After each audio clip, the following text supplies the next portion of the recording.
This is the D6 generation with your hosts, Craig Gallant.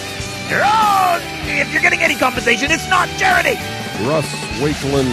You put me on a boat with frickin' dragons attacking me and whatnot? Now we're talking. And Raef, Hollywood Granger. Now that's Jimmy Django right there. With contributions from Total Fangirl. Vampires do not sparkle. And our loyal listeners. One game is very like another till the D6G reviews it, brother. Welcome to another edition of Rapid Fire, the roundtable discussion of all things gaming, coming at you with the speed of a Pegasus cavalry jumping on your sad little human swordsman, or perhaps with the speed of a sullen street sweeper having caught a glimpse of a brighter future career. Today's edition is brought to you by Adler Hobby. Join us for Tabletop Tuesdays at Adler Hobby, including AT-43 Gaming, along with other games like Flames of War, Axis and Allies, Naval Battles, Descent, the board game, Magic, and other, just to name a few. Wow. Our main focus is on AT-43 and all games that give us a chance to gather and have fun. Join us every Tuesday. Folks start showing up at 4 p.m. and we play till at least 11 p.m., sometimes later. For more info, call 603-465-7072. I'm Geekling the Nerdigan, your host today. As always, our panelists are Russ, Wizards Council Wakelin, and Raef, Ratcatcher Granger. Let's begin. Issue number 1. Conflict comes in all shapes and sizes, from the mano-a-mano confrontations of a gun duel all the way up to interstellar strategic warfare, and there are games that cover them all. Whether you're role-playing a gunfighter in the Old West or running the entire German submarine fleet during World War II, there are games that will cover every level of violent interaction that you could possibly wish. On a scale of 1 through 10, with 10 being the achievement of utter nerdy nirvana, and 1 being cornered by a half-finished student hammerhead with a bad haircut and a glint in his eye, how much would you like to play a game encompassing millions of competence all at once? General Granger. 2. Admiral Wakelin. 7. Interesting. Invalid, as there is no number low enough to actually qualify the terribleness of this idea, but still interesting in a very wrong way. I'll try to think once. Issue number 2. Every human being has to do something to put bread on the table. Whether that's those lucky individuals who just have to breathe and Daddy's trust fund will take care of the rest. Or those poor unfortunate souls who must toil in the depths of human misery trying to scrape together the barest crumbs to keep body and soul together. Everybody's gotta have a job. Question. What is the most likely fantasy milieu occupation that would cause you to throw your work implements away and pursue a life of high adventure? Rickrolling Russ. Elven Archer. Cobblestone Cleaner Raef. Wrong! Being the bedpan changer and part-time short order cook at the local plague hospital night shift. Can't get any worse than that. Seriously, even elephant... whatever. Issue number 3. There are many social traits that mark gamers as unique among their various peer groups, whether it's hygiene, a fashion sense that trends toward the darker spectrums, or perhaps more interestingly of all, our strange territoriality. Whether you're getting angry that some other group is playing on your table at the store, or you're annoyed that someone didn't read the full 10-page single-spaced 8-font set of rules and regulations for your play space, and so they're chewing juicy fruit instead of bubble yum, we've got all strange little quirks about those places we think of as our own. Question. What is the strangest thing ever done to reserve an open gaming table at a public store? Rude look Russ? Throwing your army bag on there half open. Low harumphing Raef? Putting your wet Dunkin' Donuts cup in the middle of the table. Really? I don't remember seeing either of those. What I do remember seeing is a leather coat and a big floppy leather hat complete with feather, draped across the entirety of an empty table for 3 hours in the forlorn hope that someone's friends might arrive. Ooh. I think one of those friends was named Godot. Not sure. Issue number 4. Godot. Fluff or background fiction is one of the keystones of any good tabletop game. Without knowing who's fighting and why they're fighting and what they're fighting with, the numbers and even the models is just not quite enough for most players. And yet often players will forgive small issues of rules or even of modeling if there's a great backstory there for us to sink our teeth into. A game company with the best rules in the world, however, who writes a rule book like a textbook with nary a nod to character or background, can never hope to capture the imaginations of the mainstream gaming public. Uh-oh. Question. Name the most cataclysmic confrontation of all time. Roman Legion Raef. 300. Mother Russia Russ. The War of the Ring. How seriously could you good New Englanders forget that great contentious battle for reality. between the Revolutionary War between Massachusetts and Rhode Island. It resulted in laws that until very recently technically made it legal for a person in Massachusetts to shoot any person crossing the border from Rhode Island on sight. Today, that would be quite a showdown. Man, watch out or we'll tax you. Oh, yeah? Well, your taxes are no match for our mobsters on vacation. That's it for now. Thanks for listening and good night.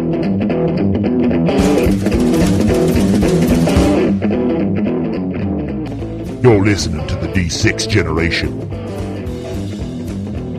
Born to game.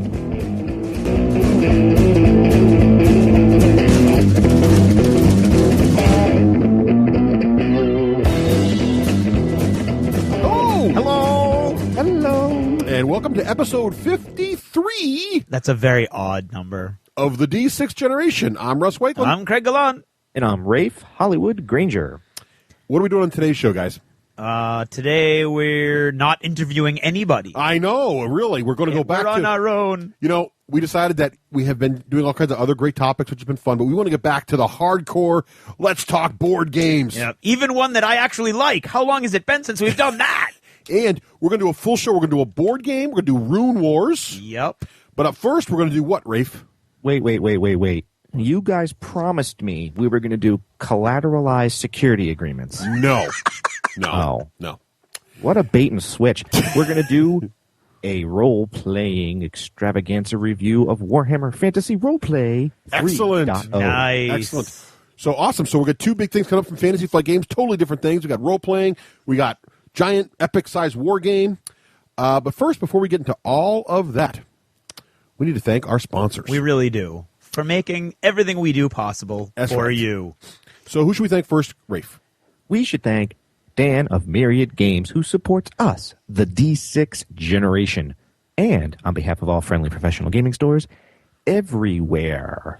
Now, let me just give you an example of what your friendly professional gaming store should be willing to do for you. Oh my, this all happened in less than a half an hour. This happened literally in 30 minutes. I'm out there, looking for news ideas for the show. All of a sudden I see, my head, Fantasy Flight Games having a big promotion where you can run a StarCraft board game event, and they will give you as prizes to give away StarCraft 2 beta codes for Blizzard's new StarCraft 2 game. Oh, my. And I'm like, Dan, I want to do this. And Dan's like, no problem. And he set it up Tuesday, April 20th. If you're in the greater New England area, you can come to Myriad Games on Tuesday, April 20th from 5 to 10 o'clock at night. We're going to run StarCraft board games, and somehow you're going to be able to have a chance to win beta codes. That's for StarCraft Jimmy Django. 2. That is totally Jimmy Django. That code is going to be huge. Now, what's the big thing is, even if you're in the Fantasy Flight area, you can go play soon, I think it's this weekend or next weekend, at their big new battle venue thing and get them there. Event Center? Yeah, that's the one. Or you can run your own events anywhere. So if you're excited about StarCraft like I am, try to get in touch with your local friendly professional gaming store and say, hey, can we do this too? And get in touch quickly because it's got to happen in April. Is this the first reboot of the StarCraft games? This is this is the sequel to the original StarCraft, Yeah. and it's been, and the original StarCraft came out in 1998. Wow. So it's been 12 years. 12 years. In the making. Wow. And I got to play it at PAX. Oh, yeah? Oh, it's awesome. Oh, cool. Anyway, okay, so that's that. We also Wait, should. there's more about Myriad Games. What else do you want to say about Mary Games? Game Share. Oh, yeah. Love that program. So you can go to Myriad Games website to check that out. What level memberships you can be on to have game share and Right. stuff. Because They're in their he'll alpha actually beta testing or something. He'll actually mail you the games Right. around wherever you Right, are. yeah, because He'll he's doing mail it for that, Game On, who was in Indianapolis. He's sending out the games Yep. to them. Yep. And then you just mail it back if you don't want it, or if you do want it, you buy it, and he Yeah, takes it off of your Myriad account. It's actually just like GameFly. You can rent the video game. If you like it, you pay to keep it. If not, you send it back and get another one. Yep. We also should thank our friends at battlefoam.com. Battlefoam.com. Wanna thank- Protecting your army so you don't have to. Romeo joined us last episode and told us all about some cool patent stuff they've got. And, of course, all of our friends now have been eyeing our cool War Machine bags, and I think more people are ordering them I as we think speak. so. Yeah, I saw a they're couple awesome. extra popping out. They are I've awesome. seen at least two more since Yes, we came back from they're infiltrating. TempleCon. And I know our gaming store we normally play at, also the Game Castle, has some of their Flames of War bags. They Yep. look awesome, Yep, too. they do. I have one of those. They are Do rock you really? solid. You do, really? Yeah, I do. They're Wow. solid. Great stuff. You can. I love that. I love that bag even more than the War Machine bag, actually. Oh, Yeah. cool. So they're definitely the Mercedes of Army transport systems. Oh, yeah. We should also thank who else, Craig? Lone Wolf Development. Oh.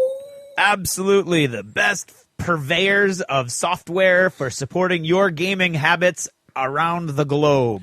Now, we talked about Tournament Ace last episode. Yep. And some folks asked me about it on Facebook, and they said, does it tie into this? Does it tie into that? What does it do? Everybody's very, very excited about it. They've got a lot of buzz going on their forums. Go to wolflayer.com, their website. Go to their forums. You can ask any questions, and Rob and the guys over there are right on it, trying to help you out, answer it, giving out people asking for betas. Though they're sending those out, too, so get involved with that if you want to get involved with the Tournament Ace thing. This thing's going to be awesome. Yeah, it's awesome. Really cool. It's going to be a game changer for tournament organizers. I agree. Craigie. Yes. Is the word non-pulsed or non-plussed? Nonplussed. Non-pulsed is dead. When I heard about the description of it, and then I became major pulsed when I did see it. It was freaking awesome. It's a metaphor for dead. I like it. That's right. Non-pulsed is dead. Non-pulsed means you're dead. Without a pulse. All right, moving along.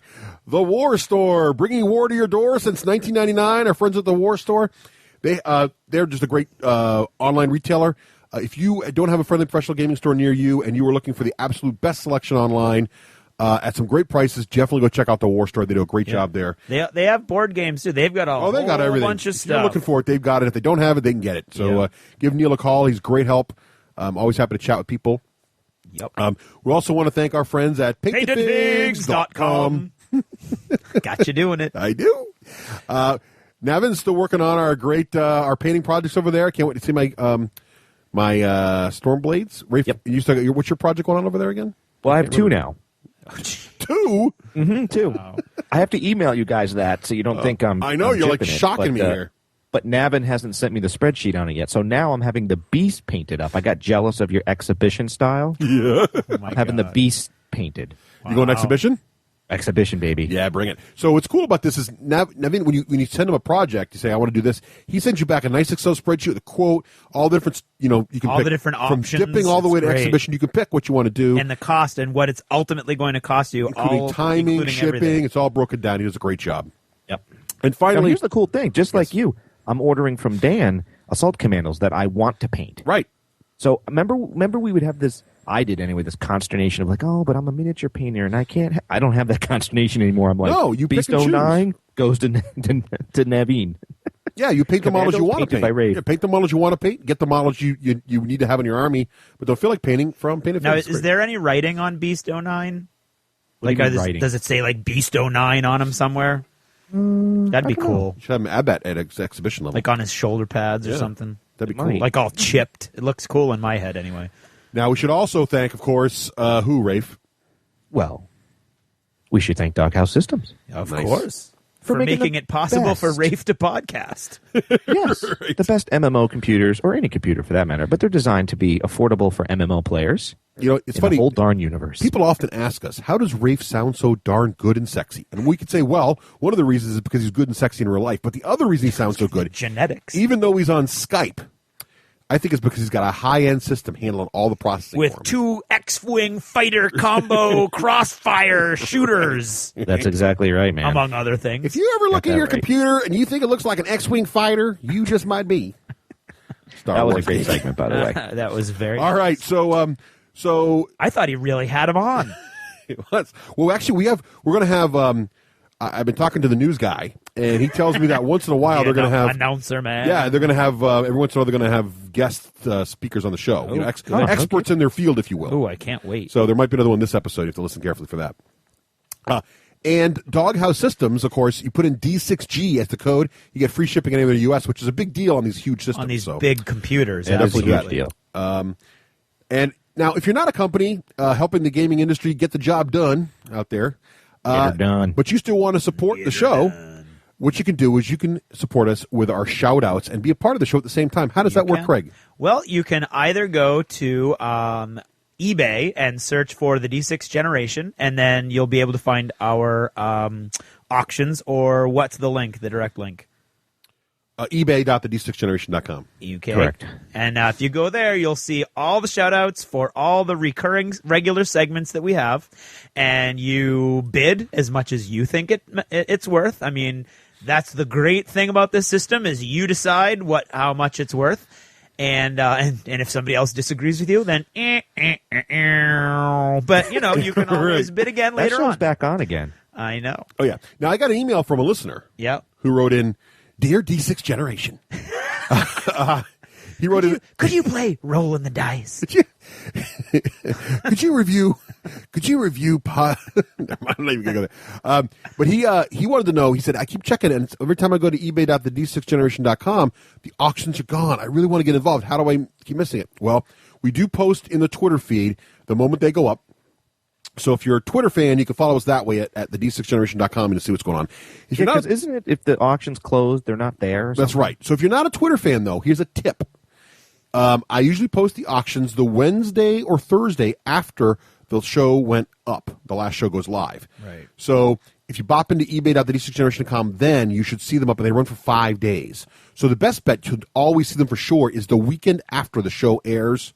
That's when they'll definitely be floating around on the auction sites. And we have to do it that way and only give you that much time because it takes a lot of time for you guys to get back to us. We got to get the money, we got to get the shout-ins, make sure they get into the show in time and all that stuff. So, but it's a way that you can take part in the show. Right, and we've had a lot of fun with shout-outs in the past, and we're getting some good friends going on, virtual friends out there. So thanks. And you can also support the show by donations, Raef. How does that work?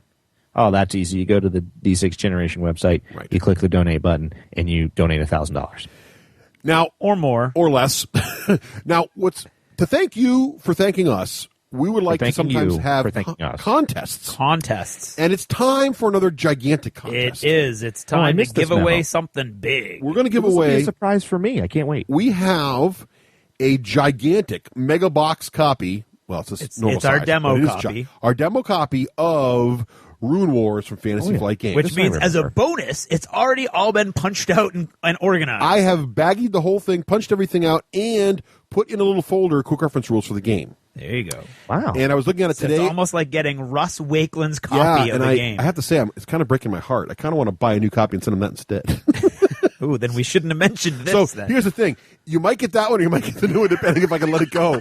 You don't know what you're going to get. So you'll either get a slightly used but all sorted one ready to go, or you'll get a brand new one that I could, because I refuse to part with my copy. It'll be interesting either way. Either way. But in any case, you're going to get a fully playable version of Runewars in the original box. You're thinking of picking it up, huh?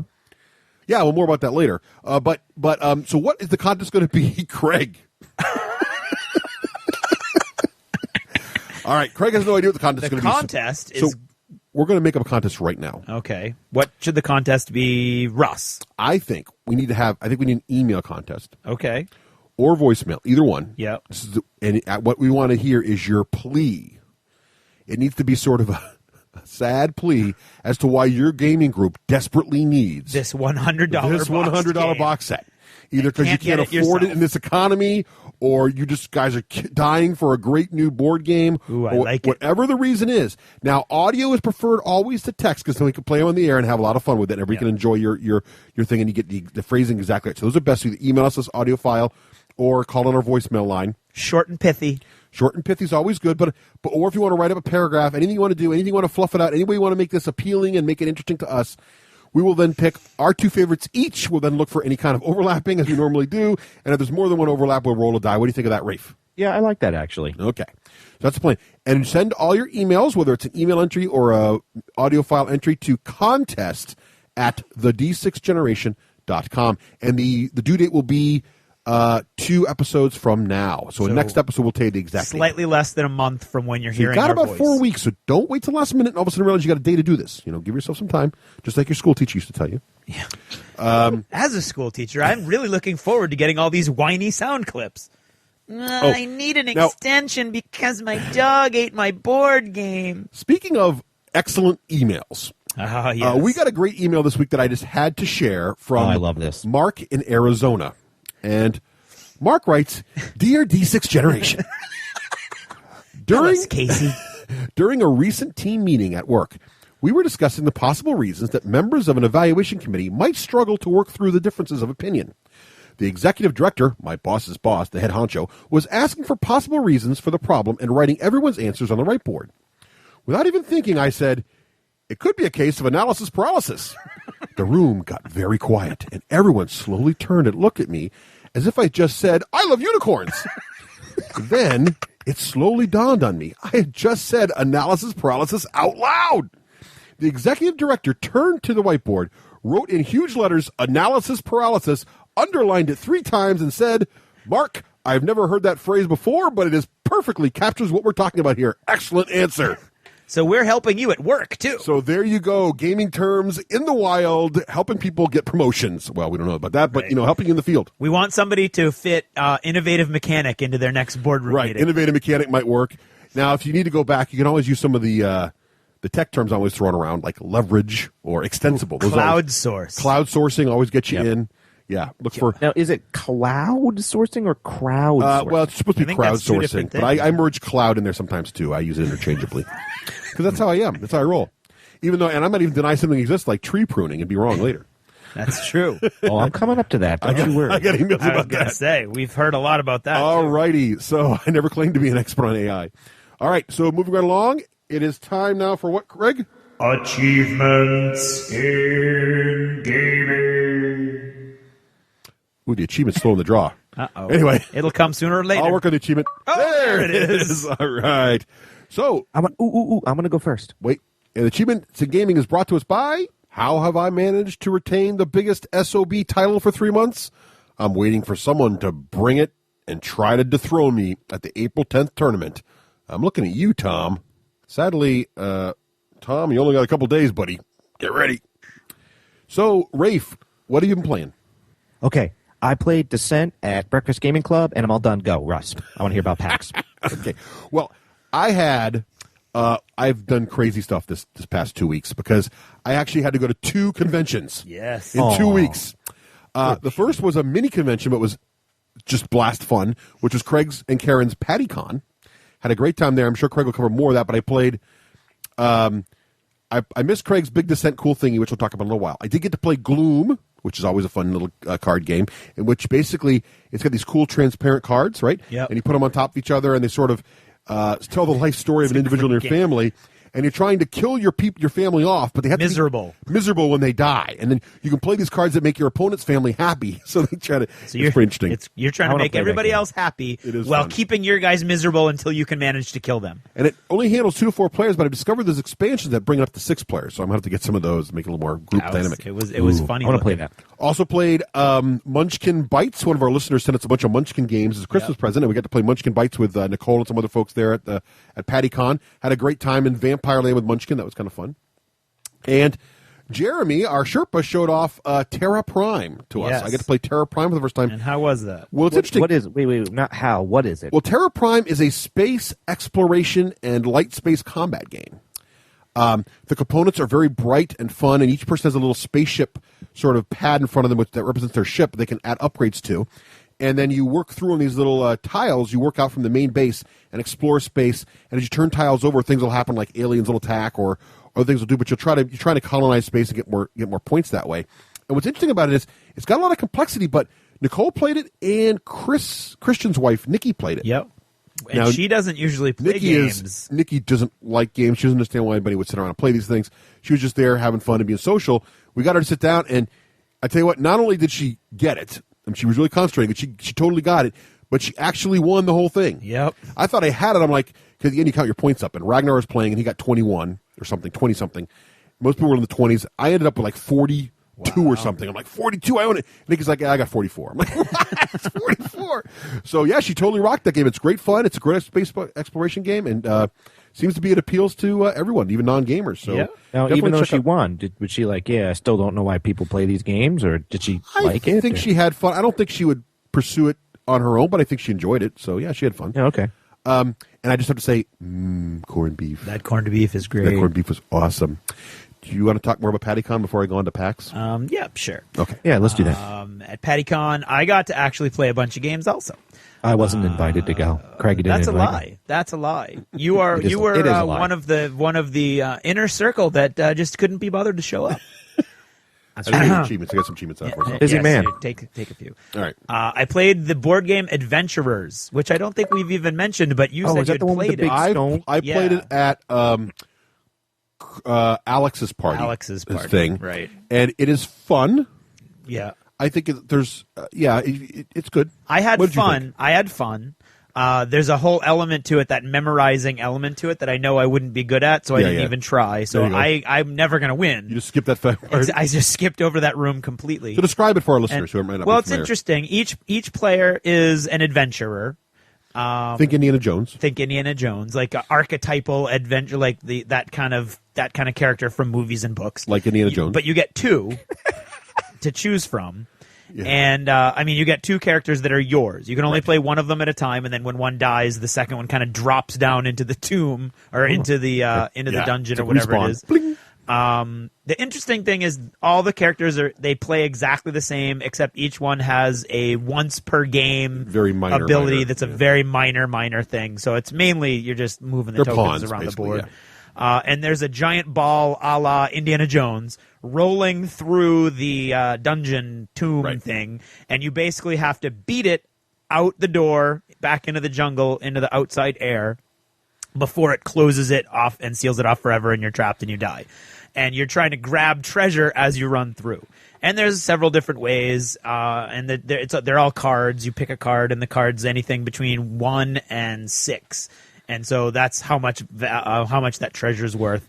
And there's a bunch of different ways. There's one area where the walls are slowly closing in on you, and that's random. That's also cards that dictate when it finally closes in. And that room is full of treasure, or there's pictographs on the wall that you can try to look at and memorize for the explosive rune room later on. So you can kind of pick your way through, a la Indiana Jones and the Last Crusade. Right. So you can see on the floor in Hebrew, but anyway. So it's neat. The concept of it is neat, and I'm sure, Raef, it sounds interesting, doesn't it? It does, yeah. The way you just described it sounds interesting. Yep, and it's really cool. There's a river, and you can either go into the river. Components are cool. The components look really nice. They're all modeled. There's a big plastic ball, and there's little thingies. And my main problem with it after the fact, because I had fun while I was playing, I knew I wasn't going to win about halfway through it. Only 2 people made it out of the 6 of us that were playing. I don't know what the replayability is for that game. I mean, it's a lot of random stuff going on, and I've got to say, I don't know how many more times it's no like Small World. Yeah, I think it would get old.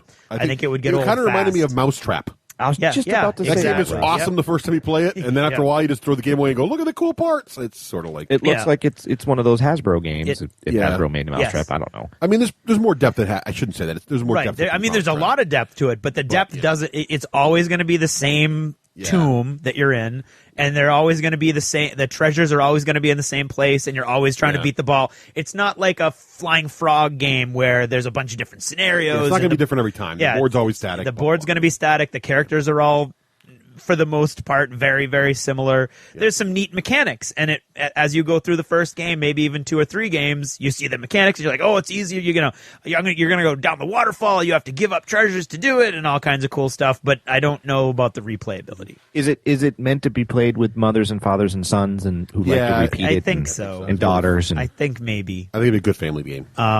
Because they get excited about doing the same thing over and over and over and over and over and over again. Played a bunch of Descent Hunger Games, which was this. Excuse me, sorry about that, Craig. What does this hunger thing mean? I'm so confused. It's a book.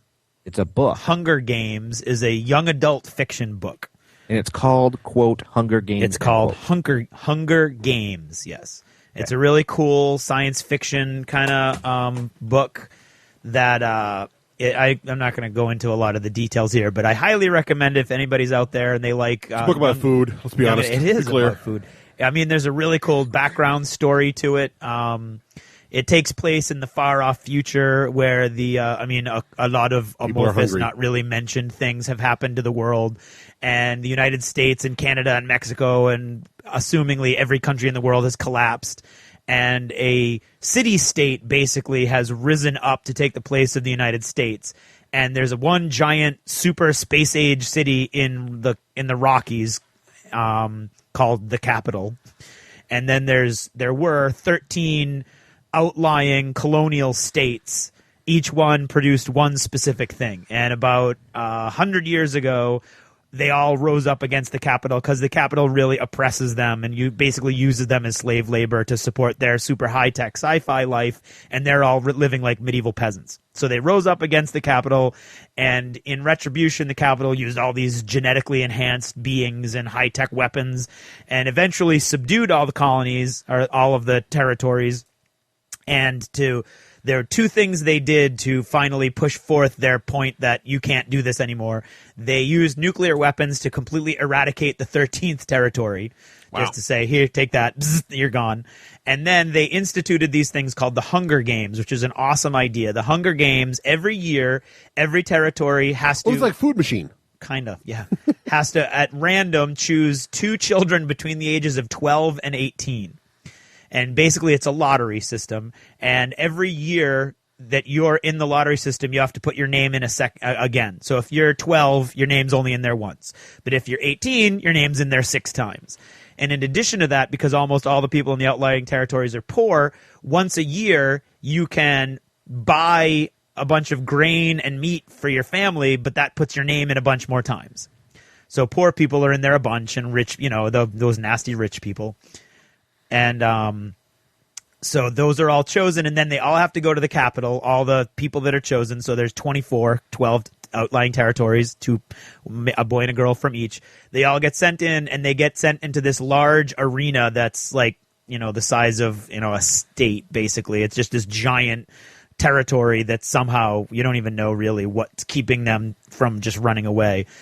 And they have to fight to the death. And they don't have any weapons to start with, but there's a giant cache of weapons in the middle. So they have to fight for the weapons, and then they run away, and then they're killing each other one by one, and the main character is a really cool girl that is a hunter, so she's already got a bunch of, she's got a leg up on all these other guys. And so basically I was reading it, and I thought, how cool would it be if there was a game where you were all heroes, and you started out basically without any equipment, and you had to fight your way through. And I was trying to figure out, could I do it with 40K rules? Could I do it with fantasy rules? Could I do it with, War Machine? And nothing was really gelling in my head. And then I thought, ooh, Descent, it's got everything. And you start without any equipment if you're just rolling your enhancement dice based on your stat, and so that's what I did. So there were a bunch of heroes. I just chose the combat heroes, not the magic heroes, and there was a random pull of magic items that were scattered throughout the dungeon, and you could go and you were trying to run and get. There was also corned beef and cabbage, which worked as healing potions. There was ale, little bottles of ale that worked Sounds as... like Latro. Yeah, power potions? Worked as power potions, nice. Yep. And then there were little 4-leaf clovers hidden around the thing, which allowed you to basically aim without having to do an aim action. But you could also force other people to re-roll their dice if you had these also. And I need to know one thing. Okay. Why was the Hunger Games created? Because of the population control? No, to prove to the outlying colonies that they were not in charge of their own destiny. Because if we can make you choose 2 of your own children to die, then there's nothing we can't make you do. So remember that. I see. It was to underscore the lesson that the capital city is the most powerful entity on the continent. Why didn't they band together and revolt? They did, and they lost, and then one of them got nuked. So I see. Okay. There you have it. I mean, no, I don't. I've only read the first book, but I would assume there's another book, and then there's a third one coming out this summer. I would assume that might be where we're headed.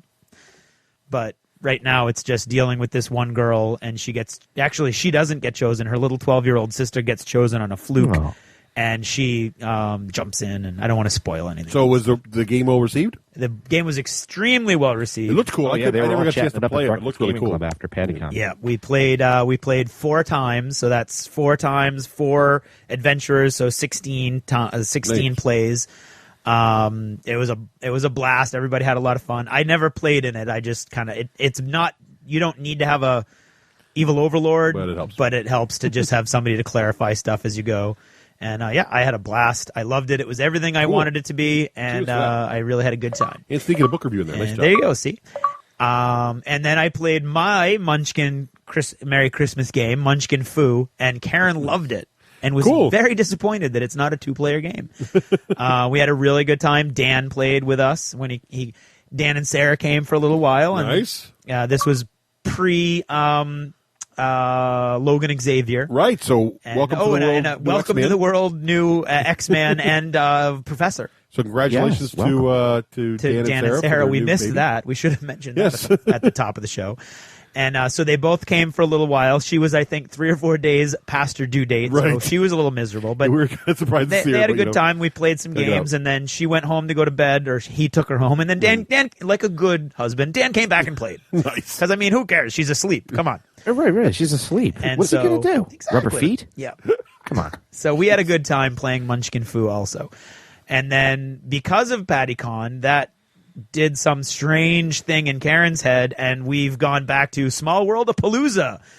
And Karen can't get enough of Small World again. Nice.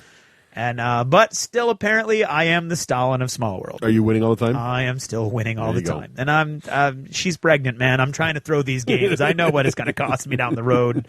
Nothing's working. There you go. And I'm still the mascot of Russ's Sea of Blood campaign. And we love to have you because you bring all the cool terrain I and do the have boats. some cool terrain. So And that's my games. all right. So one of the bit of gaming thing here is I'm going to talk about. I went to this awesome thing called PAX East. Now more What's about PAX stand for?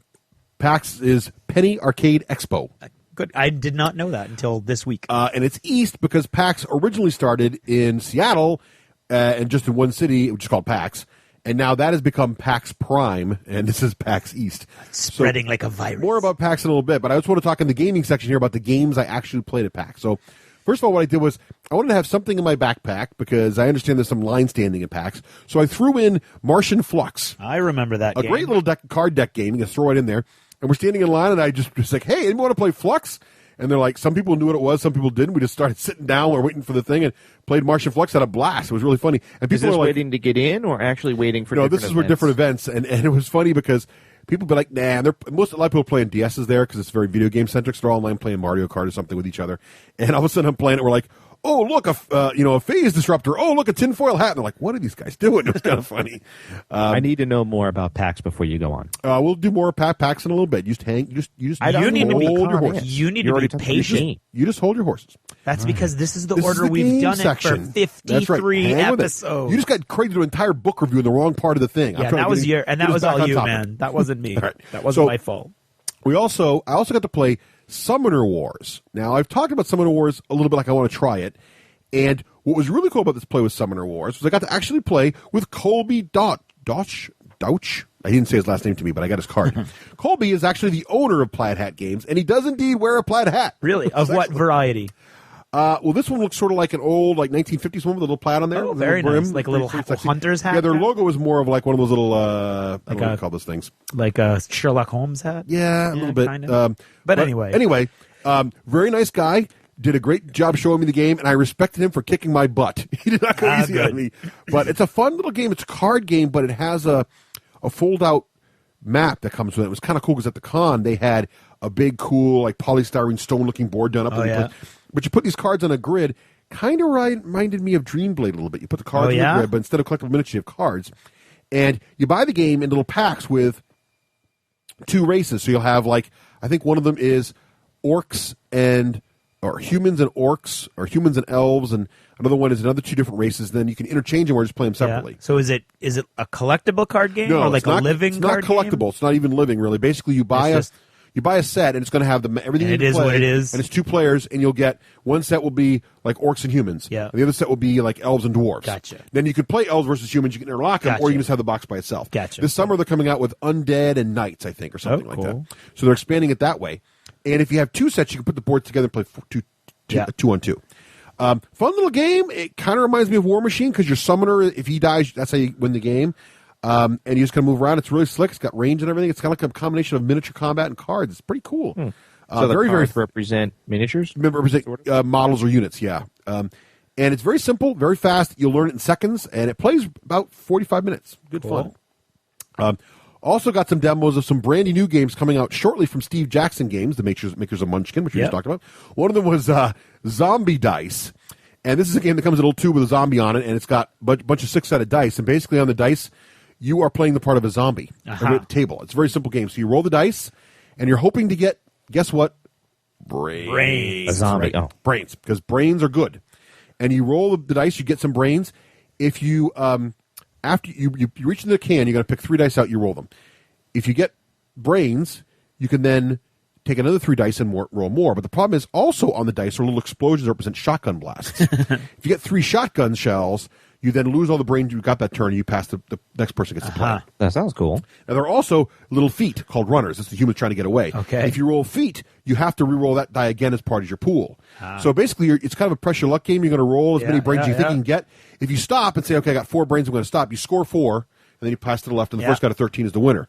But what's interesting is there's different color dice, and the different colors have more. The green dice have more brains on the shotguns. The yellow dice are about half and half, and the red dice are mostly shotguns. Yeah. So if you've already rolled a lot of greens, you don't want to reach in again, you get more reds. If you get like a red runner, so it's that kind of thing. It's kind of neat. Very fast, very loose, very casual, very fun. Sounds fun. And Cthulhu was sort of the same thing, but instead of D6 zombie dice that has these sort of D12 Cthulhu-themed dice where you're trying to curse each other and all kinds of weirdness. So that was kind of cool, too. I like the zombie die game, I think, better, but I'm more of a zombie It seems guy. more simple. Zombie dice question. Yes. Was it just mindless rolling? Was it strategy? I mean, it's not like super deep game, but there is some strategy because you have to decide. You have to look at the colors and kind of decide: am I going to press my luck, or am I going to just sit with what I got? And it's great because if you roll like 1 brain and 2 shotgun shells, the guy running the games are like, "Hey, dude, brains are like Pringles. You can't have just one. You got to go for more." So, but yeah, it's a little bit of strategy. I mean, it's not like super deep brain burning or anything, but there's enough there to you can kind of think what you do. It's Would you fun. rather play that or Martian Flux when standing in line at a con? Yeah, they're both about the same level of depth in terms of that. Yeah, I think you're about right. Martian Flux is great to teach too because you're like, everybody's like, is this going to be a complicated game? Like, the rules are on this card. Take This one, play card. one. Really? What are you trying to do? We don't know yet. It's awesome. So Flux is great fun for like that casual. But zombie dice would be the same sort of thing. If you're just standing in line trying to kill time and you're with people who are not necessarily board gamers or card games or anything, that would be the game would sell them easily. You're going to be a zombie, you're going to be eating brains. Oh, I'll try that. Yeah. Now I also played Mystery Express, the brand new mystery game. I'm from Days of Wonder. interested. What did you think? I'm not going to lie. Nicole and I had a blast. Really? We had a cool crew. There was big Days of Wonder banners. There was an official Days of Wonder demo dude there. I don't know if he was actually employed by Days of Wonder, but he was sort of like an outrider or something for them. Yeah. And we played with a full table, and we had a very fun crew where everybody was going woo woo, and the train moved. And what was interesting was the theme totally got me. I totally loved it. I like how, because the trick to the game is you're trying to figure out. It's like Clue. You're trying to figure out who, when. Who did it when? What was the motive? And there's one other one I can't remember. Weapon? Modus operandi. when? Yeah, and Modus operandi. Yeah, modus, and there's 4. Yeah, who, what, where, when. Yeah, right.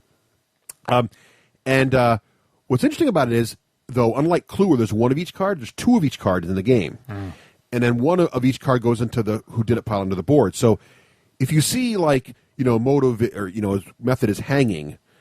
You have to see hanging twice in a turn to know for sure that hanging is not under the board. Otherwise, you won't see 1. It could be under the board still. So, yeah, or it could be the other person didn't show it to you. Right. But what happens is really interesting is, the conductor knows some information because there's cards down just for him. And then there's passengers that are going to board the train later, and they know some information that's just for them.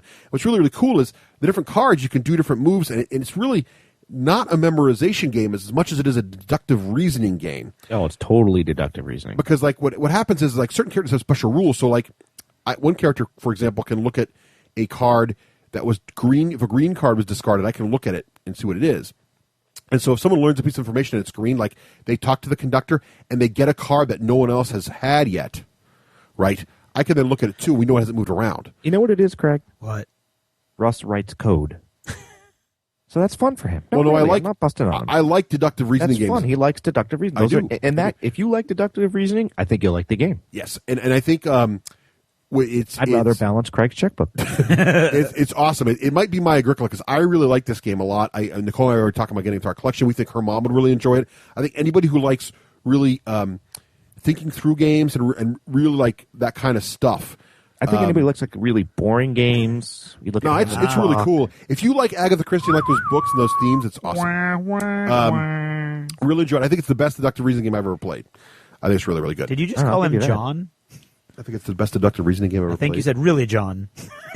I think you're arguing with your brother in your head. Does your brother not like deductive reasoning games? And the other thing, one of the highlights of PAX, there's more highlights later, but one of the other highlights in terms of gaming was I got to play Dungeons & Dragons on the Microsoft Surface table. Wow. That was cool. So now imagine you're on this table, and the table is magic, because what's magic about the table is things just appear under it. So the DM says, okay, you're traveling to this inn, and all of a sudden a picture of an inn appears. Let's do our characters. And you each get a glass disc, and you get a miniature. And they say, put your glass disc down. You put the glass disc down, and a radial menu appears out, and you move it, and it stays, and it says, should it be fighter, cleric? You click on cleric, and it tells you all the stats. You get your powers, you pick your powers, you get all that in there. Then you put your miniature down, and it knows where your miniature's facing, where your miniature's standing. The grid shows up. He says, he tells you a story, and pictures come up on the table and show the story. Now you're going to fight. You go into the dungeon. Boom, a grid shows up. There's rubble. Everything's all drawn out. You put your characters on there. Everybody does their move. He says, okay, spiders attack, and little animated spiders come out and across the grid, and they stop at your guy. What are you going to do? You spin your little dial and say, I'm going to do magic missile, and it shows the magic missile shooting, shows the damage, dice roll on the table. It happens. Wow. That sounds really cool. It was crazy. And it still has the interaction of the model. It's like I'm still tapping, like I can move my model to here, and then your little disc lights up, and you push the middle of your disc, and it's just a piece of glass, but the thing's reading all that stuff. It was crazy cool tech. And I thought... Did it feel like sci-fi? It totally felt like I was in Star Wars on the Millennium Falcon playing with a Wookiee. It was awesome. And there was I totally geeked out too, because there was a Microsoft developer there and standing next to him, because this was a grad student project, the D&D part. But Microsoft's been selling services apparently. I didn't even know this. Like Hard Rock Cafe has them in stock, stuff like that. Yeah. They don't have D&D on them, but they have very casual gameplay on them. And he was telling me how it worked. I said, well, can you throw your keys on there? Is it going to scratch? He's like, watch. And he slams as hard as he can. Bam, bam on the table. The whole thing bounces. Nothing happens. And then all the Carnegie Mellon guys are like, hey, it's our table. But they've really put a lot of work into this thing. It's really impressive. It's not designed for the general public. It's designed for like stores and things, but it is really, really neat technology. Cool. So is the table somehow programmed to be able to understand D&D? Well, think of it like a giant computer. It can be loaded with any software you want. So basically D&D, think of it like it's an iPhone app. It's just an app for the Surface. So these guys wrote the app. But the table can do anything. Like what you do is they have these little invisible sticker things, they look like, and you stick them on anything, like the bottom of a glass or bottom of these little discs, the bottom of the miniature. And the table underneath it has some sort of infrared scanner. So if you put the object with this little sticker on the bottom of it, it identifies that, that's like, object 1010. And then you tell the computer what 1010 is. So 1010 is the mage. And it also knows the orientation because of that sticker, but you can't see it. It's like this very, very fine thing. So what a restaurant could do is they could put these stickers on all the different glasses, like a beer glass versus a wine glass. And when they put it down, it could tell you information about wine. You put a beer glass down, it could tell you information about beer. It's that kind of thing. Yeah. So you can think of the applications. I mean, if you're a developer, you're probably going, oh, my God, you can do all kinds of cool stuff. So it's really pretty neat, and it was really cool to play a game on it like that and sort of see into the future, if you will. I'll tell you what, it was the first thing I've ever seen because our friends at Gamer Chic were there. Yeah. Oh, were they? And they have a new coffee table. Oh, yeah. It's awesome. It looks like a normal coffee table, turns into a gaming table. But how much was that? About $1,000. About $1,000. I could probably get Karen to. And it's cool because they had Arkham Horror totally in there. It was awesome. And they had it done up for the video gamers because drawers popped out for controllers and everything. Yeah. But yeah, it was really cool. So more about PAX and other, but that was the gaming I did at PAX, and it was good. Sounds cool. Did you play like a whole D&D round? You played a very short, like little encounter, and that was it. Because there was a line going out the door for people to try it, so they didn't want to do it too long. But you definitely got the feel for like, and the DM. I didn't say this. The DM is sitting there with a laptop, so he's got control of like the whole world and do whatever he wants. Right. So the inn is not appearing from his voice; it's appearing because he's telling it to with the laptop. Right. So he's basically clicking on like show this picture, right. Like So he's like storytelling. But the DM screen is the laptop, basically. Right. Oh, okay. It's pretty. It's like it's a slideshow, and he's just going next. Yeah. It wasn't like that part wasn't really high tech, but it was kind of neat. No, to it see sounds how awesome. Work together, right? All right. So what about modeling before we get into other, which is going to have more con stuff in it? Yeah. Modeling. Am I going first? Yep. Yeah. All right. I have been having an absolute blast building my descent board. Awesome. Just want to thank Craig for that. I've loved the casting process. And I was just telling Dave about this. I'm like, you have to build the descent board because, I don't know, it's been a real Everybody needs one in their I've loved basement. So everything's done. It's cool. all the bricks are painted. Yep. They're all on the cork board. Wow. And I'm now working on the doors and the little fiddly bits, the chests and stuff like that. And I loved every phase. I loved the casting, popping out the molds, organizing the pieces, gluing them on. It was like a puzzle. It was like a relaxing puzzle. Painting it up just goes lickety-split. Didn't you find that, Craig? It was just so fast. Yeah, painting it up is Now, did you do the like recommended one evening? Did you do the recommended painting style, or did you do your own thing? I did. I mean, they recommend you go to Walmart and they give you the painting codes. I went to Home Depot and got as close as I could get, and it's. I'm sure Craig couldn't tell the difference. Yeah, it's going to look stoned. Yep, exactly. I would recommend following it though, because it's counterintuitive. The colors you use are counterintuitive. Yes, but they're not. It comes out they're not perfect. the color. Yeah, it's like green, dark green, and khaki green. And, but they look awesome. Here's the thing, Russ. Like, you wouldn't think you'd use pure white.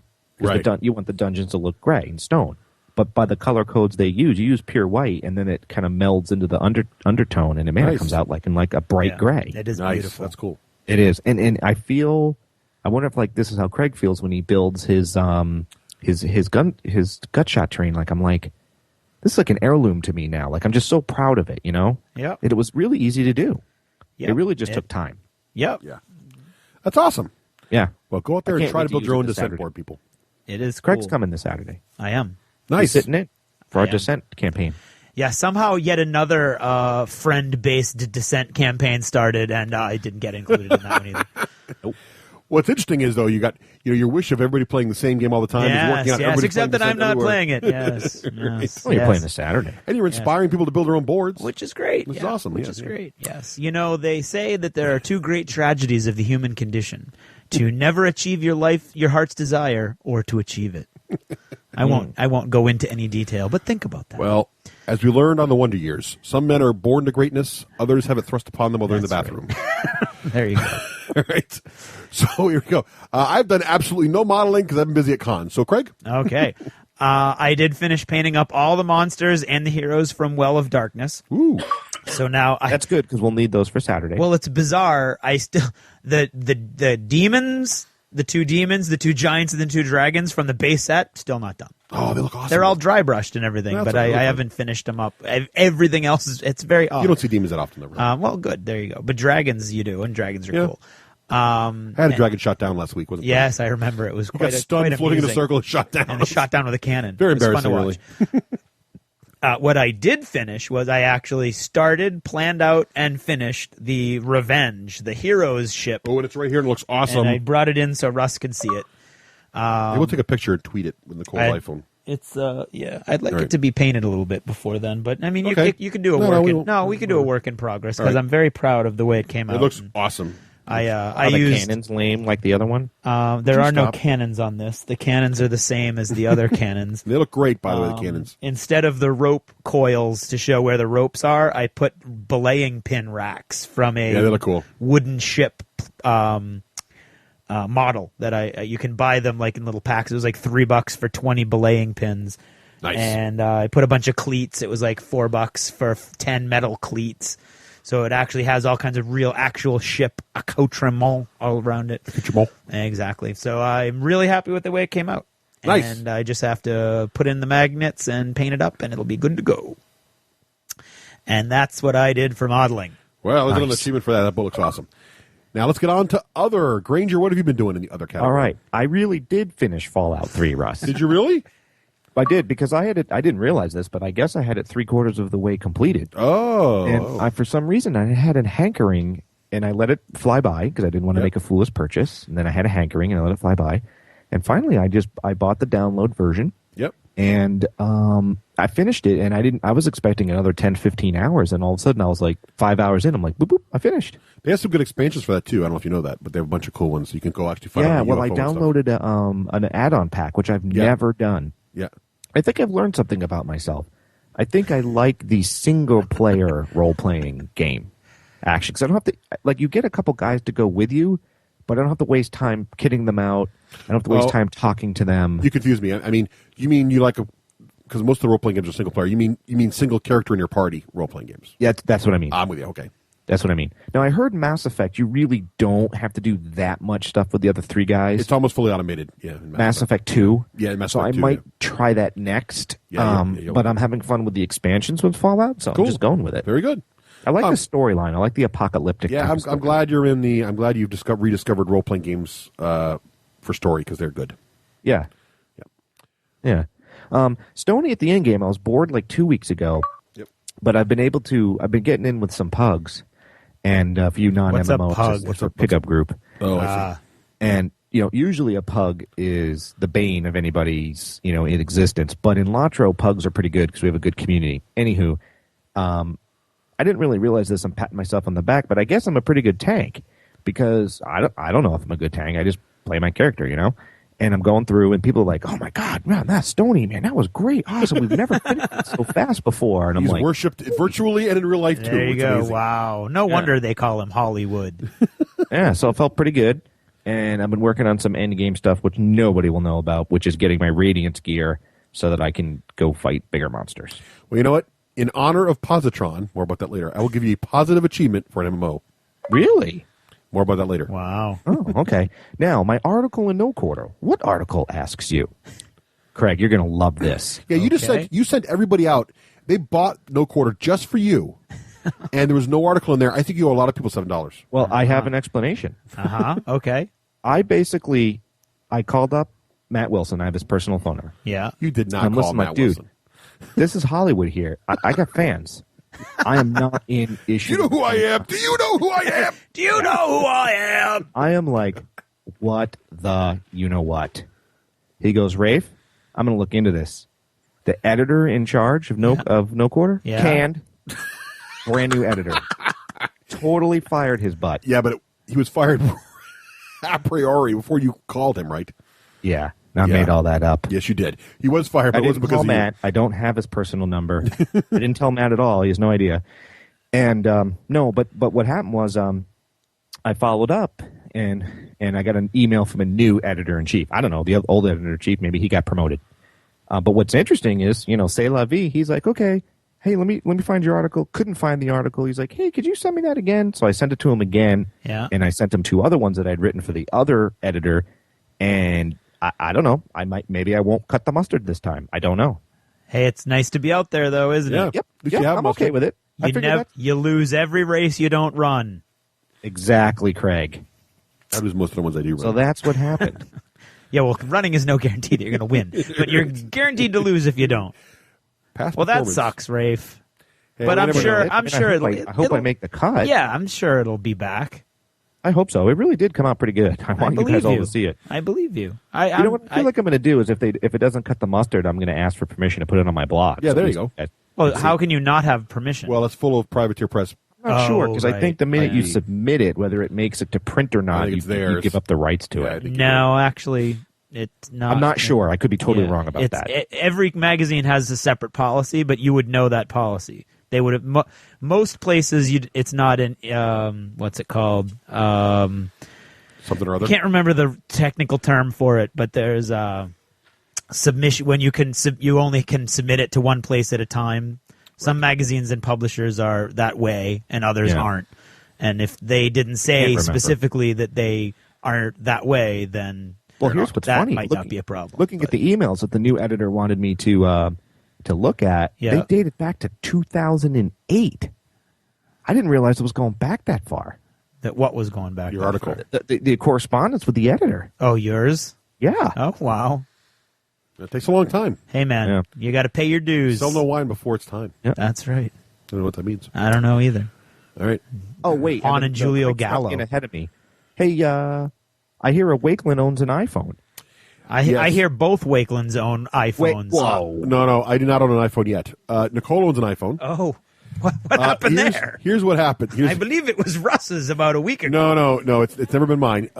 What happened is my office is reevaluating their phone policy. Here it comes, Craig. And we were offered to upgrade our phones to anything on the AT&T network. Now, the problem is I had to stay on AT&T. Now, AT&T's best phone by far is, of course, the iPhone. So I said, well, I'll get an iPhone because that's the only phone on there that's any good. Yeah. So I'm going to get an iPhone. But while I was doing that, we were reevaluating Nicole's phone. And it turns out that if she has an AT&T phone also, then, all the minutes to call are free because we're both on AT&T, blah, blah, blah. So we got her an iPhone preemptively. But, companies work. My iPhone's going to take, a month and a half to get here or whatever. Oh, gotcha. So she's already got an iPhone. So it is both of you getting iPhones eventually. Eventually, but that's right now. But yours is stuck in a corporate grind. And I posted on Facebook at some point, I was like, I'm getting an iPhone. I'm not really sure what I think about it, because I'm not a huge fan of the iPhone. I mean, it's a fine device. It's just never something I've really wanted, but my work's going to give me one, so why the hell not take it? But But yeah, so that's where I am with my iPhone. The iPhone is the best device ever created. Great. Well, I don't know if I go that far. It's certainly a cool device, and it's certainly an interesting object. But yeah. Okay. So that's why we have iPhones. Does that fill you in, Rafe? You happy with that? Yeah, I'm happy with its reverse justification. I didn't expect I anything. didn't reverse anything. I just what I'd like is he'd be someone's like, going to give you something for free.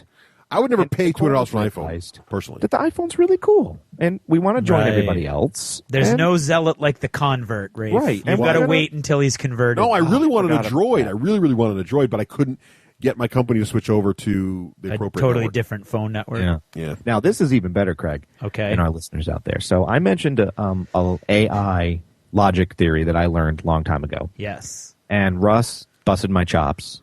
Yeah. Well, you were come on, you're to be smoking fair, crack. and I think Craig will back me up with this. You were not really articulating your point very clearly. No, I know. Clearly, it's my fault. I understand that. I'm in the middle.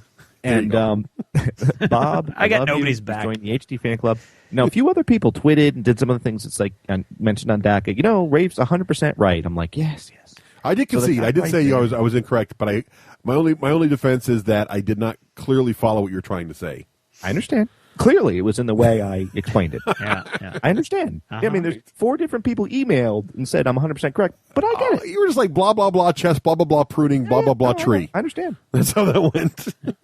After reading all those emails, I did get it. Because I read those emails before I listened to that part of the podcast, and I got what he was saying after reading all the clarification emails. Right. Yeah.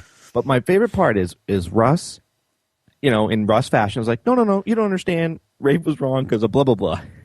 Now, most people leave it alone. Not Bob. No, Bob came back and no, I listened to this section of the show again, Russ, and you were pretty clearly incorrect. Well, okay, Bob, you got me, buddy. I love you. All so right. full points. Bob, I'll give you an achievement for that, buddy. There you go. It was sweet. Having HD's back. All right. You really did. It made me a Gen Con, man. You get a beer on me, that's for sure. All right. Now, this is going to be a little bit of a mega-sode. I'm not done yet. Hello. It's definitely going to be a mega-sode. Go ahead, Rafe. Craig. My name is Craig. Yeah. Let's see. I finished 1,000 Suns, and it started off slow, I thought, like the first 100 pages or so. But when 1,000 Suns are versus the Space Wolves, everything really picks up, and it's a giant long book, but it's well worth the read, and the end is awesome. Cool.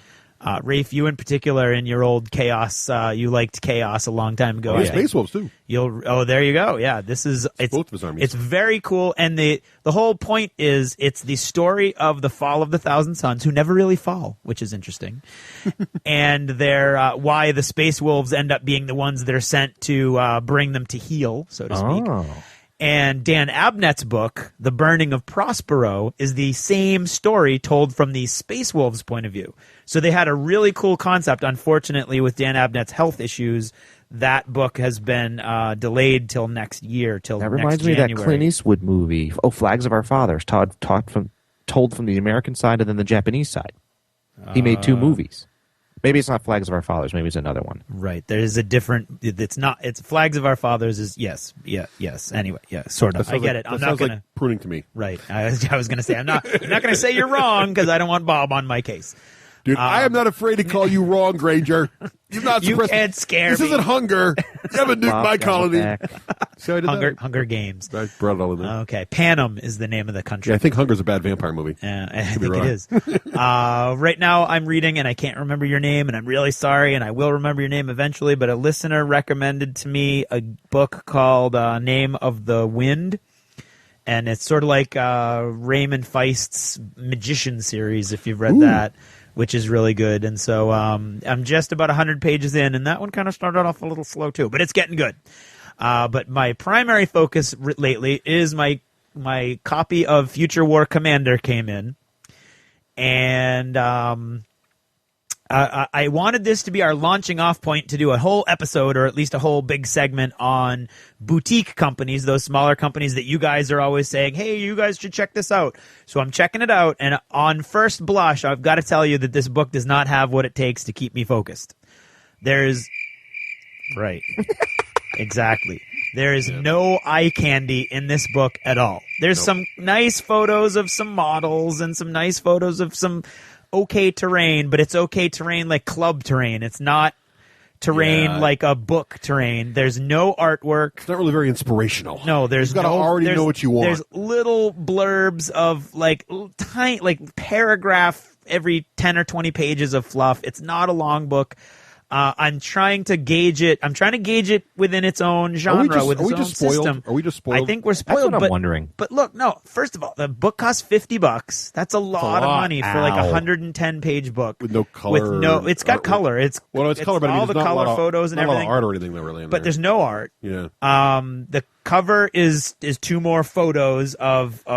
Again, I'm telling you, it's not like exhibition level terrain. It's like regular tabletop war game terrain. There's no background story because to be fair, that's not what this book is supposed to be. This is supposed to be, hey, there's all kinds of miniatures for space for sci-fi combat out there. Rules. Here are some cool rules.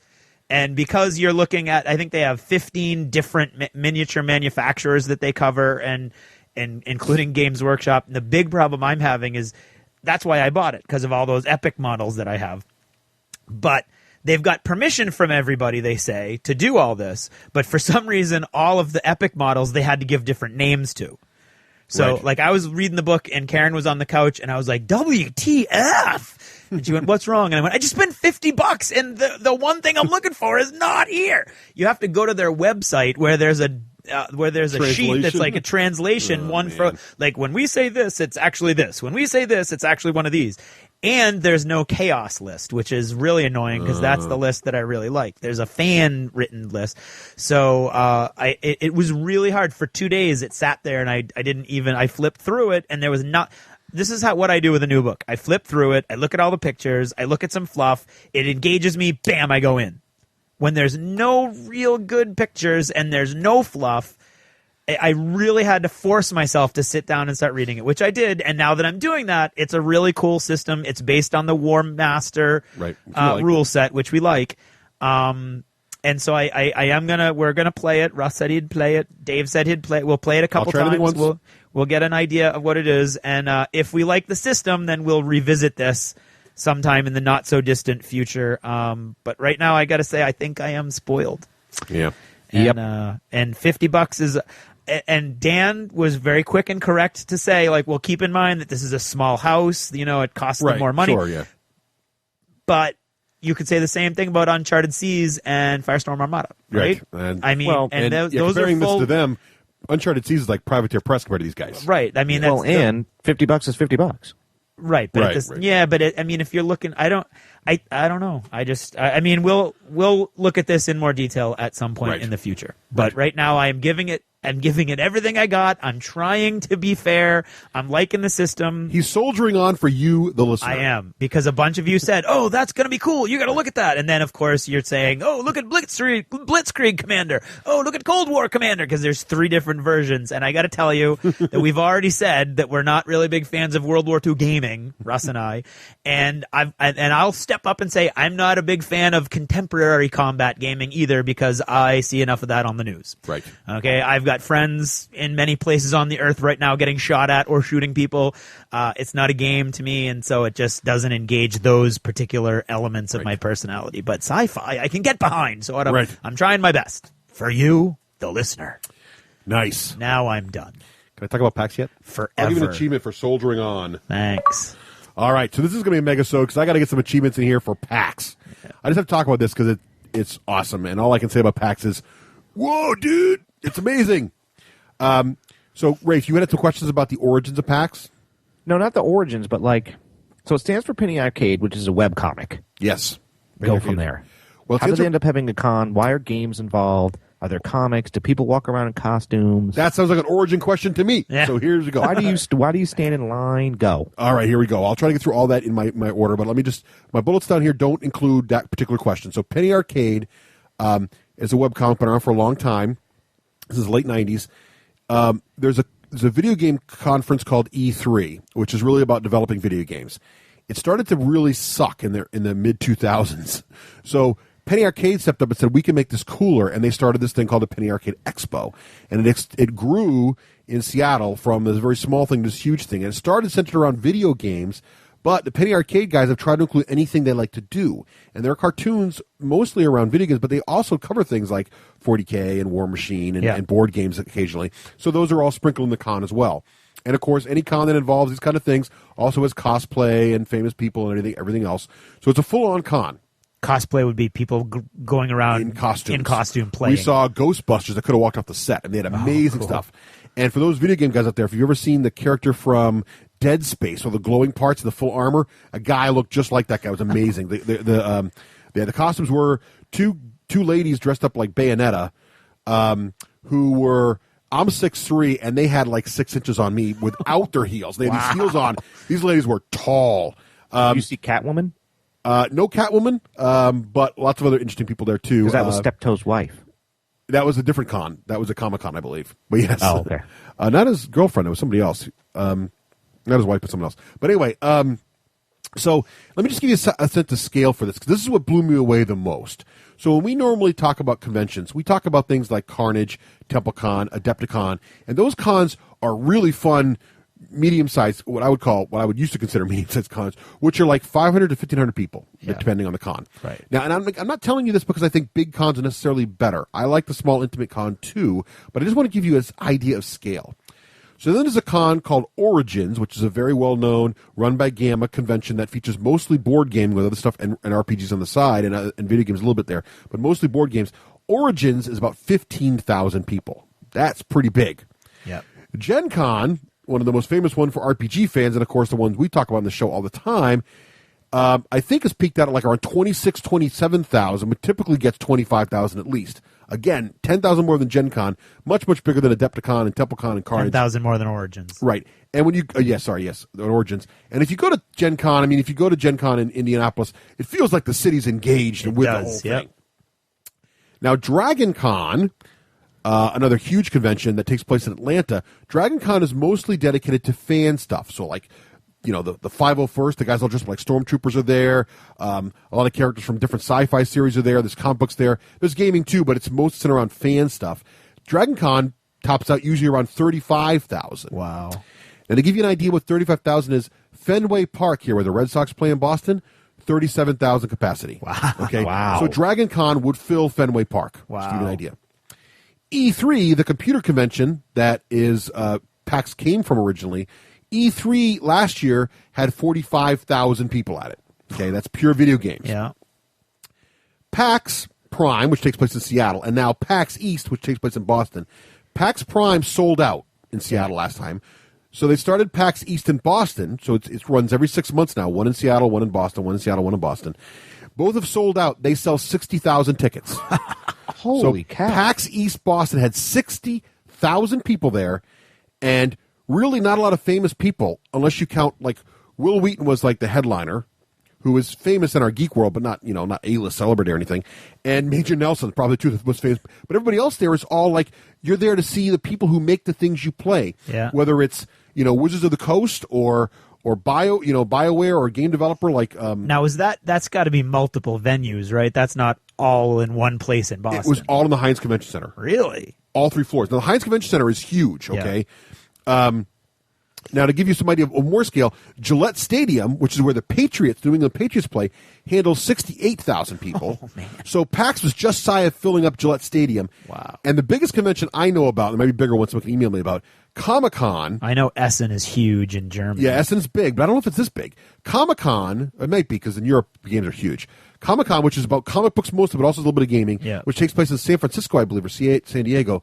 That's 140,000. So that's twice the size of PAX. Wow. But that's more than twice. And this is almost like a religious experience for me, because we're gamers and we're used to being the very, very small minority, and to be able to go to something like this at this scale and see this many people, especially at PAX, where it's not necessarily about the celebrities, it's really just about all of us there to play games and see the new games. I mean, they have massive rooms set up just for PC LAN parties, for board games. I mean, you name it, it's there. It was amazing. And the scale, you can't even really... How did PAX get the board gamer and the video gamer in the same room? They do it. I think because that's what the we're all founders gamers like at it. heart. Yeah, right? we're all gamers at heart. And Will Wheaton... That's what I like about it. Just to jump ahead a little bit, Will Wheaton gave an awesome keynote. Now, there's a theater inside the Heinz Convention Center that has got a balcony and a lower seating. Yeah. It seats 4,000 people. Okay. We got there 2 hours early to get in line for that theater. We were some of the last, but we barely got in. It was packed just to see Will Wheaton give a speech, give the keynote for PAX. Will Wheaton would be that annoying little kid in Star Trek: The Next Generation. If you're too young to remember, he's from Star Trek, but now Will has sort of become a spokesman for geek culture, mostly on the video game side. But I will say this, in his keynote, and I'll put a link in the show notes. It's all up on YouTube. You can watch it. It's very moving to me because he talked about his first game was the red box of Dungeons and Dragons, and how he got it, and his aunt gave it to him, and he's like, this isn't a game, this is just a bunch of books.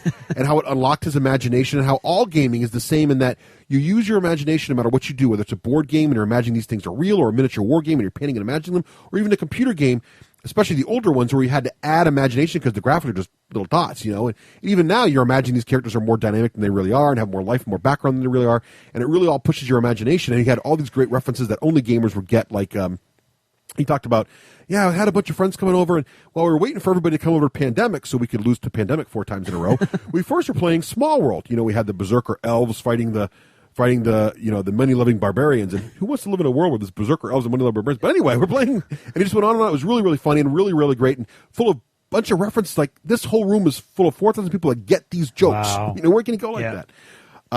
And of course, it did bleed out into the streets, much like Gen Con. Gen Con did, where Harmonix, the makers of Rock Band, had many, many of the famous bars in Boston set up with Rock Band stuff in them. Oh, really? So you could go and it'd be just like the Privateer Press thing, but it's all Harmonix. It was awesome.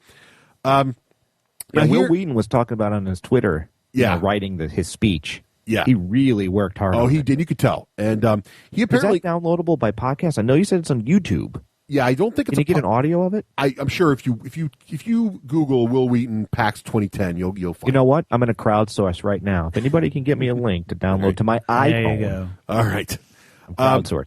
I would like one. Thank you. Now, you'd asked, Raef, why there were so many lines. They run PAX completely different than how Gen Con works. Okay. And I can't decide which I like better. They're just different. And I will say this, too. It's not that I think PAX is better than Gen Con. They're just different. And it's an equal highlight for me in the year. Now I have 2 great cons to look forward to. I can't wait to go to Gen Con this fall, and I get to look forward to PAX in spring, which is great. And it's local to me, which makes it even cheaper to get Most people would say Gen Con is in the summer. Yeah, fall, right. Well, August. Summerish fall. Bob, send your emails. Right. I don't understand the straight lunar cycle, solar cycle, whatever. I can't even speak. Anyway, so it's run, I guess you know what it felt like to me as a tech guy? It felt like going to a technical seminar, which is strange. Sounds exciting. But there's these technical seminars, there's these tracks, and you decide which things to attend. Well, that's how sort of this was. It's primarily based around these panels. And they have panels on everything. They have panels on different companies come in, like the City of Heroes guys were there talking about the latest thing. Major Nelson was there talking about stuff. There was a panel on women in gaming. There's a panel on this, panel on all kinds of stuff relating to our hobby. There's a panel by a podcast talking about Beyond Candyland and all the different kind of board games there are today, all kinds of crazy stuff. But the weird thing is, for me, coming from Gen Con, where Gen Con, everything's pre-sign up. And the great thing about that is once you've signed up, you're in. Yeah. At Penny Arcade, there's no pre-sign up. There's just lines everywhere. Wow. It's kind of like Disney World. You sort of get in line and you wait. Now, what's fun is everybody's playing games in line and everything else, but it's still, and there's, of course, a bunch of open stuff like the giant expo floor and everything else. Like Gen Con, you spend the whole weekend on the expo floor, really. But you really just get in line, which is sort of a surprise to me. So if you want to go, if you do end up going to PAX and you want to catch something like the concerts at night or Will Wheaton or whatever, or their keynote address, you got to make sure you get there really early. In fact, to give you a sense of scale, they have a room. Now imagine the expo room at Gen Con. Remember how big that room is? Giant, huge room, yeah. All right. They got a room that big. Yep. This room is called the Q Room. It's just lines. All it is stanchions and lines. Now, well, here's how crazy it is. That would be scary to me. It would be. But then they got these giant screens up there. Yeah. And the screens play games with the audience while you're waiting in line. It's like Disney World. They're totally distracting you about staying in line being bored. Yeah. It was crazy.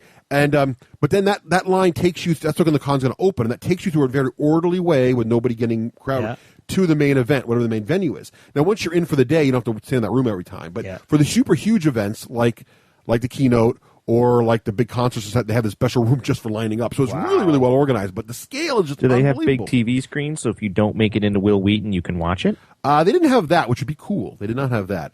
That seems like a missed opportunity. That was, well, they have YouTube. So well, there you go. So that was a very different experience. Now, just quickly, I'm going to go through the things, my days, just to kind of give you an idea what kind of fun. Friday morning, the con doesn't start till 2 on Friday, but Friday morning, Major Nelson of Xbox Live and Major Nelson's podcast, which I'm a fan of, had a big meetup. They call them tweet-ups now, at the Microsoft New England Research and Development Building, which acronyms conveniently works out to be NERD, located in Cambridge, Boston, just one little couple T-stops away from where the thing was. So we went over to that. That was super cool because, A, you got to go into a major Microsoft research building, which nobody gets to go into very often unless you work for Microsoft. B, they had another Surface just sitting there in the corner. Yeah. They gave us all free food, like great spread of all kinds of treats and breakfast and coffee and everything. And I heard about that. It was all free food. And it was only like maybe 100 people there, all chatting with Major. So it was really kind of, it kind of felt like a band playing a very small club. Yeah. You get to see Major Nelson and the whole cast of his podcast and ask all kinds of questions about the Xbox service. Really, really cool. And if you asked a question, they threw loot at you. And I scored a free pair of headphones. It's kind of fun. Oh, cool. And we got to play with the Surface a little bit, which is some of the people. Like I had sat down with one of the guys that were playing with the Surface, playing random games on it. It was fun. So that was a great way to start off the morning. Then we went Were to. they all there? Were there? Lollipop and Laura Lollipop was there, and Ian Steptoe. Yep, they're all there. Then we went to PAX, and this is where we started standing in line. So went to PAX, was blown away by the entry thing, blown away by how well it was run. Their merchandise booth had this massive line. Nicole scored a cool PAX scarf. And then we went to the Q room and described that already. Then we waited we saw Will Wheaton's keynote. It was awesome. Then that evening we went to see the Women in Gaming panel at night. And we were a little disappointed in that, but Nicole's going to blog about that. In fact, she was actually so look for her blog, and she might even talk about it in Total Fangirl. It was kind of weird. But the nice thing about the Heinz Convention Center, again, I know people talk about other cons and their food. You're at the Heinz Convention Center, which is attached to the Prudential Center, the Peru, as we call it in Boston.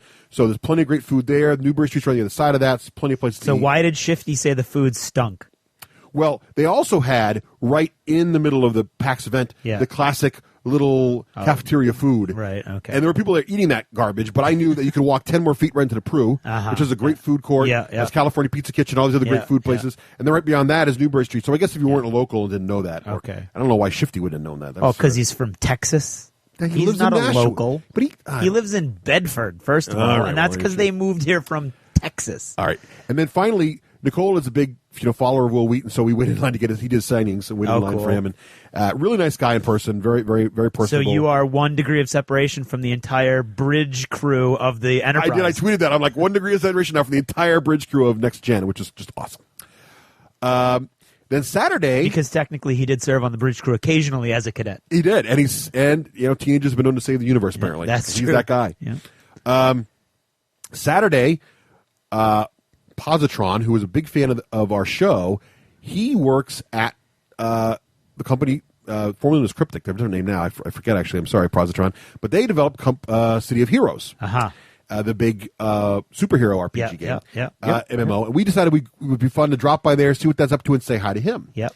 And it was really a fun experience because, I didn't know much about City of Heroes prior to this, and I was really amazed by it. Was cool to see, again, a full room, big giant room, bigger than the Fantasy Flight room at Gen Con we went to, chock full of all their fans. They're talking with them, they're answering questions, they're telling them what's coming up. This Going Rogue expansion sounds really, really cool where they've already got heroes and villains, and you can form your own super teams and all that stuff. Oh, cool. They're inventing Going Rogue, where you can actually be a character who starts good, but then falls from grace and becomes evil, or go back and forth, which is kind of neat. But the best part was, he's up there, and he's very well known in the community, very well respected developer. People coming up to him, and he's talking to him and doing this whole semi-famous person thing. How you doing? And Nicole and I walk up to him, and he's like, "Hi, how you doing?" I'm like, "We're Nicole and Russ from the D6G."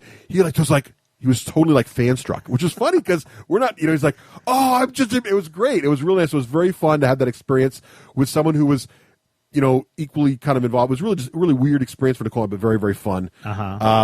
And he said, "Can I ask you one thing? Could you stop giving negative achievements for MMOs?" Well, that's understandable. So that was for you, Positron. How long is this policy going to last? I don't know. Until, whatever. You're starstruck. That's why we just did that. It just was really nice that he would. See, Raef, I agree with you now. He is wishy-washy and does not stick to his principles. Nope. I appreciate our listeners. As do I, but you have to have a moral compass. They had a great board game room there, which we checked out on Saturday. They actually had 2 board game rooms and then a third room, which had all the games to rent from. Who are the Penny Arcade Expo guys? Well, their names in the comic are Gabe and Tycho, but they're the main 2 guys that run it. But then there's a huge cast of characters. Yeah, we had these enforcers, guys in red shirts. That did an awesome job. There's actually, if you look at the tag here, you can read the back of the tag. But like, do they get up and talk too? Oh yeah, they came out of the end of Will's thing. They had their own panels. Craig's reading the back of the date. The rules of PAX: 1, drugs are bad. 2, don't steal. 3, don't punch or kick people. 4, no cheating. 5, don't harass anyone. 6, don't spray paint or put stickers on stuff. 7, don't mess with things that aren't yours. I can get behind all that stuff.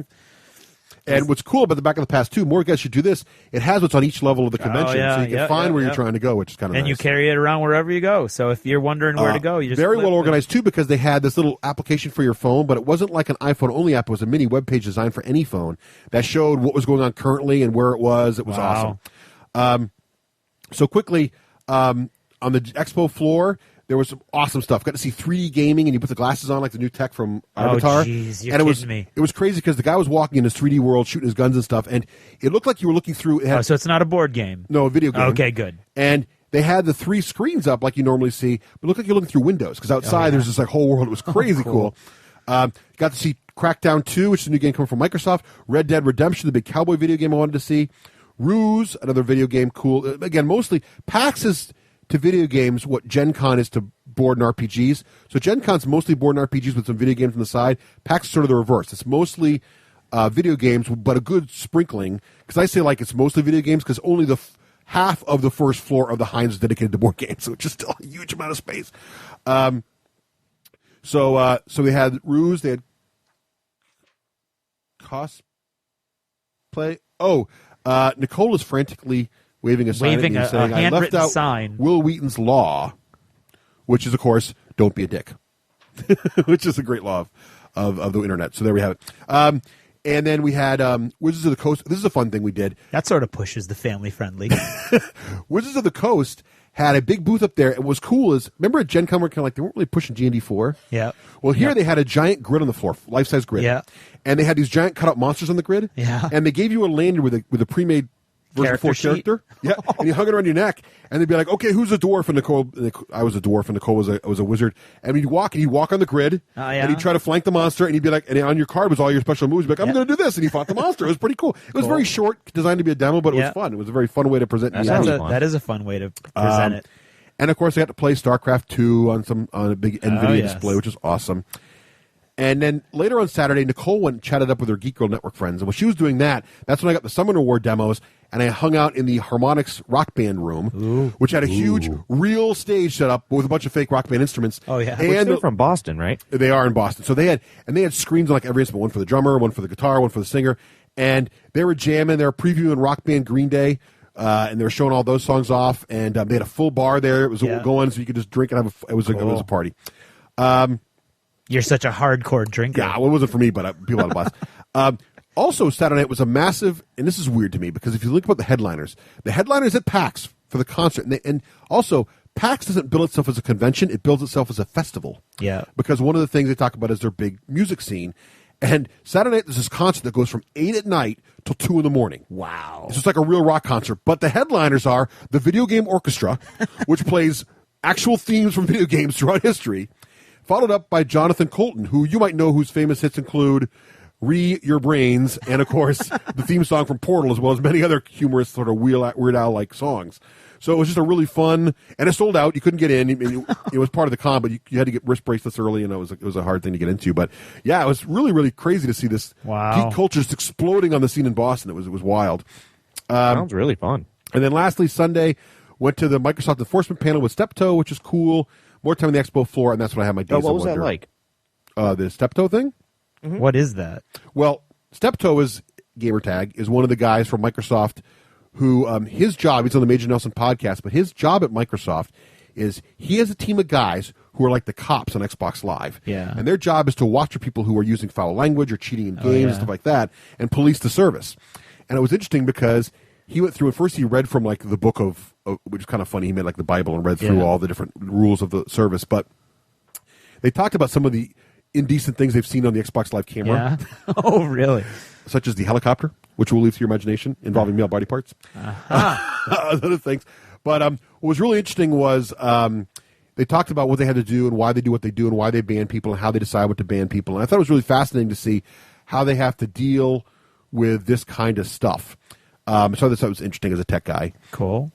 Then we spent more time on the expo floor, and then I had the big Days of Wonder Mystery Express, sort of a great way to end the con. We had a nice fun time with that game. So overall, I thought it was amazing. I cannot recommend PAX highly enough.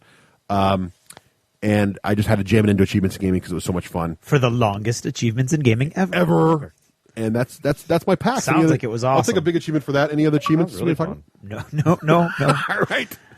That's achievements. There you go.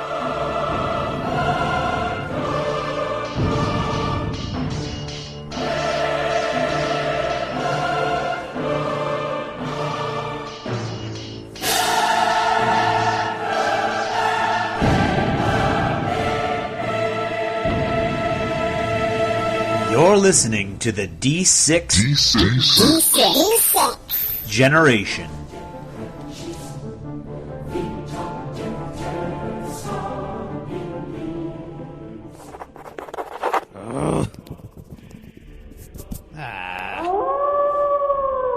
Tired of pen and paper? Take your game to the next level with Army Builder and Hero Lab from Lone Wolf Development. Army Builder has been the standard for Army construction software for miniature gamers since 1998.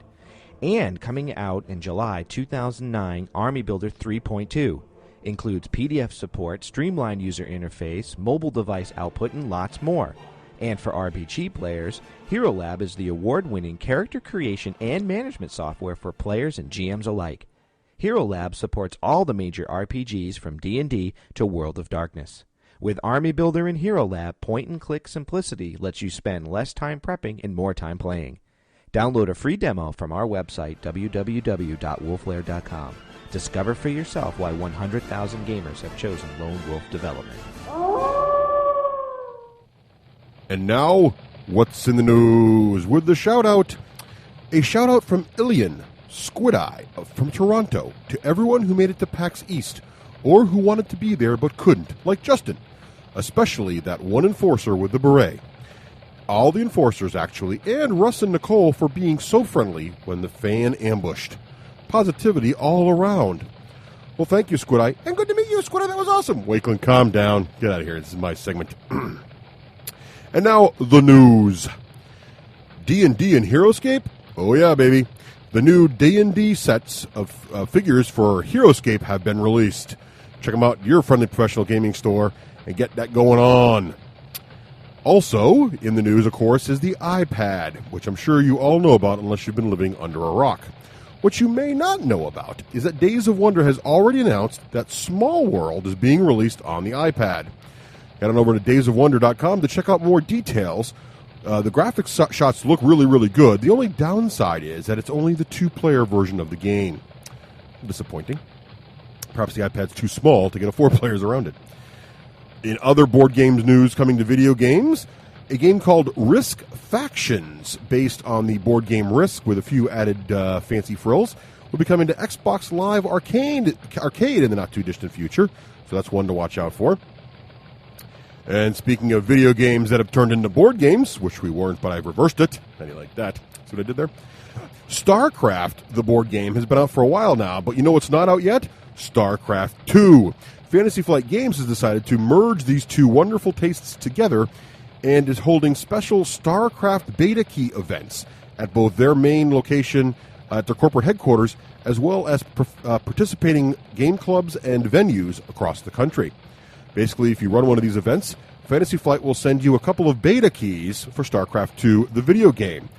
Play StarCraft, the board game, perhaps score a beta key. Pretty cool. Check with your friendly professional gaming store and see if it's going on. The downside, all the events got to be done by April 20th. So by the time you hear this, it may be too late, but check anyway. If you're a fan of giant flying battleships, and who really isn't? Did somebody mention giant flying battleships? Wakeland. No, this is great! 2 in a row!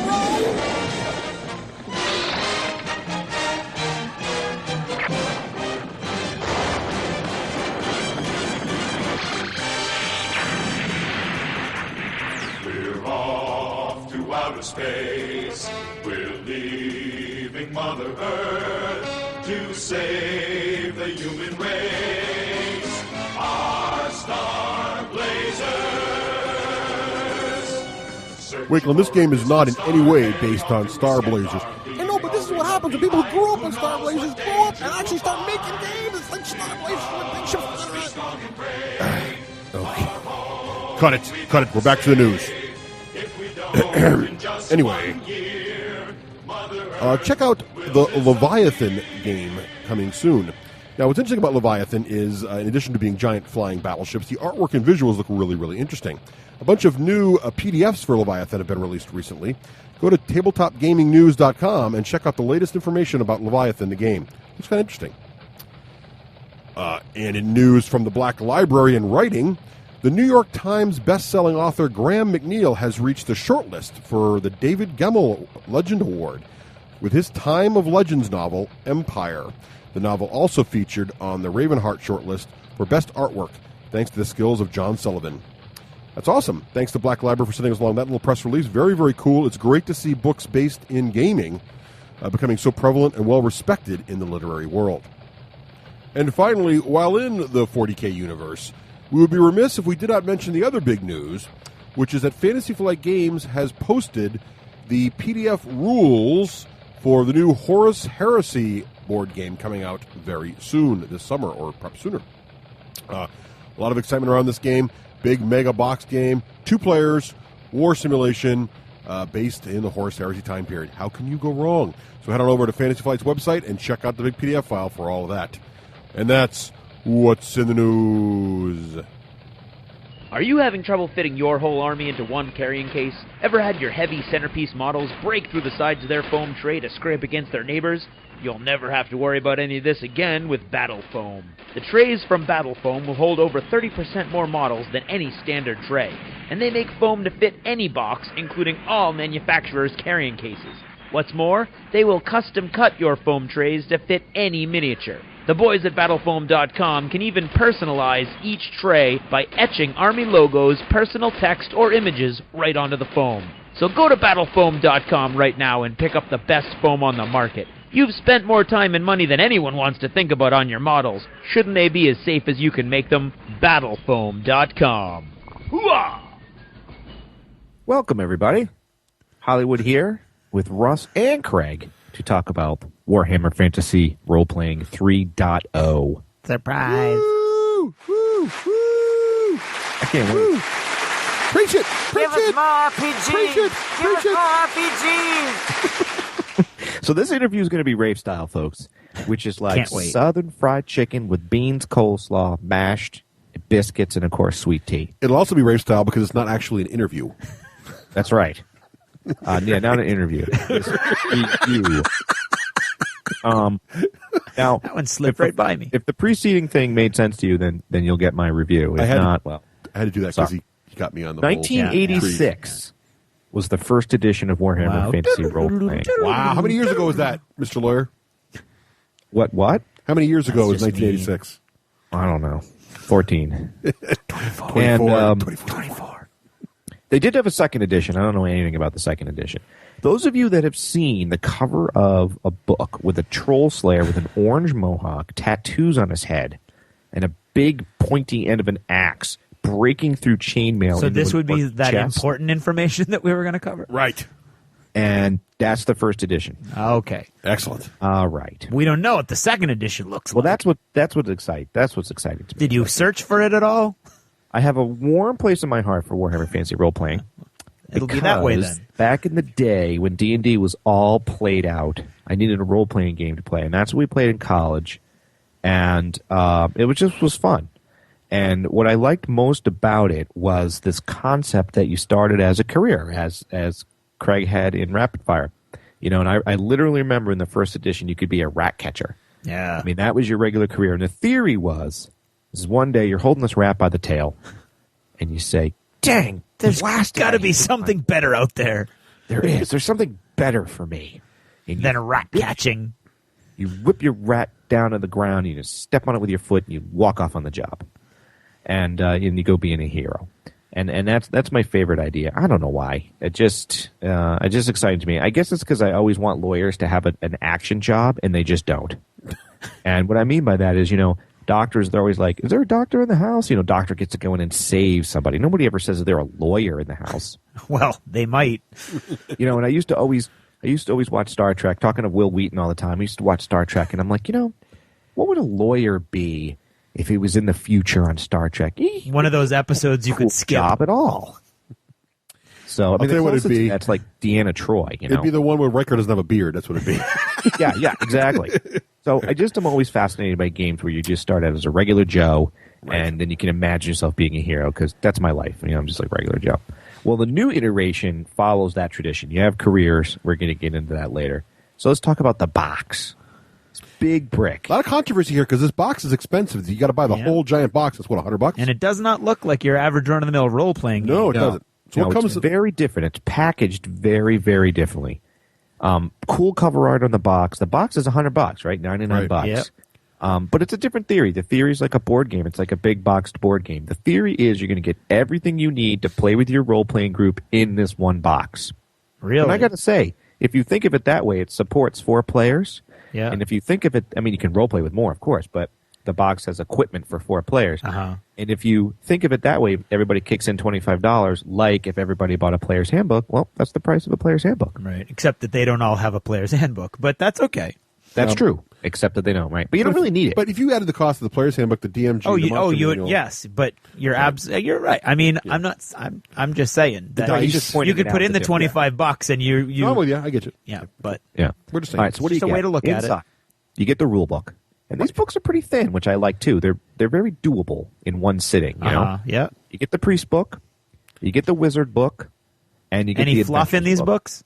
What's that? Any fluff or artwork? Are they full color? Or Yes. Color. Yep. Nice. Full color. Fluff. Cool. Art. Bring you right pictures, diagram. Like we're gonna. Let's get into it now. My favorite book is the Wizard book. Because I never knew this, Craig. I never knew that the arcane wizards in the Warhammer world tap into the winds of magic. Yes, that all blow from the pole. I remember that from Fantasy Battle. Tell everybody about the winds of magic that you know of. They come from the pole, and they're from a massive breach into the warp that is up in the North Pole, and the winds of magic flow over the whole world in different places at different strengths, and sometimes the winds are strong, and sometimes the winds are weak, and you can tap into different colors within the winds, and they power different types of magic. Yeah, see, I didn't even know all that you said, even after reading the book. That's what it's like. I thought that was really cool. So they kind of go into that. They describe that. They describe how there was this teacher who's really an elf, I believe, if I'm getting that right. Yeah. And he believed humans were too stupid to understand how to tap into different colors of magic at the same time like elves can do. Yeah. Elves can combine the winds and the colors together, but humans can't. Right. And so he's like, well, no, we're only going to teach you one color.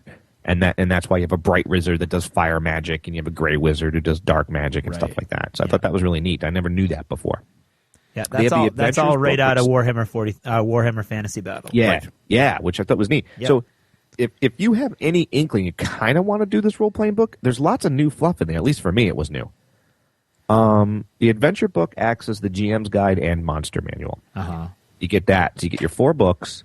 You get a pad of character sheets. Let me ask you this. How are the indexes? Are they good reference books too, or are they really designed to be read once and you got hard to fumble through? How does that work? I mean, they aren't the best indexes I've ever seen, but they work. All right. They work. And now that you mentioned it, I'm trying to think, you know what? I don't have the box next to me, of course. I think they just have table of contents. Okay. I'm not sure there even was indexes. I'd have to check that. Okay. Too bad. Unlike Russ's review, that's not the first thing I gush about is the index. Apparently, it's not going to be the last thing you gush about either. Yeah. You get a pad of character sheets. You get the dice, which we're going to go into because it's not your standard D20 die 4. Yep. You get character cutouts. I don't know the word for that. It's like the tomb characters. Yep. You stick them in little plastic stands. Yeah. Yep. Cutouts is a good way. Yeah. Okay. You get tons of markers. You get tons of cards. And here's what's really different. You don't really need any paper. You don't need paper. You don't need minis. You don't need grid. The whole game is played off the dice, the cards, the token, and your character sheet. So it's green. This is a green role-playing game. Yeah. I mean, of course you're going to have scratch paper. But, like, for example, your hit points, Craig, you don't write down 20 minus 2, you have 18. Yeah. Your wounds are taken by little mini cards. And every time you have a wound, you take one. That's funny. I hadn't really thought about that when we played it, but you're right. There's no reason to write anything down. It's kind of cool. Nope. Not one. So yeah, MSRP $99. I felt it was worth every darn penny, and that's going to be different from what you hear when I say in the review. Okay. I still think it's worth every darn penny. Gotcha. Okay. So, main thing in every R-player's mind is what the heck are the characters like? I like the starting point. You have what's an R-pair? What's an R-pair? For people that are new to role-playing games, what's an R-pair? R-peer. Oh. Role player. Okay. I think that was a Hollywoodism. I thought it was a new kind of person who watched over your kids. That's an au-pair. Au-pair. Okay. Au-pair. Just checking. Yeah. You got to prune your logic tree there, bro. I guess. Zing! Someone's our tree peers. pruned. Our pairs. If you're from Texas, that's how you say it. It's our pair. All right. Okay. I love this starting point. You start out your life as a road warden, a thug, a coachman. I'm kind of thinking, how do you role play a coachman? Come on up on my wagon. Where you going, Governor? These are actually... Top of the morning to you. They have a Burgermeister. I mean, they call him the Burger, but they have Can you name him Meisterburger and be like... I bet he's not a Burgermeister, because if he was a Burgermeister, he'd be in charge of a whole town and probably not want to leave. He had a burger. A burger, which would be a person living in a town. Come on, man. You're supposed to be the expert here. And there's actually a class called a career called a commoner. Uh-huh. You have an agent. You have your acolyte. You know, I have to say, this is kind of reminding me of the original Dark Heresy with the... I can be a commoner? You mean I can play a peasant, Raef? Yes. Sign me up! That's awesome! Now, here's the question that I think is burning in every R-pair's mind. Can you be a rat catcher? No. Oh! Well, isn't a commoner sort of... Can a commoner be a rat catcher for starting? Yeah, but that's more fluff, really. No, I don't think there's a rule connected to that then. Right. There actually was. I mean... I believe you. Yeah. Okay. So, much like a board game, you get your character card. So you go through the stack of cards. This is very different, too. And so you go through your stack of cards, Craig, and you're like, oh, Road Warden, here you go. And you hand it out. Okay. Now, it's kind of Descentish. You're supposed to pick 4 at random and then pick the one you like. Really? Yes. Huh. That's weird for a role-playing game. Yep. So that's what you do there. Well, but there's mechanics for rolling your own game up, your character up, right? No. Because we rolled our characters up the next time, Russ. Oh. That's the mechanic. Oh, well, okay. Wow. Yeah, I mean, I altered it so if people wanted to pick their own, they could. Right. But people just went random, and they kind of liked it. Right. Okay, so you get your character card, and on your character card, it has these little slots on the side. I mean, not cut out, but the little painted slots. And the slots say things like reputation, tactics, faith, focus. And later on, during your characters, you're going to get these little mini cards, and they're going to say stuff on them, and you stick them on those slots. Uh-huh. You might have 2 tactic slots. You might have a reputation in a tactic slot, but that's another way you add effects to your character. Gotcha. Again, all done by cards. Sounds like there's going to be a lot of little cards. There are. There's a lot of little of those little Corey cards. Battlestar Galactica size cards. Yeah. Yep. That's a theme in today's show because Runewars has plenty of those too. Lots of them. Yeah. So you get your character sheet. It's got your standard Warhammer stats that every role player is used to. You got your strength, your toughness, your agility, your intelligence, your willpower, your fellowship. Yeah. But what's weird, it's not a D20. It's not a D100. They're these little itty-bitty numbers. Like we had a character with a strength of 2. Huh. Right. So it kind of maps that'll to become relevant when we talk about the dice pool. Do they feel like they map to Warhammer Fantasy Battle? So like it's like No. Right. No. Okay. Nope, they don't like a anymore. human strength because 2 or it's the strength dice 3 or pool something? mechanic. Because it's not based off. And that's what's interesting is Warhammer Fantasy Role Playing First Edition did map to. It was a branch off of Warhammer Fantasy Battles. Gotcha. So there was a kind of a relation there, but no, not in this game. They went board gamey on you. Yeah. Okay. And that's where things get funky. As we said, everything's tracked by a card, and your character. So he's in the world. You've created him. We didn't go into the different races. There's dwarf race. There's an elven race. There's a human race called the Reichlanders, and I feel like I'm leaving out a race, but I don't think I am. Just like every other regular role-playing game, you have your access to skills. That's your barter skills, your first aid skills, things like that. You have your access to tactics. An example of a tactic is a card that says might makes right. And then what that is, you can spend fortune, which we'll get into, and then on a strength test, on a dice roll, you can get boosts to your dice roll. Okay. You have access to this thing called reputation. An example of a reputation card is Silver Tongue, And again, that'll add effects to your dice pool. Now, these cards, there's thick. I mean, I don't know, there's like 100 or 150 of these. So you really get some nice, interesting selection of the type of skills and tactics. So the book doesn't have to be full of all the different skills you can take because they're on the cards. Exactly. Which you mean is an expansion. All you do is sell on the deck of cards, and now you've got what I wanted to point out. New abilities, new classes, or whatever, right? Yeah. It's not in the books. It's on the cards. In character generation, are you picking these at random, or do you get to choose them? You can choose them. Oh, so you're going to go through that 100? Choose them. Oh, cool. Do they have actually get points that you spend on these cards? On these cards, or you can up a stat, or you can Okay, that's very get more skills, or and it was quick. I mean, custom characterization was just like, I mean, frankly, the longest amount of time was waiting to have the deck of cards passed to you. Cool, You know, we didn't get to what the basic actions are. Russ, I'm going to have you talk about that. Those are the ones with the block and the parry and things like that. But again, during character creation, Russ, you can go through and you might pick twin pistol shot, for example, right out of the gate as character creation. Okay. So your action cards, this is where your deck end really thick. This is where your spells are, your pre-spells are, your ranged attacks, your melee attacks, and your morale-based attacks. Now, do you got to worry about inventory at all, or is it all sort of assumed if you have the ability, you have the weapons? That was confusing me. Again, that was in character creation. You get points that equal money. I see. So yeah, I mean, you can't necessarily deck yourself out with 2 twin pistols maybe right off the bat. Or probably you could have afford 1 pistol. Right. Okay. Yeah. Yep. So that was pretty that's pretty much it. We're going to go into the mechanics just a little bit. You guys have any questions so far? No. I'm with you. All right. So what do you get to do? You got your character. Now what the heck you do? Now the game designers say this very upfront right in the book. They want to make the GM have the players have a can-do attitude. If the characters come up with something, they want to make it smooth. They want to make it easy. They don't want you to pause and look into a book. And they designed the actual game mechanics to do that. And they did that with this dice pool. We'll get to the dice pool later. The other thing they did was they made range very fluid. There's just 3 ranges: close, medium, long. Close range is loud talking. Fluid. It sounds vague. What's that? It doesn't sound fluid. It sounds vague. It's a tree pruning thing. To me, it's as fluid as silk. Okay. To Russ, he didn't like it so much. No, I didn't say I didn't like it. I said it made me feel like an MMO. I think it's cool because like in an MMO, you're either the guy in hand-to-hand combat, you're the guy at long range, or you're sort of the guy in the middle, and that's what this felt like. Like all you do is you put your model. If your model's next to another model, then you're close. And then you put like these little marker tokens. And then if you're 1 marker token away, so if you're in that little pool between... So it's a very abstract... The model is a very abstract... Abstract is the word we want to use, I think, here. It's a very abstracted concept. You're not maneuvering or anything. You're just sort of indicating placement. Basically, your weapon might be a weapon that fires at, long range, and or it's medium, and then just modifiers for that or something. That's it, pretty much. And all the talking and the shouting, Raef, that's how they define what they are? Yes. That's to give you a sense of what close range is and so on and so forth. Okay. Yeah, long is like bow shot, medium is like, hey, and then, close is like...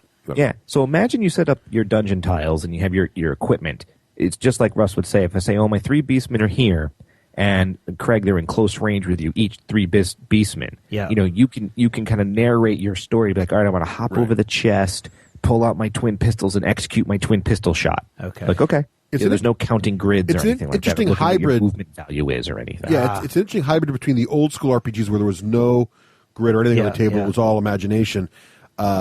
And the very, very tactical like D&D 4 where you've got a full grid and flanking and everything else. It's sort of a middle ground where you get a basic representation, but it's very, very abstract. Gotcha. Yes. And they make it nice, kind of like Descent. If you're a bowman and you end up in close range, you can push your movement. It's not you can just go one range band to another. There's a way to push it. Right. So you can actually say, all right, I'm going to break combat. There's no penalty for breaking out of combat. They don't get a free strike at you or anything. It's just assumed you somehow get away, you can draw your bow, and you can shoot it. Right. It's kind of neat. They have 2 modes, encounter mode and story mode. And you do have your effects and everything all happen in story mode, but you don't have to worry about tracking time or rounds. And but in encounter mode, things slow down a bit.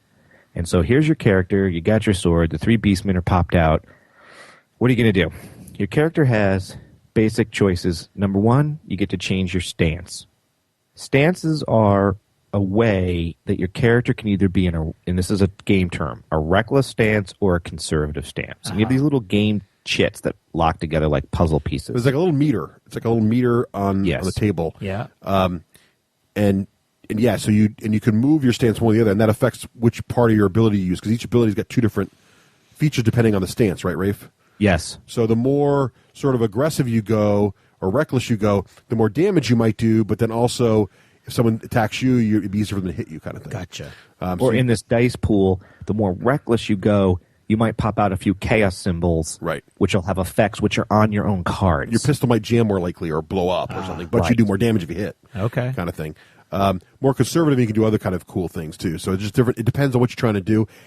This part also sort of reminded me a lot. You can tell this RPG is based a lot on the Warhammer MMO, because there are actually terms called stances in that also, which is a similar concept.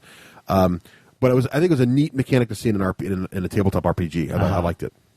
Yes, and you have and then on your cards, you just flip them over. One side's reckless and one side's conservative. So again, you don't have to consult a book. You can just say, I want to see which card I feel like doing. And the card says your options on it. So I'm flipping it to conservative, and it'll tell me what my options are. And then you could be a number of pips on this little meter to conservative, and the more you're on those pips, right, Rafe, the more impact it has on the abilities on that card, right? Yep, it has to do with what you put in your dice pool. Right, so and the problem is once you've gone totally reckless, like let's say you're 4 pips into reckless, you can't just pop back into conservative. You got to sort of work your way back. So it's kind of like you go into berserker rage or crazy move, and then you're like, okay, I'm taking damage. I want to come get more defensive, and you fall back. Yeah, it's kind of a neat. You feel like there's sort of this momentum to the kind of style you're fighting. It does remind me of a computer game though, where you're like on a sliding scale. Yeah, it does. And you're kind of like you're generating up to that or down to that scale, and then your guy's going to do stuff, and then you've got to slowly walk it back. And it does seem. That's the picture I'm getting. They have a nice thing. I always think of you, Craig, of this part, because again, you're not stuck. You don't have to click down your stance one click at a time. Just like in Descent, you can push. And you can cause yourself either fatigue or stress to go down multiple steps at once. Gotcha. So you have options. You're just not locked in waiting for a whole round to come around to go, all right, I go up one more pip. And what's really cool is when you stress and fatigue yourself too much, when you start to max yourself out, you start pulling insanity cards or condition cards. That's very GW. I'd say what it is. That's awesome. You know, if you pick one that's like you see a demon, well, we're not fighting a demon. You're supposed to put it back and pull one that makes sense. And then again, it'll affect your dice pools mainly. Gotcha. But you get to change your stance one pip one way or the other. Yep. You get to use one of your action cards. Your action cards are things like combat, spells, but they have some good ones too called Assess the Situation. That's an actual card. Yeah. And you may say, well, normally in role-playing games, you're like, I just say to the GM, well, I want to look around, and they go, oh, you notice, secret door. Yeah. But in this, you might have one of those morale boosting type of characters. So if you do Assess the Situation, you're going to add party buffs. Okay. Right. Which is kind of cool. Where do the action cards come from? Do you have like a hand of action cards and you can only do the ones in your hand, or do you choose them ahead of time? Basic ones, which I have them all detailed out later on what the basic ones are. And then when you're creating your character, you get points that you can spend to get special action cards. Oh, so you're always going to have those cards. Yeah, they're usually on the table. So basically, it's almost like you have these They're like the feat cards from Descent, sort of. Yeah, exactly. But you have these can moves too. So imagine Descent, where you can say, I'm gonna battle, or I'm gonna. Well, there's a card. It's basically says battle. Okay. So I'm gonna do a generic attack. I'm gonna do an advance. So you might have bought the Assess the Situation card, so that might be one of the things you do have one in battle. So everybody has the same ones of those, the basic sort of not screw up. And then there's also these, like I had one, was it a basic one, Rafe, where I could parry? Basic. And so I could basically, someone attack me, and I'd be like, okay, I'm going to parry using this card. Some of the cards play out of phase, right, Rafe? Yep. Like yes, to play absolutely. with my opponent. But the thing is, once you did the card, you couldn't take it back in your hand until a certain amount of time happened. It was sort of interesting. Like they had cooldown periods on them. Okay, yep. So I had like parry and I had like dodge. Yep. And one of them did one thing, one did the other. And when I played parry, I couldn't parry again until 2 more like phases occurred of attacks. Yeah. So that was cooling down. I could do a dodge then instead. So it kind of feel like I'd be blocked, sidestep, block. It was kind of neat. It made you feel like there was a dynamic battle going on. So you had options, but it's built into the cards that you're just not going to be able to do the same thing over and over again. What's great as a beginner, you're never in a situation where like, oh, I didn't know I could parry because I didn't read Rule 67 of the player's handbook. Right. It's just, I've got my cards, here's my options. Oh, I can parry. I can do that. Sounds good. And then these special rules, I have it right there in front of me, too, so I don't have to, it's really easy to jump in and just know what you can do. That's why I like that part a lot. Yeah. Yeah, and you know what? I stand corrected, Craig. I must have edited that part out. I had anatomy of an action card, but I must have thought, that's boring, and I cut it out. So, well, that's unfortunate. Yeah, you get the basic one, like Russ said, and they were things like melee attack, range attack, parry, dodge, assess the situation, and there's one more that I can't remember what it is off the top of my head. Yeah. So those are basic to everybody. Okay. And then there was another one I looked up. It was like twin pistol shot again, and that'd be one if you're a melee. I had one that was character. like twin pistol because I was playing sort of like it wasn't a witch hunter, but it felt like a witch hunter. Gotcha. I had pistols and a sword, and so let's say you pick your range shot, which everybody can do. It would say on it agility versus defense. Okay. And that tells you right on the card what stats you're using. And again, you use the dice pool, which we're going to get to next. Yeah. And what Russ said is true. There's a little icon up at the top. Now, really range shot would have no refresh rate at all. But twin pistol shot might be 2. Okay. And so what you do is when you use twin pistol shot, you put a counter on it. And once you hit up to 2, it refreshes, and you can play that trait again. Gotcha. Right. But remember I told you the things about reputation and talents and focus and all these different things? Yep. There's different mechanics where you can speed that up. So you can remove a token. So you might have one of those characters that lets you refresh your cards more quickly. Gotcha. So there's a lot of options there. Seems it. So to go back, your character, change your stance. You're in encounter mode. You're about to fight something. You can change your stance. You can use an action card. And then you have this maneuver.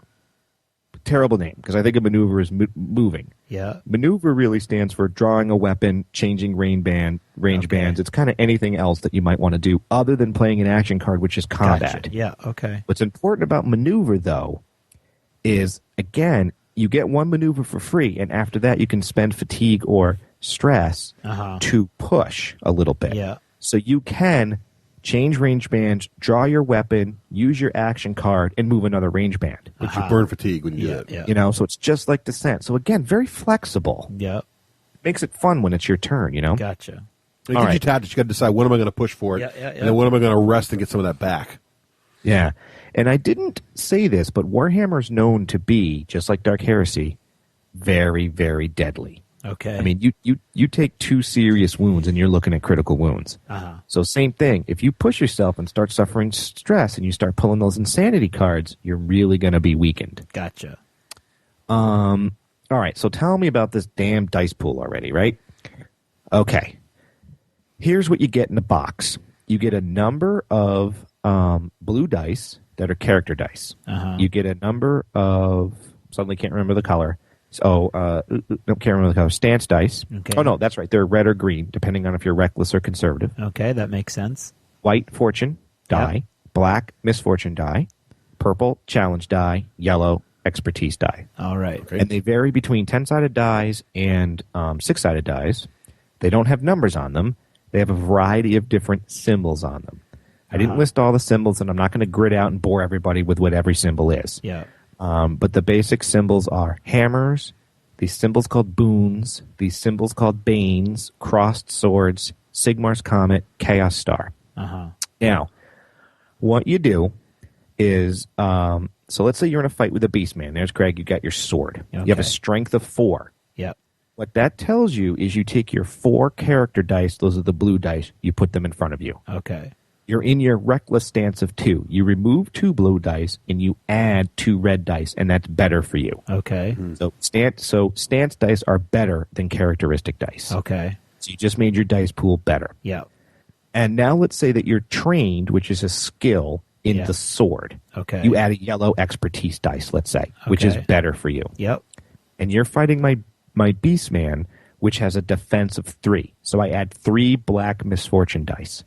That's it. That's all you do. You pull them all up, you roll them together.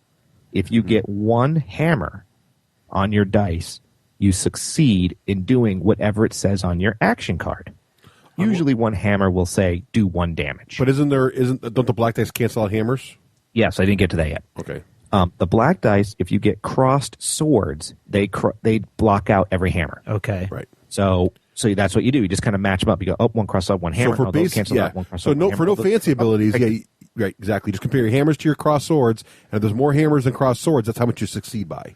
Right. Okay. But then there's mitigating factors like other symbols. Yeah. And those other symbols I was telling you about will all be told on your range card. So it might say 2 hammers do +3 damage, 1 boon, which is good for you, cause a pushback. I'm just making this up. And the symbols are on your card, so you just look down and go, oh, if I see that funny looking shape there, I will do bonus damage, or I'll knock him down, or I'll push him back, or whatever, right? Right. And here's what's cool, too. my negatives, so on my misfortune dice, if I get like a Bane, and Banes and Boons cancel out, but if I get a Bane that survives, it'll say on your card, Craig, your card, it'll say, 2 Banes, gun jams. Right. Ah, gotcha. And it's all on the card, so you don't have to know any of that stuff. Right. Exactly. And what's really cool is in story mode, what you're supposed to do, if I end up with a Bane or 2, or you end up with a boon or two after everything cancels out, I might give you a little bit of extra information that you were trying to mine out of the tavern keeper. Aha. That's how those things work when you do that. When you're doing like opposed skill checks and stuff like that for bluff versus defensive bluff, that kind of thing. Gotcha. So that's it, man. That's it on the. What do the chaos symbols do? The chaos symbols are the equivalent of the opposite of your Sigmar's Comet. They're so bad. It'll either be on your card. Okay. You can also, the Sigmar's Comet and the Chaos Star can be converted to other symbols, and that's on the chart. That's right. So if it doesn't pop out an exact effect, you can say, I'm going to use this for this, or I'm going to use this for this. So the thing is that the Sigmar's Comet, the player gets to pick what it's going to become, and the Chaos symbol, the DM gets to pick, right? Yes. So the DM can make it worse for the player if he wants to, kind of thing. Yep. Right. And there's all sorts of cool things, again, where, like, there's really cool things. It's almost like being an Overlord in Descent, where if I get a Chaos Star, usually what I can do is add tokens to your cards. Right. So that you can't refresh them as fast. Right. So. It's like fumbling. It takes longer to get it back or whatever. Yep. Right. Yep. Interesting. So. That's real others to it. And that's what's cool. What's cool about that the is. Whole game. Yeah, what's interesting about that is you really learn that very quickly, because all you were looking for is hammers and crossed swords, and all those other symbols, they're whatever they do is on your card. Specifically keyed to what you right. And so you've got your card right there. And the number of hammers you get above the number of crossed swords, your card will say, like, well, if you get 1 hammer, you do this much damage. If you get 2 hammers, now you're talking critical, or 3 hammers. Gotcha. Depending, like the Troll Slayer guy we had, if he got like certain hammers, he just went to town. It was awesome. But that's really all. It's pretty simple. I mean, the combat system is really, really simple in terms of that, and that's all you do for everything. Whether you're doing combat or whether you're talking to the tavern keeper or interrogating a prisoner, it's all the same sort of dice mechanics. Exactly. That's exactly right. So the last section I had before we really rate it and talk about our thoughts about rating it is to just wrap up these sort of extra little tidbits of cool stuff that we don't need to go into a full segment over. You know? Yeah. Okay. First of all, I'm not reinventing the wheel here, and they're not reinventing the wheel here. It's a role-playing game. It has everything you'd expect. The Game Master, it has monsters, it has plot lines, it has stories, it has XP, it has all that. What's unique about this, I think, is number one, its board game feel, which I have to admit to you is a little odd, but we'll get to that in the review. And it has the dice pool. It has your action cards, your character cards. It has something I didn't tell you about called a party card. The party card gets to be selected by the party at the beginning of the encounter, at the beginning of your adventurers. Like our past group, not Russ's group, but the other group picked one, which was like Band of Thugs, basically. I did like this. This is cool. And the party card also has slots, focus slots, tactic slots, reputation slots. So when you're building your own personal character, you might have 3 tactic slots, but your character might only have 1 slot to put 1. So you're like, well, what do I do with these extra 2? You can put them in the party card. And when you put them on the party card, the whole party gets to use that ability. Oh, cool. Yeah. And isn't there something where when we do good role-playing, you put something in the pool, and then when the pool gets big enough, we get something back? Yes, we didn't talk about fortune points, but fortune points act exactly like you would think they would act. They're like fate points. They're in the rule book. I didn't write them down, but they let you do things. Usually it's like re-roll 1 die, or you can change a boon or something like that. Right. So they're all in there, and you spend fortune points. When there's good role-playing, and they want you to spend fortune points very fluidly. So Russ spends his 3. When they're giving good role-playing, I throw a little marker out there, and I say, hey, you guys did something really cool there. And let's say it's a party of 4. When there's 4 chits, everybody's fortune refreshes. Right. That's on the party card. Another cool thing, which is if the party's taking too long to do something or there's a lot of in-squabbling, the GM can move the tension meter up on the party card. And that'll start to give negative effects to all the party. Oh, cool. That's your party card. So that's a little bit new. We already talked about all the cards. Is experience cards too? Or tokens, or how do you track the experience of your character? Yeah, here's what's interesting. They recommend for like 1 game session, you get just 1 or 2 experience points. So again, there's no huge grid. I killed 5 beastmen. Each beastman's 12 points. There's none of that. Wow. So there's not a lot of granularity for you to really reward one guy who's doing really well. You can. No, you can, because I could say the whole party gets 1, and Craig, because you handled this, this, and this, and this, you get an extra 1. Oh, okay. And what's cool is right on your character card, yeah, it'll say you can take in advance. Let's say it says action cards 2. Yeah. That means you get to pick 2 cards, and that's it for that career. Uh-huh. So if you get your 2 experience points, you could say, well, I want to pick 2 more cards. Oh, that's... Or it'll say action cards 2, it'll say skills 2. Uh-huh. So you can say, I'm going to buy 1 more action card, I'm going to buy another skill. So you can have more than 2, but it's just starting at 2 or only 2 at a time? No, that's how you level up. Okay. So you'll have your starting hand that you picked from your character creation. Right. And then on your character sheet, it'll say you can buy no more points can be spent more than 2 action cards. Okay. So did that answer it? During the life of your character, you can only have 2 more action cards? And this is what I was going to talk about in this cool part here. During the life of that career. So you're going to max so you could conceivably max your action cards out in one adventure, and then you have to skip to a new career? Well, you could. Yeah, absolutely, yes. You absolutely can. Gotcha. Just like real life, it's kind of funny like this. You can work at Dell for 2 years and go, I'm ready to go. I want to go work for HP. Okay. Uh-huh. I'm ready to quit HP, and I want to go to law school and be a lawyer. Okay. It's just like this. You can say, I don't want to be a coachman anymore. I got my 2 action cards. I'm going to go learn to be a wizard. You can. I call it a lateral move. Uh-huh. Okay. You get a little bit of a bonus if you stay within your career. Each career advances. There's 10 advances within the career. Uh-huh. So it's like 2 for action cards, 2 for skills, 2 for character upgrades, 2 for talents. It's kind of like that. Okay. But you can bop out of your career at any time. Gotcha. Neat. It usually costs an extra advance, which is 1 experience point. Uh-huh. Does that make sense? Uh-huh. I think so. I got it. Yeah. Yep. The other thing I liked that was a little bit cool was the magic users. They have an actual card. It's called Magic Cantrip, but it's not really lame. Like just you can summon a tiny mouse or something like that. They say right on the card, you're just supposed to narrate what you want to do with your Magic Cantrip ability. Uh-huh. And what they mean, and all magicians get this. Magic users, they might say, the example they give is you might blow out all the torches when you're trying to persuade the noblemen about something. Uh-huh. And so like when Spence was doing, and it says right on his magic missile, it says use an item that's around you as the magic missile. So one time Brian is like the dwarf sayer, like bash down the door, and so Spence like, well, I'm going to use the door as my magic missile. Okay. So you just sort of picture him picking up the door with like force-like powers and flinging it at the beastman. Oh, cool. So it really let the magic users head of going, I cast 2 magic missiles and I would die 8 damage. It's not like that at all. Okay, You kind of narrate what happened. And if you got creative, the DM could then throw in the little thing into the party pool saying, hey, nice move. I like that. So you got it pretty much forces you to be sort of in the creative narrative mindset. It does. Cool. Nice. It does, actually. Yep. So it was kind of cool. Like, Spence wasn't like using voices and trying to pretend like he was a wizard, or kind of like when you were playing your wizard and you would, or your psyker, Dark Heresy, you had your deck of cards, Right. You were kind of role-playing it like from a theater background, and he was more role-playing and getting into the mechanics of how his magic worked. Gotcha. Based on the cards and what they told him to do. Based on the cards. Yeah. Okay.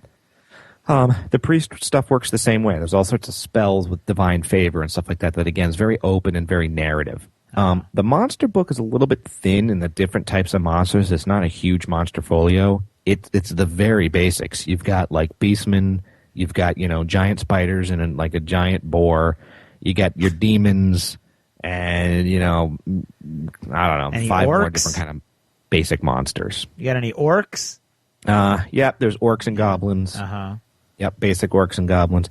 They did a neat thing though. You open up the book and they call it a 2-page spread. Yeah. It's designed to not have to flip around. So you've got like the narrative part of your monsters on one page, and you get the stats of your monsters on another. Uh-huh. It was a little fiddly for me to work the monsters because the monsters also have action cards. Oh. And it was a little bit of a pain because I wish the monsters had little cards like War Machine, because I was running like a necromancer type of guy. He was on one page, and or he like was controlling Descent. beastmen. Yeah. And I had to track their abilities with tokens. I'm like, well, how do I do that if I'm flipping the pages? Right. So that was a little awkward. That sounds like someplace where they might have fallen down a little bit. Yeah, I think so. But I guess I could have photocopied it, The rule book's set up pretty well. I wish I could jump away from the mic and see if it has an index. I don't think it does. It has all the standards, your skills, your equipment section, your swords, your equipment, your armor, and everything. Again, everything's the same. They don't reinvent everything. Your arm, you have splint mail, you have chain mail, you have leather. Next, yeah, neat little speed ups in the game. I think like you're not rolling damage for your sword. When you hit with your sword, it does max damage. Things like that. So that's it. I can't think of anything that I really left out. Let's wrap it up. What do you think? All right, want me to go first, Russ, or you want to go first? You go first. I'll go first. You take a drink. All right. I enjoyed playing it. Play it first of all. Yeah, I did get to play it, and I enjoyed it. I think you had hyped it so much that it could not possibly live up to its expectation. I mean, when we were doing our 2010 predictions, you were like, "This thing's going to change the face of role playing." Welcome to my world. Yeah, no. In fact, I would argue I think it's a bit of a fumble. I like it. I see what they're trying to do here. But to be honest, if I want to go for what I would call a radically new approach to role-playing, I would pick D&D 4 over this in a heartbeat. There's just not enough meat on the bones here. I think really, and I think the dice pool thing is fun, but I think I said this last episode, I find that I like rules transparency in my game. I like to feel like I can forget I'm rolling dice and imagine I'm swinging the sword. And with this game, I don't have to write anything down. It just feels like I have to constantly figure out that dice pool over and over again. Even though it's very, very simple, it's just not intuitive to me. It's not as easy as picking up a D20 and looking for a 15 or whatever I need to roll. For some reason, it just feels kind of clunky. So I like what they tried here. I think there's a lot of great ideas in here, and it's certainly very, very innovative. But I can't see myself really wanting to break this thing out. If someone asked me to play it, it would not be on my top list of RPGs I would like to try. So I'm going to give it a I'm going to give it a 5+ with the reroll. Ooh. Okay. Yeah, I was not. Wow. It's not. I'm just not. It doesn't move me. Gotcha. I know how that feels. Yeah. Craig, you want to go last as to what you thought? Yeah, I'll go last because I haven't played it. Right, exactly. All right. Yeah, I'm not going to rate it as low/high. Oh, do we need to go talk about what our ratings are, or do you think people know by now? Oh, yeah. Well, Craig? Yes? In the style of, what do you think, Raef? It's your game system of thing. An orc. Oh, that's a softball. An orc? That's a softball. Style of an orc. Uh-huh. Please describe the patent-pending trademark thingamabob D6 generation. I got nothing. Oh, that was totally weak sauce. It's late. I got nothing. All right, I'll do it real quick. Okay, you do it as an orc. No. You do it in an orc. If I'm right, all right. Either we got here, lads. It's just Cockney. Yeah. That's good. That's good. Keep going with that.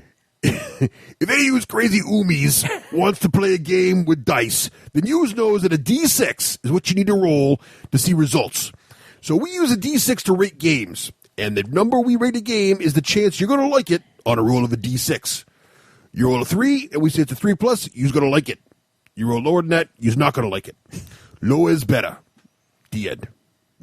Very good. And a reroll is a half, and you statistic and math peoples can just stick it where the just prune that right out of your brain. Bad moon doesn't shine. Right.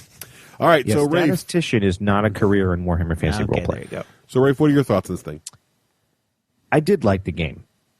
It made me reminisce about the careers. I do still think the dice pool mechanic is very, very innovative and very cool and could change things as much as us old grumpy gamers won't like it. I agree with Russ. Reading the dice pool is more finicky than reading the rules would think. It takes a little bit longer, even after multiple plays. It has nothing to do with learning the symbols. Yep.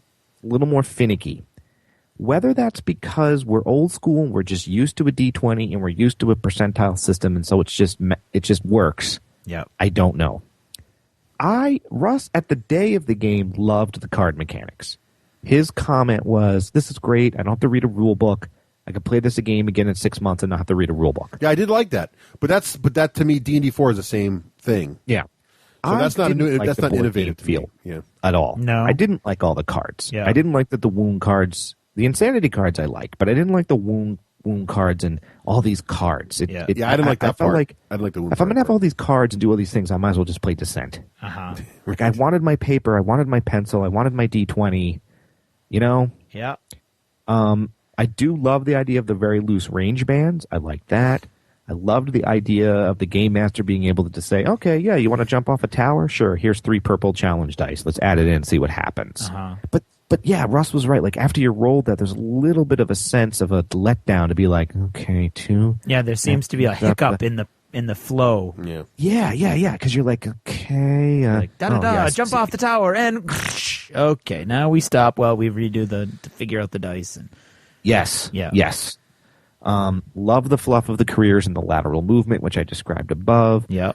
And so my last thought is that, maybe I'm just an old dog who doesn't want to learn new tricks. I want my D100 like my D20. When asking the game guys, here's where people break down. So I'm not a game person that likes to collect games and gather dust. Yep. So I'm like, great. I got Warhammer Fantasy Roleplay. Ross isn't interested in playing it. Craig's not interested in playing it. Dave Farr also didn't like it. He liked the Dark Heresy one the best out of all. Yep. Now, what's funny, though, is more people liked it. Brian liked it. Spencer liked it. Matt liked it. And Josh. They really liked it. They would play it again in a heartbeat. This is where I thought it was generational, Russ. Spence later said, who's 16, he's like, oh, my group of friends would love this. He's like, I can't get them into role-playing per se, but he goes, but with this game they would like. I think that's pretty telling, actually. Yeah, I think so too. I think it's RPG light. I mean, I think that it might function very, very well as a gateway RPG game. That's what I'm wondering. Because of the simplistic combat and the sort of I don't way to think read that it. necessarily speaks to it being generational. I think that speaks to it to being not really like a hardcore a thick, RPG meaty game. RPG game. Right. I can see that. That's redundant. RPG game. Yes. Yes, it is. Do you have any salsa sauce for my chips? So real quick, I'm going to give it a 4+ with a reroll. Oh, that's pretty good. The reroll comes in because I just think the dice pool mechanic, even though it's finicky, it's really innovative, and I like to see innovation in role-playing games. Okay. The term that I kept thinking through your whole review, Raef, was boardless board game, which I think is basically what you guys are. It just seems like it's a board game, but instead of going that last step and having the descent tiles there and your models on it, you've got almost what seems to me like a graphic organizer of your little cardboard stand-ups, and whether they're in this column, or this column is where they are. And well, you still have the storytelling medium, though. It's still an RPG. Absolutely. Yeah. I mean, in that encounter level, it seems very much the combat part, yes. like a boardless board game. Yep. On the other hand, it seems like what you've got is a game that's really quick to set up, throw together some characters. That's true. And it sounds really good for spontaneous little one-off adventures. That's true, too. Like, I think it seems to me, anyway, from what you're saying, that it would be great if you're all of a sudden struck by your group's all of a sudden struck by a role-playing sort of frame of mind. It would be much easier to just throw these cards down on the table, throw the dice up, set up, and you play for 2 or 3 or 4 hours and you're ready to go, as opposed to any of these other games that we like to play, but takes hours just to create one of those characters. Right. Yeah, good point. So I think maybe they did fall down on this. Maybe it is a bit of a blunder or a fumble, but maybe it's a fumble into, not necessarily complete fumble into failure, but a fumble into maybe an area where they didn't anticipate going, but maybe there's still a niche. Or maybe they are anticipating going there. That's true. It doesn't seem to me, or it appealed to me as a campaign engine. You know, like a long term. It seems to me I'd rather just play Descent, actually. But I'm visual, I'm tactical. I want to, see the models on the board and everything. But yeah, I think I'm going to fall right in the middle of the two of you, and I'd say I would give this a 4+. And I think, especially if you're looking at it as a let's just go ahead and whip this out and throw down for an afternoon or an evening of role playing without having to really be super invested in the whole situation. Right. As my go-to role playing campaign meat and potatoes, I just don't see this as being that. So I'd say 4+ as a casual role playing game. All right. Well, there you have it. All right. Thanks for listening. Nice one, Raef. Good job. That's Warhammer Fantasy. Thank you. Battles. Roleplay. TheWarStore.com, bringing war to your door since 1999. The War Store offers the best prices on the net and features such products as Games Workshop, Privateer Press, Sable Designs, Flames of War, and many, many more. Order at thewarstore.com, that's thewarstore.com, or call 631-765-0047. That's 631-765-0047. TheWarStore.com. I'm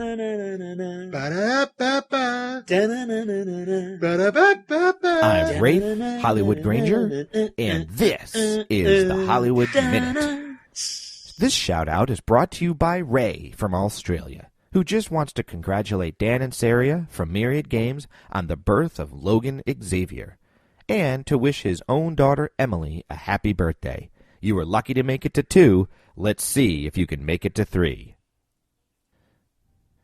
Today's topic is a warning to all that you need to wake up. I mean, when I was a kid and I watched Star Trek The Next Generation and the spaceship used to race across the room, my brother and I would race across right along with the Enterprise making starship swishing noises. And I would watch Captain Kirk open up his communicator and shoot people with his phaser. And the computer had voice recognition, and later in Star Trek Next Generation, the computer would run diagnostics. I used to think to myself, man, the future's going to be so cool. But I always thought there'd be a big sonic boom or something, or there'd be some sort of big event that would hail in these future devices.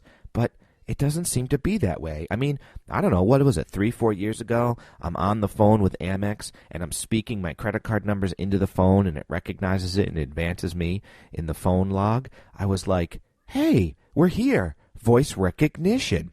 And I look out my window. People are just driving around, going about their business, going to dunks. There's no big moment to say. I wanted to yell out my window, voice recognition is here, just like in Star Trek. Nobody cared. And come on, communicators, we've had those for a long time. Can you say smartphone?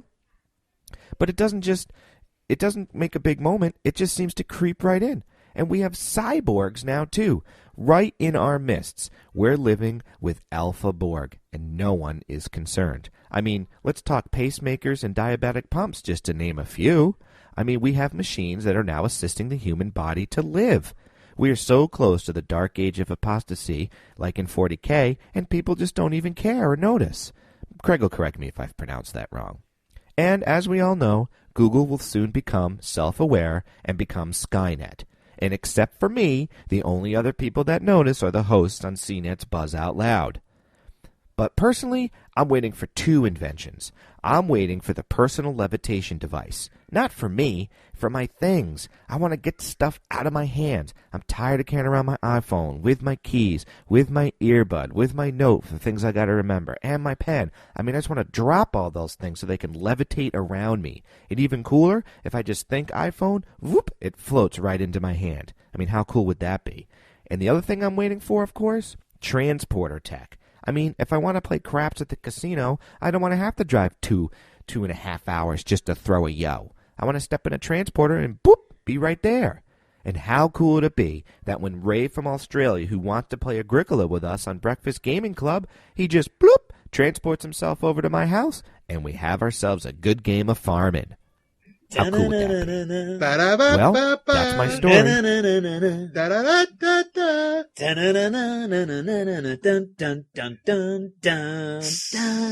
This RVR is going to be great. I can't wait to show this chaos scum the might of my Iron Breaker. Here I go. I've got him targeted. That Black Ark is moving way too fast. There's too many people on my screen for my ancient PC. Oh, no. I'm screen locked. Now I have to reboot. I'm just going to bed. Raef, don't grip your pillow at night in PC frame rate paralysis. It's time to level up. Level up? I can't. My damn computer's too slow. That's the point, doofus. With a Doghouse System PC, you can have just what you need for the best in MMO play. Play your game at the highest settings, experiencing the very best frame rates available, and all at an affordable price. Now go back to sleep. When I wake up, I'm going to www.doghousesystems.com. It's time to get in the house and level up. This is Total Fangirl. Regular Jane most days, total fangirl when the moment strikes. Han shot first. Starbuck is a guy. And Lestat, now there's a vampire.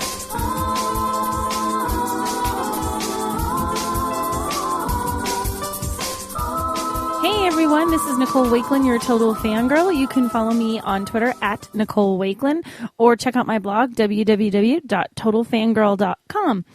This week, our shout-out is join us for Tabletop Tuesday at Adler Hobby, including AT-43, along with other games like Flames of War, Axis and Allied Naval Battles, Descent, the Board Game, Magic, and more. For more info, visit www.adlerhobby.com. Well, I know that Russ already talked about PAX a little bit, so I won't rehash the fantastically awesome coolness of that weekend. But I do need to mention one thing that happened on the very first day. You see, we took the train into Boston. Not even the subway, but an actual train with conductors in snazzy uniforms, complete with the little hats. We figured we didn't want to fight traffic all the way into the city or pay a small fortune for parking. And if we took the subway, well, every now and then the parking garage there gets full, and there was no way we were going to miss out because of a full parking garage. So the train it was. Now, we had to be there just after rush hour to make the Microsoft Xbox Live meetup at NERD, the best acronym ever. That put us pretty squarely in the rush hour commute, so we got on the train, took our seats, and tried not to bounce up and down like excited 2-year-olds. Now, everybody else on the train was a commuter type. They were a serious bunch. They sat there in their suits and their skirts and listened to their iPods or played with their phones, read books, and even a couple actually had good old-fashioned newspapers. But there was no eye contact allowed. It was like the act of meeting someone's eye would immediately cause us both to turn into piles of radioactive goo. Hey, I was bored. I have a vivid imagination. By the time we got off the train and started walking to the meetup, the vibe had changed a little bit. We met another couple headed in the same direction and had a nice chat with eye contact and everything, and no one died. So we headed over to the Xbox Live meetup, got to talk to some of the folks responsible for some of the things that we really love, got to eat a lot of free donuts and pastry, thank you, Microsoft, and then we headed over to the Heinz Convention Center for PAX itself. It was a quick subway ride and a couple of blocks or two on foot, and we were there. A big, boring cement and glass convention center with a few orange-vested parking attendants out front. This was sadly not the geeky spectacle that I'd been hoping for. And everyone was all bundled up in coats and scarves because it's Boston, it's March, and it happened to be freezing cold. We even actually had some snow flurries that morning. So we headed up to the doors, all pretty much looking like every other man on the street. Then, as I was about to open the door, someone else pushed it open from the other side. It was an official PAX enforcer in his bright red shirt. Cool, I thought. And he was wearing little horns on his head. Even cooler. And oh my God, he was wearing a kilt and combat boots. So in my head, what I heard at this moment was a little GPS voice that's on my car saying, "Destination straight ahead. You have arrived."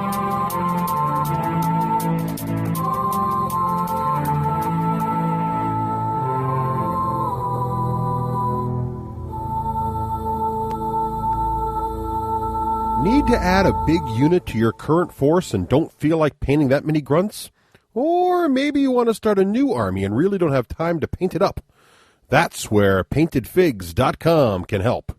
For over 4 years, their staff with over 20 years of experience in the industry have been providing gamers with high-quality, affordable paint jobs on miniatures for their most popular games, including Flames of War, Warhammer 40,000, Fantasy, War Machine, Hordes, and even a variety of board game pieces. Their full-service packages include the cost of the models themselves at wholesale prices, assembling, painting, and basing. And they now offer a super affordable dipping service starting as low as 99 cents per figure. Because they are able to get the models wholesale, you end up with a package appearing on your doorstep full of ready-to-play models at only a fraction over the retail price. That's why PaintedFigs.com is the official painting service of the D6 generation.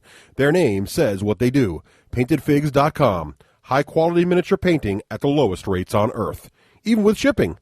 Be sure to let them know the D6 generation sent you. Warning, warning, warning. This podcast is part of the Wargamers Radio Network, WRN. You have been warned. For more information, go to www.wargamerradio.com. Danger, danger, Will Robinson. Silence, you ninny. Greetings from Myriad Games, your friendly professional game store. We offer a wide variety of family fun for everyone. With our Anytime Open Play program, you can try out hundreds of different games from our massive game library right here in store. And coming this year, our new Game Share program, which works a lot like Netflix, but for all your favorite unplugged games. Our MVPs will have an opportunity to participate in an alpha test of Game Share. So if you're interested in trying it out, sign up today.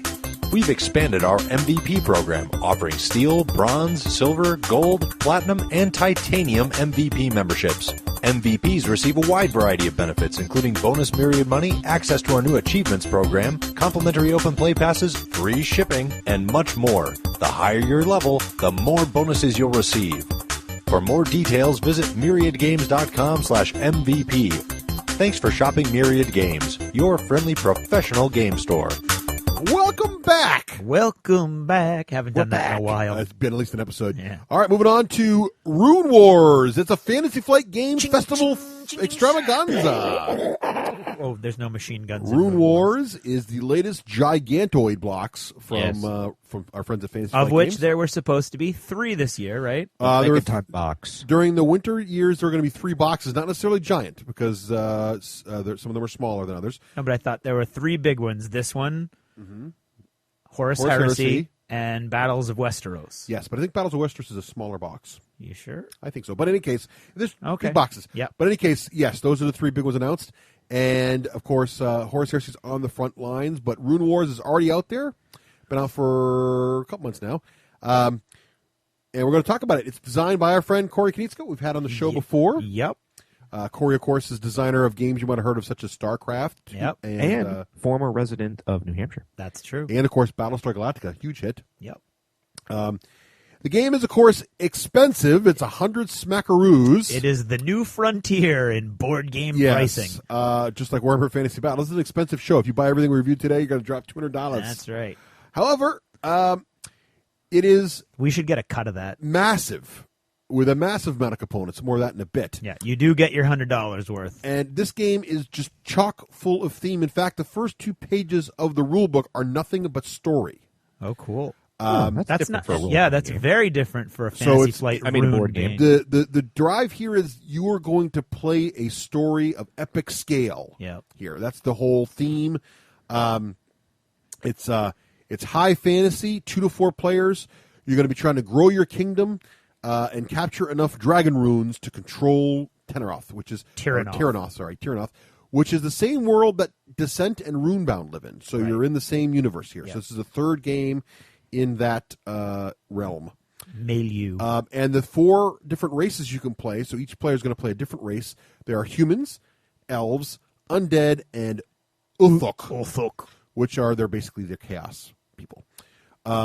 So in each of these races is going to play quite a bit differently. There's more than just a nod to your basic races here. No, they're very different. Now let's talk about. So Raef, give us the box sound effect. I'm opening the box.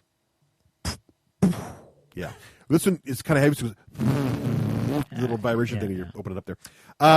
It's got a big. When I say big, it's still pamphlet-y, not hardcover, but it's a nice, big, thick, full color rule book that is 40 pages. With both an index and a table of contents. Actually, I'm not sure there's a table of contents, but there's an index. There's a table of contents. It's got to have a table of contents. And there is just a ton of plastic in this box. I'd say a ton or a metric ton? Both. This thing gives Descent a run for its money in terms of raw plastic. You got 36 neutrals. And these are guys who look like the monsters from Descent. They're smaller, though. So you got your beastmen, your dragons, your giants, your hellhounds, your sorcerers, blah, blah, blah. No table of contents. You've got your 36 blue humans. They've got bowmen, footmen, knights, siege engines. 36 I green. don't think it competes with Descent. Oh, I don't know. 36 green elves. You got archers, small. Pegasus riders. They are tiny. Sorcerers, warriors, but there's more of them. You got 36 purple undead. And then you got your dark knights, your necromancers, your and your skeletons and archers. You're naming lots of models. I am. And you got your 36 red Uthik, and then you got your 12 plastic heroes. And the heroes are the same size and shape. They are the same models guys. as the Descent guys. Right. Which is nice because you've already painted your Descent guys. You can use them in the game. Yeah, the Descent box comes with 20. You got 12 here, but there's an opportunity to build on that. So lots of plastic. You then get the classic required metric ton of tokens. Yes. I'm not going to describe them all. There's just a lot of them. Just a whole bunch. You also get 168 of the tiny little cards. Tiny FFG cards across 11 different decks. So FFG likes their cards. Corey cards. Yeah. Corey cards. You get 13 of these big giant hex tiles, and some of them. This is going to make the board. These giant hexes, and some of them are more than one hex together. So they're like 2 to 4. They're hexes all more more than one. Yeah. Right. And a lot of them have 3-dimensional plastic mountains that are shoot incorporated into them. So it looks really great all laid out on the table. Now, a little word of caution. Oh, everybody also gets a little player mat that goes in front of them with their reference card for their race, as well as the dials and all the cool things that happens. And these dials are going to track your resources, which we'll get to in a little bit.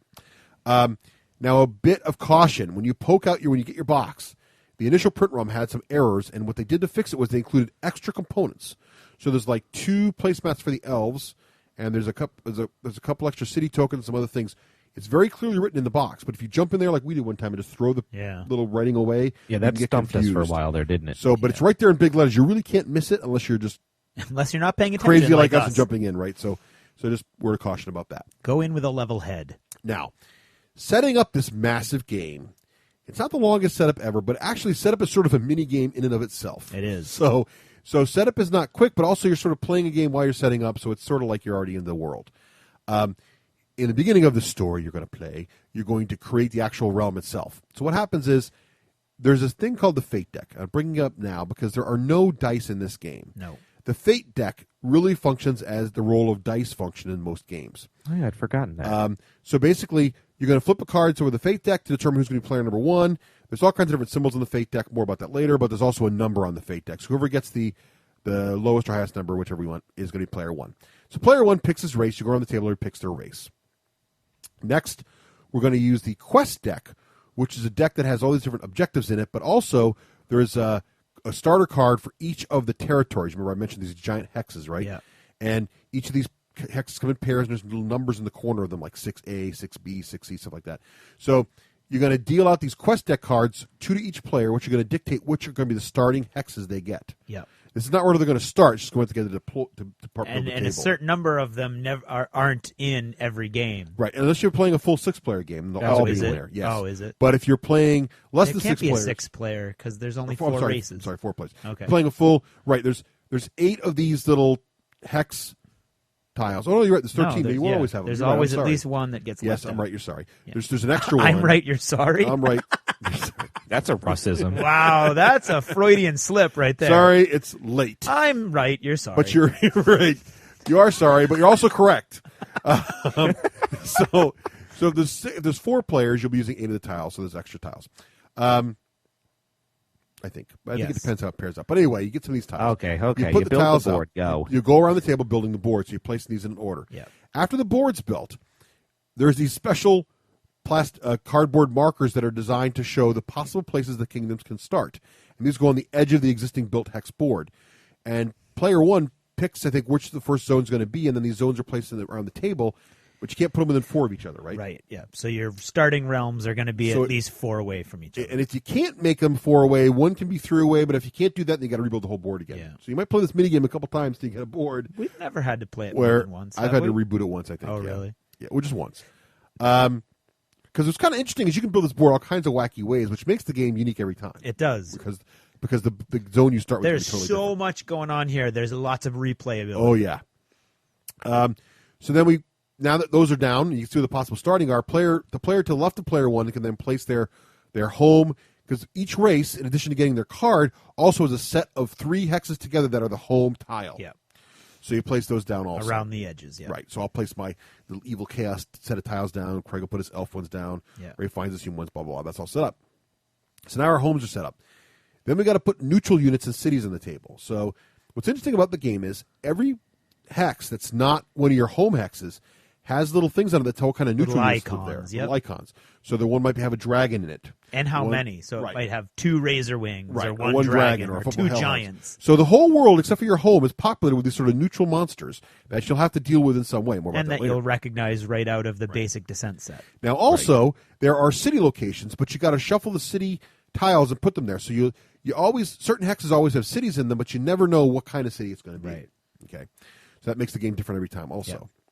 Then last thing you got to do is get your stronghold set up. Each player gets one stronghold on the table. It's sort of like a fortress. Yep. That's going to go in one of your 3 home hexes that is designed for your place.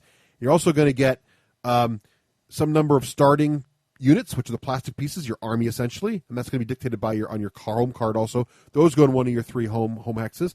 And then also you're going to have 2 of the Dragon Rune tokens that are going to go in your home hexes. Now the thing about Dragon Rune tokens, this is the theme of the game, the whole objective is here. The Dragon Rune tokens, every time you get a Dragon Rune token, they're double-sided. So the back side just has this normal logo on it. The front side, though, sometimes they're blank. Yep. And sometimes there's a Dragon Rune on it. Right. Dragon Stone. So when you start the game, you've got 2, and you're going to put one of them that's blank face down one of your 3 squares, and one of them's got the actual Dragon Rune on it. So your opponents don't know which one's which. And the other thing to remember about Dragon Rune tokens is that you can never have more than 1 in a square, in a hex, even if it's fake. Right. Okay? It's important. So in order to control more than 1 Dragon Rune, you've got to control more than 1 piece of land. So if you're going to control Dragon Runes, you've got to spread out. You get a starting quest for your hero, and you get a starting hero. That goes in your home territories also. And, whew, you're ready to play. Okay. All right. Did you follow all that, Raef? I did. Yep, with you're me? doing good. All right. And anything you didn't follow, we will be covering in a moment. Right. Like heroes. So, right, exactly. We're all set up. So the mini game is done. Now we're ready to play. Now here's the scoop. The game's going to be playing over a span of 6 years. Yeah. Not real years, game years. This is not TI. No, it's long, but it's not that long. Each year is going to feature 4 seasons. And each season is basically going to be a game round. So really, each player is going to do something in a season. When everybody's done that, it goes to the next season. And your seasons, of course, are spring, summer, winter, and fall. It's always fun to play with somebody like Dave who can't figure out what order the seasons go in. Right. Spring is first, and then the rest works like Who nature. else is that? Oh, yes, Russ. Now, August 14th is in what season? Here's one of those decks kick in. There are 4 season decks. The backs are match each of the seasons in the game in spring, summer, winter, fall. And you set up 4 little piles. At the start of a new round of a season, you're going to draw the season card that matches that season. So if it's spring, you draw the spring card and you flip it over. You're going to resolve it. Okay? Which quickly go high level what's going to happen. So we're going to resolve the season card. Then each player is going to play their orders for the season. Each player has a hand of orders cards. I believe these are identical for each race. Yes. Okay? We're going to each put face down our order card. We're going to flip them over, resolve our orders. Once we've all done our orders, we're done, and we're going to repeat. So we go to the next season, flip that over, do the season card, resolve our orders, repeat, keep going and going till the whole year's gone by. Then we do the next spring, and we do that for 6 times. Okay, we're going to do this until either one of 2 things happen. Until either one player controls 6 real Dragon ruins tokens. Okay, so not the fake ones, but the ruins. But if someone can say, "Oh, look, I've got 6," game over. That guy wins. Yep. Okay, or you play through 6 winters. In other words, 6 years. Whichever of those comes first. Right. Okay. If the end of 6 years happens, who's got the most ruins is the winner. And if there's a tie, you go to some tiebreaker thingies. There's all kinds of subtle tiebreaker things. Yeah. Usually someone gets 6 dragon stones, but not always. So that's pretty much it. Now, what's interesting about the season cards is each season card has a set of icons on the bottom that sort of tells what the basic game mechanics that happen in each season. And I like this part of the game because it really helps you not need the rule book very much. Right. Because it's sort of all the core mechanics and things that have to happen in the game to keep the game flowing are indicated by icons on the season cards. And there's a quick reference sheet on the back of the rule book that reminds you what these icons mean. But you quickly kind of that's pretty nice. Yeah. So here's what basically what happens each season as core mechanics. In the spring, you're going to recover your activation tokens. More about those later, but those come back. So spring's sort of like spring cleaning. Everything sort of resets and cleans up. So you get your activation tokens back. Anybody who's routed from battle, rally, and all your order cards go back into your hand. More about that later, but basically when you play order cards, you don't get them back until the next spring comes. You got to kind of choose carefully each season what order you're going to issue because you don't get to do it again until next year. And that's your hand of cards that you have. Right. And it's a fixed hand. Again, everybody knows what it's hand not you have. huge. It's not like huge. 6 or 7. No, it's 8, There's right? 8. It's 8. There's 8 of them, yeah. Now, so that's spring. Summertime, the big deal that happens in summertime is all the heroes go out on their quests. So it's a big hero phase. Then, of course, again, you give orders, blah, blah, blah. Then fall happens, and in fall, the Fate deck reshuffles, which is basically your dice pool. So what's interesting about this reshuffling is this kind of prevents card counting because obviously the Fate deck reshuffles. Also, players can either get influence tokens, which is kind of like currency in the game, but not really, but it's an important aspect of the game. And then also, you can either take 2 influence tokens or you can choose to get a tactic card. Okay? And then finally, there's winter. When winter comes, this is bad because what always happens is you can have up to 8 units, I believe, in a single square. I think so, yeah. But when winter comes, you've got these 3 cool dials on your racial sheet. And these dials are your basic... Wait a minute. Yeah. A Fantasy Flight game with dials? Yeah. With dials and are kinda, tiny cards. Yeah, yeah. The dials look really sharp in this game. They're like they little do. hand They're meters. really neat. And one of the resource dials is called food. And if the resource food dial is at, let's say, 5, and you've got a square with 7 guys on it, when winter comes... 2 die. The 2 die to take it down to 5. So when winter comes, you got to make sure that none of your hexes have more guys on it than your food's going to be at. Right. So you either got to jack up food production or spread your army out. Yep. Okay. The other big thing in winter happens is that on the tiles, there are 2 kinds of terrain you got to watch out for. There are mountains, which you cannot move through unless you can fly. Yep. And there are ocean little edges, which you cannot move through unless it's winter because they freeze over. I think it's really supposed to be rivers because they freeze over and you can walk right across them. Lakes. Let's call them lakes. Yeah, lakes is good analogy. So that's pretty much the deal with the seasons. Okay, so that's the core of the game. You're doing these seasons. Now, one other thing on the season cards we should mention is above the sort of generic rules, reset your icons and in summer send your heroes out. There's also special things that happen in that season that are unique to that particular card. So you might get a card that says easy recruiting, building units this turn is simpler, or you might get a card that says, famine, everybody drop your food dial by 1, or things like that that cause trouble. More about that later. Lots of stuff that cause trouble. Right. And that's part of the game. You're going to see a recurring theme in this game because it's a story unfolding.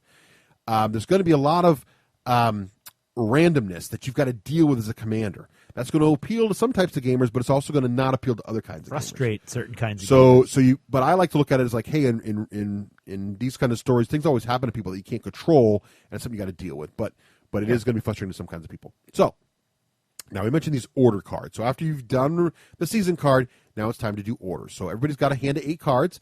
You're going to take one of your order cards. You're going to put it face down in front of you, and all the players have locked in their orders. We're going to flip over our orders, and we're going to start resolving these things. Yeah. Now, one thing to notice is you got 8 order cards, but there's only 4 seasons. So that means in a given year, you're going to be able to use half the types of orders that are available to you. Usually. So everybody flips over their order cards. Now, on the bottom of the order cards, there are numbers in a circle. This is sort of the initiative of the order card. Lower is first. So you look around the table, and whoever played the lowest order card gets to resolve their order card first. Once he or she is done, the player with the next highest order card goes. If there's a tie, the guy sitting on the most influence gets to go first.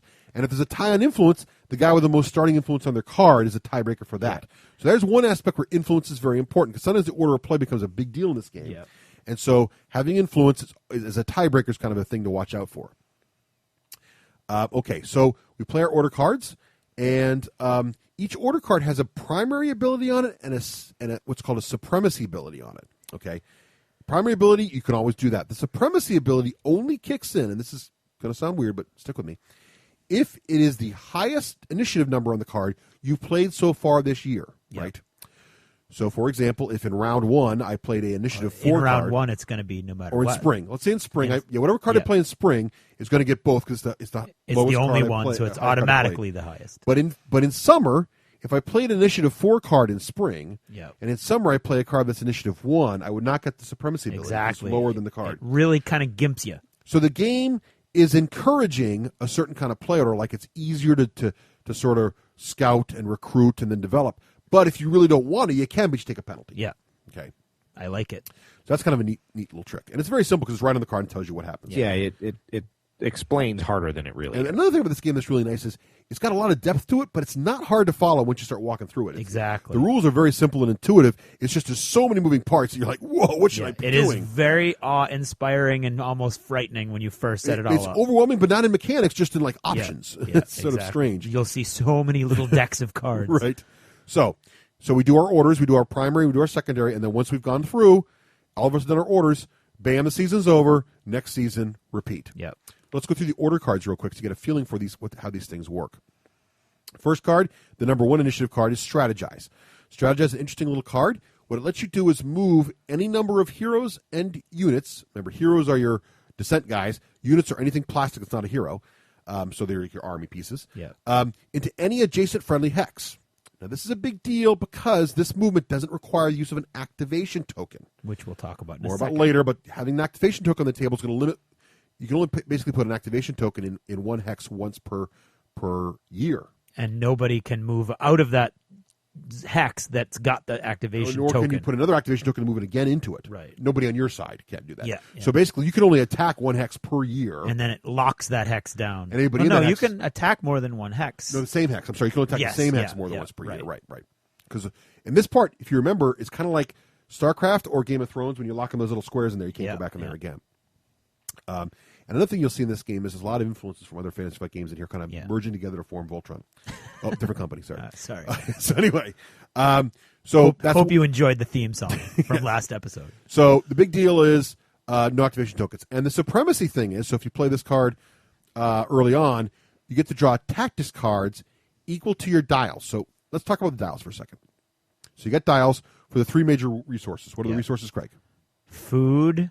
Yes. Wood and minerals or iron. I think so. I forget, but I think there's 3. That's food, mineral, and iron. I think it is. Yeah, I think iron and wood. It is. One of them is definitely wood. Now, what's neat about this is there's no tables you got to go reference to figure out. Okay, I need X amount of wood to generate a siege machine, or this amount of coal to or to generate a infantryman. Right, Raef? That's right. Don't need them. How does that work, Raef? I don't remember at all. Okay, well, on the dials themselves, so there's an arrow and there's a number that says it's like 3. Above the 3 on the wood will be symbols of different things. There might be a symbol of your infantry unit there. Food, wood, and ore. Thank you. Food, wood, and ore. So above the dial on, let's say, the food track, it might say above a 3 that there's an infantryman, and then on a 2 there's another infantryman, and then on a 1 there's an archer. Okay? And that means that you can generate those kind of guys above that. Now, above some of them, there are the little symbols for tactics cards. Okay, so if you play a strategize card, you can look at all your dials and count up the number of tactics cards that are equal to or below the dial setting, and you get that many tactics cards, right? Yeah. So that's a quick way to fill your tactics stand. Now, tactics cards can be huge. Are huge, and game makers are game breakers. Yeah. So one very viable tactic in Rune Wars is to try to get as many tactics cards as you can to totally surprise and freak out your opponents. Yeah. And so, but you got to get your resource dials in the right places and play strategize a lot to make that one of the strategies you can use. And although strategize is great, it's not an attack card. So if somebody gets you on the back heel and you need to defend yourself quickly, you're not going to be able to get those tactic cards that way. The other thing about the strategize card is it's the only way to move heroes besides summer coming and them going on quests. Yeah. So that's another thing. Next card is mobilize. Mobilize basically is how you move and attack. You're going to basically take one of those activation tokens. You're going to pick any hex on the table. You put your within range. Yeah, right? within range. You put your token down, and then you can then move any of your units within 2 hexes of that square into that square. Or more if they're fast. 3 if they're fast. If they're fast, they can move to 3 away, right? Yeah. Now, they got to obey the terrain rules. So you can't move through mountains unless you're a flyer or across water unless it's winter. And you can't move through a square with enemy units unless you get around it somehow. Right. Or neutrals. But this works, right. But this works like StarCraft and Game of Thrones again. You're sort of picking where you're going. Yeah. Not where you've been, where you're going, and you're moving guys to there. Okay, it could be an empty it could be a neutral square, it could be an empty square because they can eventually become empty. Things happen in certain ways, or it could be a square of your opponent. Okay, so you move all your guys in there. If you happen to move into a space that's going to be have enemies or neutrals, you got to deal with that. We'll have combat. We'll talk about combat in a bit. If you don't, though, you just moved there and you're done mobilizing. Right. Now, the supremacy ability of mobilize is you get to do mobilize twice. Right. So you get to place a second mobilize token down and an activation token and do that again. Right. Now, again, when you put these tokens down, everybody who moves in there is not going to move again this year, so that's kind of a big deal. They're locked in place. Again, there are cards, including tactics cards, that allow you to go against that rule, but the general rule is once you've activated a space, all the guys that end up in that space are locked there for the year. So that's the mobilize order. Then you got the conquer and order. How does the supremacy work again, so you get to move twice? You can supremacy. So the different mobilize units. Yeah. So the mobilize order is initiative 2, right? Yeah. So if you play the mobilize order and there's no cards you've already played this year that are higher than 2, that's right. You get to move twice. So what this is going to force is you get to move your different groups of units. Right. So what you're going to want to try to do here is you're going to want to try to play the mobilize probably in spring or summer if you played strategize in spring. Because if you wait till winter, you won't get the supremacy almost certainly because some other card will be higher than it because it's the second lowest card in your hand. Right. Okay. This is what's interesting about this. So it's kind of interesting because moving in spring or summer is easier. It's insane how eloquent and fluff elegant is right there. It's easier for your armies to is. move and motivate in spring and summer, Yep. but there's no complicated game mechanics about it. It's just if you didn't play a 2, it's forcing you to do that. It forces the fluff. It's awesome. You can march in winter, but it's harder. You can only move one attack zone. Yeah, that part is pretty cool. So again, there's so much fluff just wrapped right in the rules. The theme is just amazingly done, and it's fantasy fight, so you kind of expect that. It's Corey Kaneska. You expect it's Corey. He's a man. So there you go. So that's mobilize. And conquer, simple. It's the same as mobilize. The only difference is you get bonuses if you happen to be fighting a fortification when you have supremacy on. Yeah. I think that's the deal. Yeah. So basically, if you think about it this way, you could technically get 3 combats off in a year because you could mobilize twice with supremacy. Yep. But can you fight both times you mobilize in supremacy? I think you can only. I think only fight one once. can result in a battle. Right. I think only one can result in a battle and mobilize. The second one can't. And then conquer. Conquer, though, it can be a single mobilization with bonuses. So you can really fight twice for sure because you mobilize once, conquer once, but you can actually activate into 3 different hexes with mobilizing twice. But remember, any single unit, unless you've got a special card, is only going to end up being involved in one of those movements or combats. Right, because once those movements get into an activation square, if you play another activation token later somewhere else with conquer, the guys in the other activation token from the mobilize earlier, they can't move. You got to bring guys with fresh squares with no activation. So you really need to have spent a lot of time building up your forces if you're going to take advantage of attacking twice. Real simple mechanics. You look at the board. Who's ever not in a square with an activation token is optional to move. So it locks down, prevents armies from doing more than once in a year or a season. Really simple, very straightforward. So now let's go to harvesting. So conquer was was initiative 3. Then there's harvest. Now harvest is basically how you gain your resources. Now this part reminds me of the Game of Thrones game from Fantasy Flight Games because each hex you control by either having a unit in it or a hero. I think it's going to be a unit in it, or a city, or a fortification. Is yours. On each hex, there are icons that tell you what kind of resources it generates. Yeah. Maybe 2 food icons, maybe an ore icon, maybe some both, whatever. And then there are villages that did you do the random little encounter tokens that go in every space that add little things like a village or? I forgot about those. No, that's an advanced rule. That's an advanced rule. Yeah, it is, but they're really cool. We've never played. I don't think I ever played with them. I don't think I played with them. Really? Oh, No. I've never played without them. Yeah, that's great. Cool. Haven't tried that, but in any case, so what you can do is when you harvest your dials, whenever you capture more territory and get like a space with 2 more food, your dials don't move immediately when that happens. You have to perform a harvest thing. Also, what's interesting is when you lose territory in an opponent, your dials also don't change until you play a harvest card, unless it's a special event. Yeah.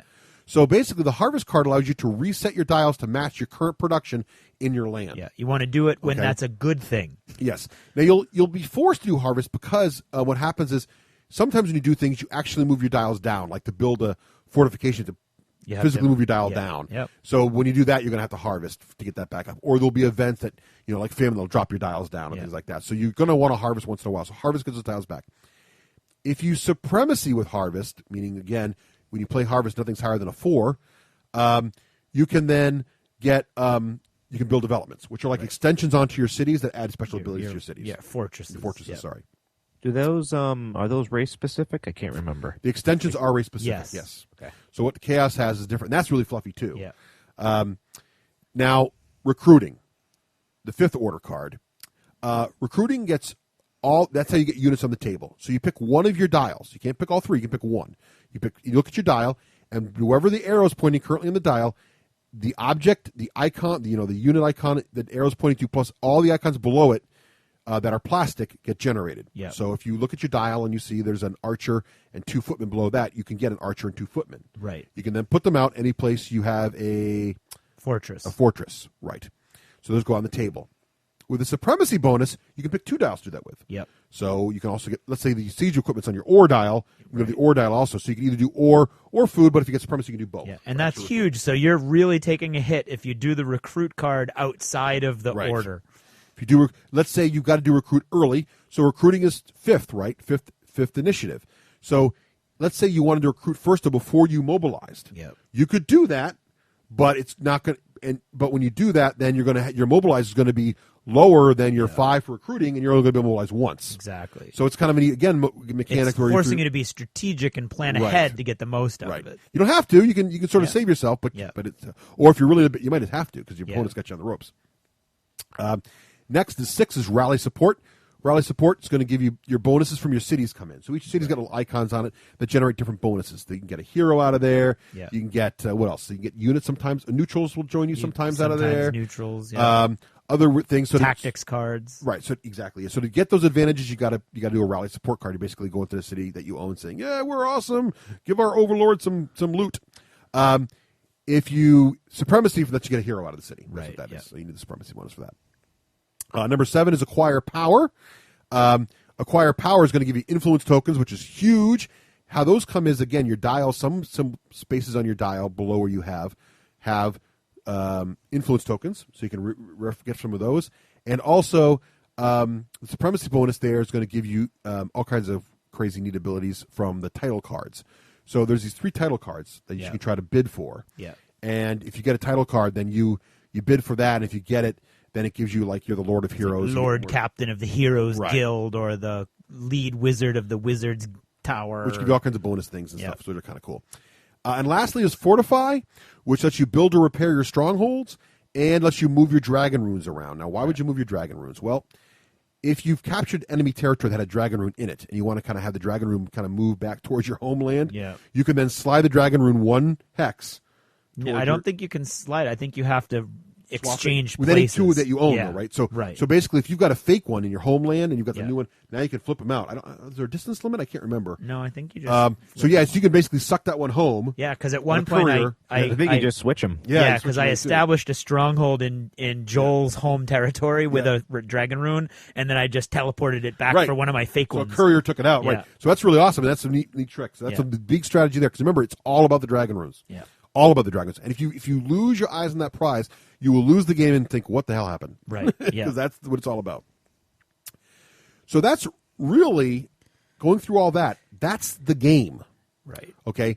The only thing left really is, how do you fight? Right. Let's get into that. So you play, your seasons come, you play one of those crazy order cards, you play the rest of them. And remember the thing I want to stress this too about the order cards. Once you play an order card, it does not come back into your hand until spring happens again. Right. So you cannot play the order card twice in a year. Although there are tactics cards, again, that allow you to do that. Tactics cards basically break all the rules of the game at some point or another. Oh, it's crazy. There's some crazy stuff. Adds some crazy cool stuff, but also I know frustrates people. Very frustrating. Yeah, it can drive Matrix gamers. So not even Matrix gamers, but gamers it can drive, nuts. You got to get in the spirit of there's going to be things that happen, and that's why. But it takes a lot of effort. I mean, to get tactics cards, you have to sort of strategize a lot and give up other moves to get them. So, but they are powerful. But you can also get ones that totally don't help you at all. So it is kind of a lot of luck there on the tactics cards. Let's get to combat now. I really like how combat works in this game. I think it's very really elegant, interesting, fluffy, and not complex. And it's diceless. It's card based. So basically, what starts combat? Well, you put that activation token in there when you're doing a mobilize or a conquer order. You slid your guys in there, and oh look, there's some other figures that aren't yours in that hex. We got to deal with this. Can't you just sit down and play some Agricola or something? You can. Well, you could. You can try if they're neutral. That'd be called diplomacy. Yep. Right. So if they're neutral, so you move in there and they're tan guys, you have 2 choices. You can fight them immediately, or you can go for diplomacy. Now, it costs 1 to 6 influence tokens. Remember those influence we talked about? Yeah. In order to, so influence is sort of like your ability to sort of win the people over in the land in general. Influence happens all the time. There's influence bids that occur throughout the game based on the season cards and things like that. But basically, diplomacy requires influence.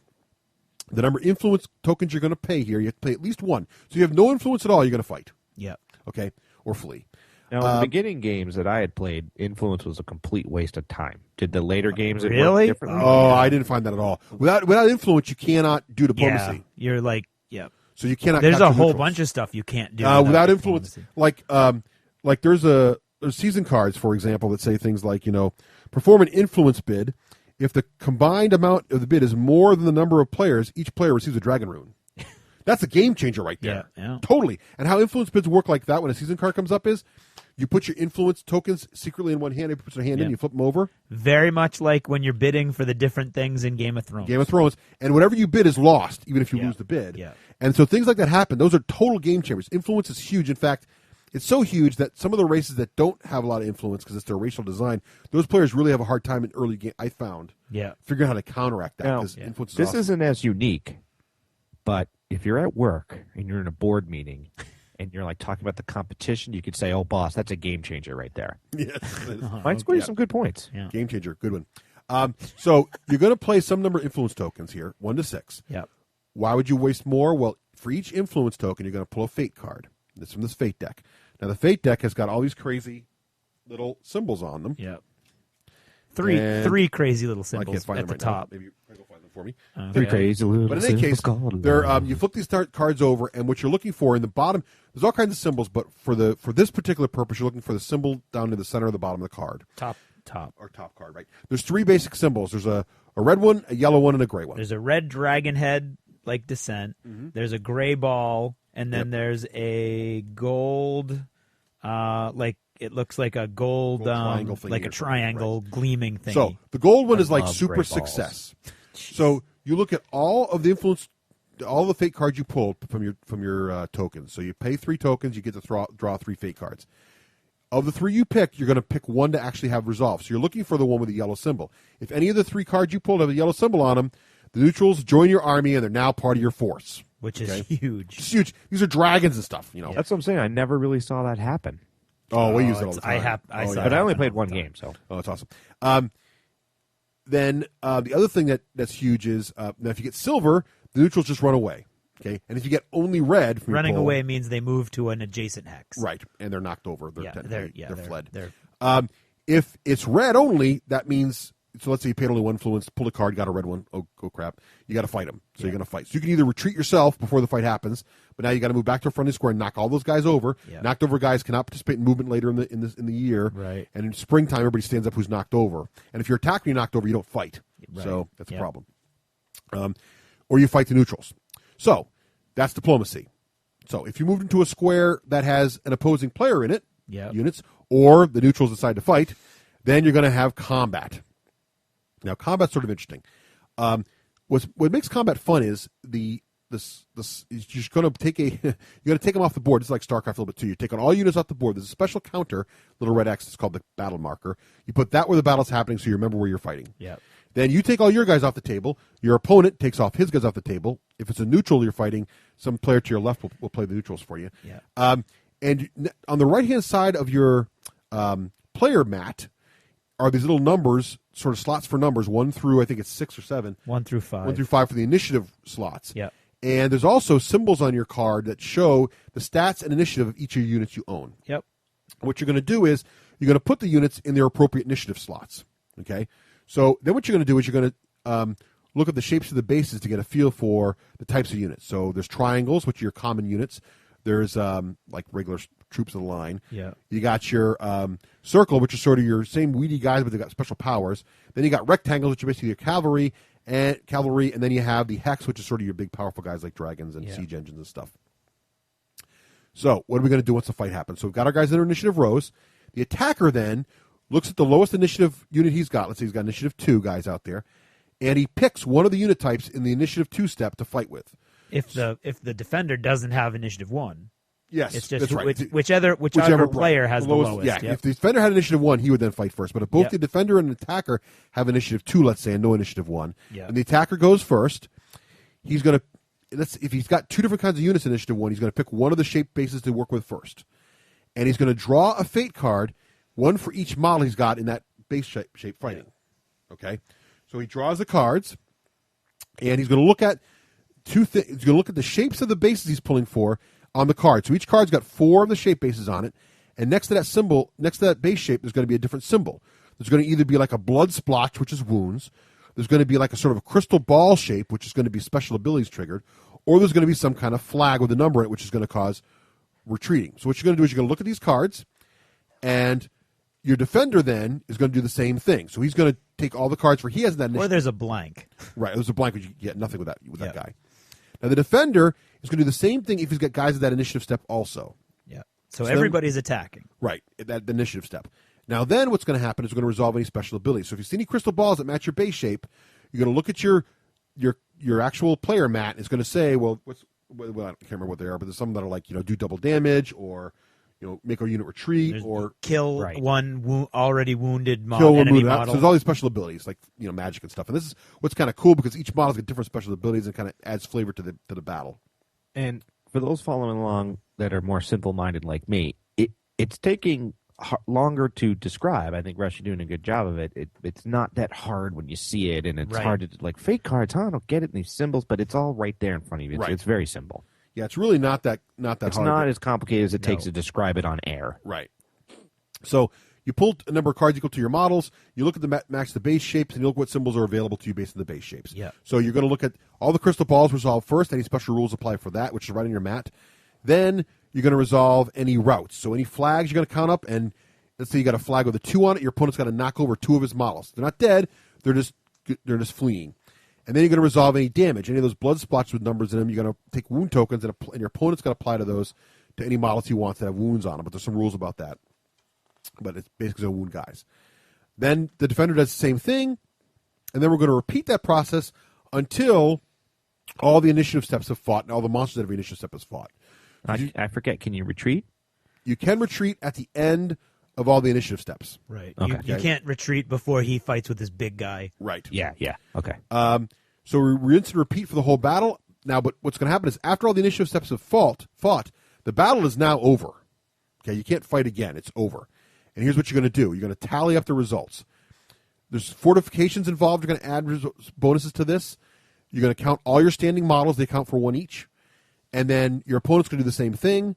Who's ever got the highest number is the winner. Okay? The loser then has to retreat his models out of the square to a retreating spot. So any guys that were killed from wounds are removed before you count. So they're dead. Yeah. Anybody who was knocked over from a retreat flag, they're not dead, but they don't count towards the strength at the end. And then anybody that runs away, you just take it out of your square, put it back in an adjacent square that's friendly, knock them all over. If there's nowhere friendly you can go, they die. Yeah. Okay? And that's how battle works. That's really all there is to it. I think it's very visual. I think it's fun. Yep. It feels fluffy. There's lots of special rules, and it's reasonably fast. I think it's much faster. It's not frustrating. Nope. It's very, very fast. I like StarCraft a lot, but StarCraft's combat system's a little finicky. I think it's This clunky. is not finicky. Yeah, this is not clunky at all. So I really like that. It's interesting how these fake cards can be leveraged in so many different ways in the game. I think there's a bunch. All right. So that is really the core of the whole game. Now, quickly, I want to go with a couple of little things. We didn't talk much about heroes. I think we should talk a little about heroes. That's kind of what's really neat. Yes. Now, one thing it's almost like this little side thing going on. It is a side thing. It is like a side game. And what's interesting about heroes is I see people complain about this in the forums because heroes don't fight. They don't lead your armies. Do not think of heroes as generals. No. Think of them as spies or agents. Yeah. I think if you think of them that way, they'll make more sense. Think of them as sort of like the Fellowship, that there's giant armies and battles fighting, and then there's this one little group of heroes that's kind of skirting through the whole thing, doing their own thing. Analogy. But they can be spread all over the place. But yeah, they're all over doing their own thing. I do like your title for this, though, Russ. What's that? Heroes. What are they good for? Absolutely nothing. Actually, they're good for a lot. They're actually good for a whole lot, like winning the game. Yes, because what they're going to do is they only move during a strategized card or during a summer quest. And you can have a total of 3 heroes on the table. You start with 1. He or she can die, but you can recruit more with cities and other special cards and tactics cards. During the summer, the heroes can go out on their little quest. But the big thing about heroes that everybody underestimates, heroes can walk into any hex they want, even a hex you don't own. They can walk in the middle of the enemy army. They can walk right into the enemy homeland. Not a problem, although there are tactics cards. They're kind of invisible to the army. Right, they're like spies. But the big thing is, anywhere a hero is standing, you can look at the dragon rune token that's there. Okay? As a regular ability of a hero? Yes. Okay? This is huge because it allows you to figure out where the real dragon runes are and where the fake ones are. Okay? There are some heroes with special abilities that can look up to 2 squares away, I think. Yeah. So that's ginormous. I think that's the primary use of heroes, believe it or not. I really do. Now, I can't remember. When do you move the hero? Do you have to have a card to move? There are only 2 ways to move a hero. The strategized card, it's an order, lets them move 1 adjacent square. And in the summertime, when quests happen, heroes can move whatever their movement is. I think it's 3 or depends on the hero. I think. Yeah. So you can send them off on their quests. Now, what you're going to do in addition to spying around on dragon ruins, heroes also want to go do quests. And how that works is very, very simple. You got these quest cards. You dealt one in the beginning each. There's other things that can happen to get you more quest cards. The quest cards are going to indicate a place on the map they got to go. It's like a coordinate. Okay. The heroes get there. Once they get to that spot, they can do a special skill check to see if they resolve the problem. There's fluff in these cards, like you've heard of an ancient ruin in the ancient caves of so and so. You have to read the fluff as you're playing, or you're missing half the game. The game is a storytelling game. It's kind of like Tales of Arabian Nights. We've talked about a little bit, but it's just more board gaming. More board gaming. It's a lot of story. A lot of story here. It does have story, but you can totally skip the story. You could, but that's not the fun. Question. Yes. With the quests, I remember Dave had one where he kept drowning. It was like impossible to succeed. He sucked. Well, here's what are you supposed to do in that scenario? Well, not do it. Yes. Here's the thing. You're supposed to realize your fate isn't built up. I mean, your hero's not built up enough. Yeah, because each quest will key to different stats. Each and hero's got 3 stats. Yeah. Okay. You can spend your quest time for your hero training their stat, making it better. Yeah. And the quest card tells you the stat you're going to make the test in. So here's an example. The quest might say you got to make a skill check in, I can't think of a hero's combat. Combat, okay. So you look at your hero's combat stat. It might be a 2. That means he gets to draw 2 fate cards and pick which fate card result he wants to have. It's kind of like diplomacy. If he gets, and then the quest card says if he pulls a gold symbol, good things happen, he finds a treasure. If he pulls a red symbol, he gets drowned, or he loses himself for a turn, or whatever happens. Strength, agility, and wisdom. There you go. Some of the quests are better than others. So, and there are cards that let you discard your quest and change it and stuff like that. So you got to find the right tactics card for those kinds of things. But some of the reward cards you get, so if you successfully complete your quest, you get a reward card from the reward card deck. Some of these are items that make your hero better, and some of these are actually more dragon runes you can get. So that's a big deal, or too. like crystals that can be traded in for dragon runes at your stronghold. Right, which is huge. So the heroes are a big, and exactly. And there's actually, if you get the title card that's like Master of Heroes, you can trade in reward cards for dragon runes also. And that can be that's a game winner right there if nobody notices what you're doing. That's what my strategy. That's how I won. That's how I won once too. Yeah, but you can steal and the title. Heroes can fight heroes, right? Yes. Yes. Now here's the other thing, Raef. Remember we talked about influence. You can get an influence duel going on and steal the title from another player. So if you see him about to win, but then you can take that. Yeah, title that we from him. did. All right. So the other thing heroes can do is they can duel each other if they land on the same square. And when a now, hero, I forget what that gets you though. Well, you can steal their stuff. Because when a hero dies, you put a dead marker next to him, and all of the loot he was carrying goes there, and you can then take it. Yep. So that's a big deal. Plus, you're taking out an opponent's hero. It's hard to get heroes. You need a city. You need to have a supremacy order to do the right thing to get him out of there. And if I lose my hero, that's one less dragon rune spying and quest I can go on. So that's a big deal. Losing heroes is a big problem.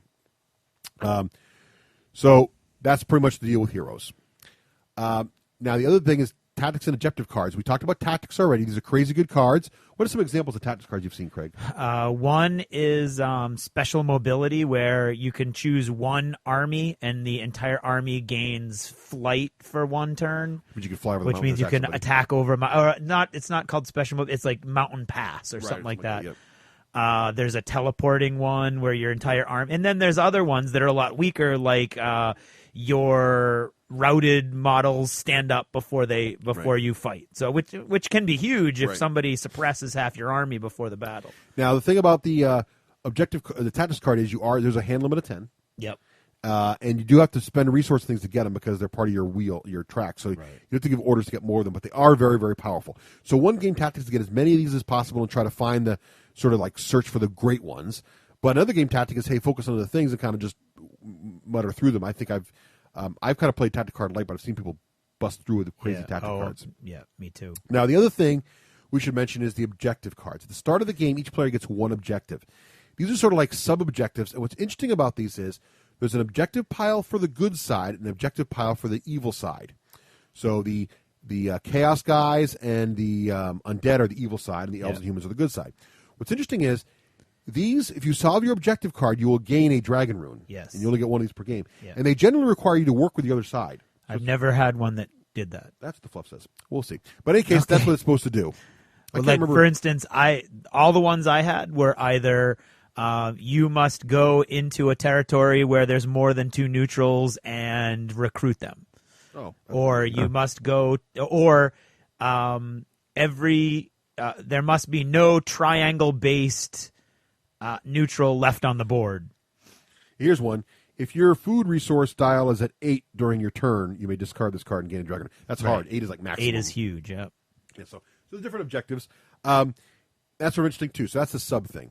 And I think I've already covered dragon runes pretty well. The big thing about dragon runes is whenever you gain a dragon rune, it says like on a card, and this is something I think people miss when they first play the game. Whenever it says gain a dragon rune like on a card, you don't just take one dragon rune token, you take 2 tokens. One is always blank on the bottom, and one's got the actual rune, and you put both of them down on the table. And you have to replace one of your own, which is a blank. Did you replace one of your own? I'm pretty sure. Oh, maybe. I thought you'd have to replace. I don't remember that part, but maybe you do. The big thing, though, is you can never have 2 dragon rune tokens in the same hex. So remember we said you got to have 6 rune tokens to...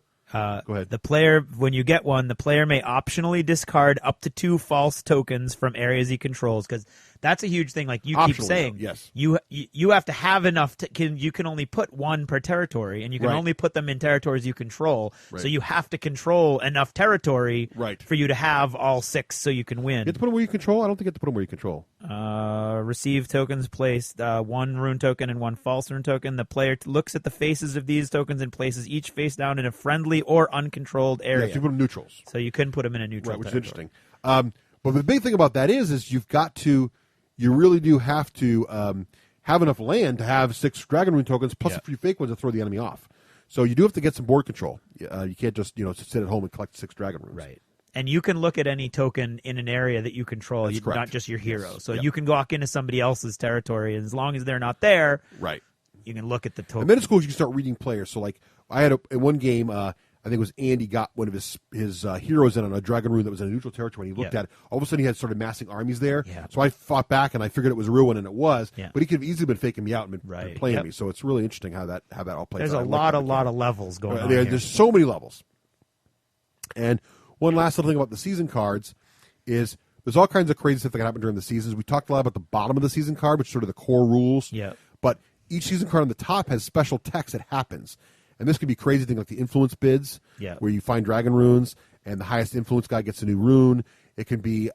no one's allowed to harvest. You can't harvest this turn. Some of them, like, a famine. Everybody's got to reduce their food dial by 1. All kinds of crazy things that require you to do strategy stuff. So that's the whole game. That is Rune Wars. I think we got the whole thing in a box here. So quick strategies. I think area control is really important. You have to have 6 or you can't win the game. Right. And you probably need more than that to have fake things covered.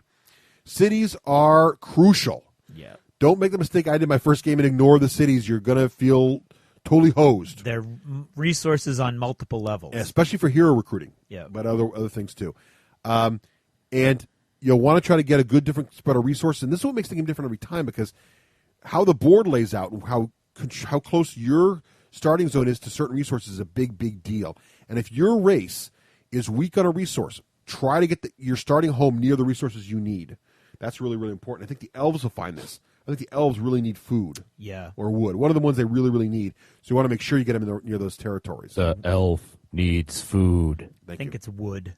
The elf needs wood. Which is neat, because you're kind of supposed to put the elves near the woods. Yeah, exactly.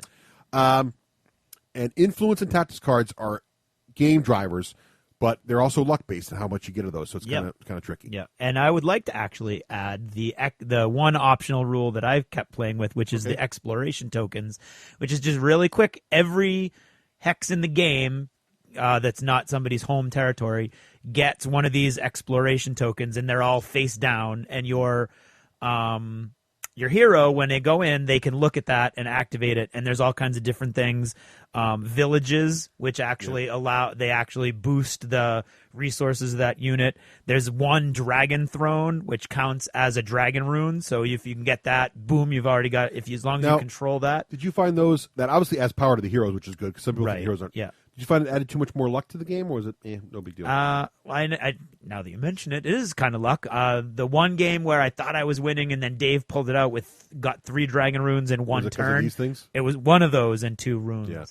So that makes it more luck driven, which is okay. It's a little more luck driven, but there's all kinds of cool stuff. There's like Well, I'm not going to go through them all, but it adds a little more flavor, and it actually is a cool option. Makes the heroes a little more active. They're not just there's things they can do on their way to their quest. Because usually with the heroes, half the time they're just trudging across the board for a while, trying to get to their quest, trying to get to the coordinates of their hex. So let's do final thoughts. Now, all three of us have played the game. Yes. Some of us, I think Craig's played it the most. No, you have. I think you played it one more time. Oh, maybe we did. Anyway, the same. We played a lot. Anyway. Raef's played it first? Once. So, Raef, go ahead. What are your thoughts on Rune Wars? My thoughts is this game to me is like lobster. A lot of people love lobster. It's a delicacy to them, and it's a great food. I just don't happen to love lobster. I'd rather eat so many other types of foods. It's a good game. It's packaged well. It's worth the money. It's got the cards. You're doing different things. You got the heroes.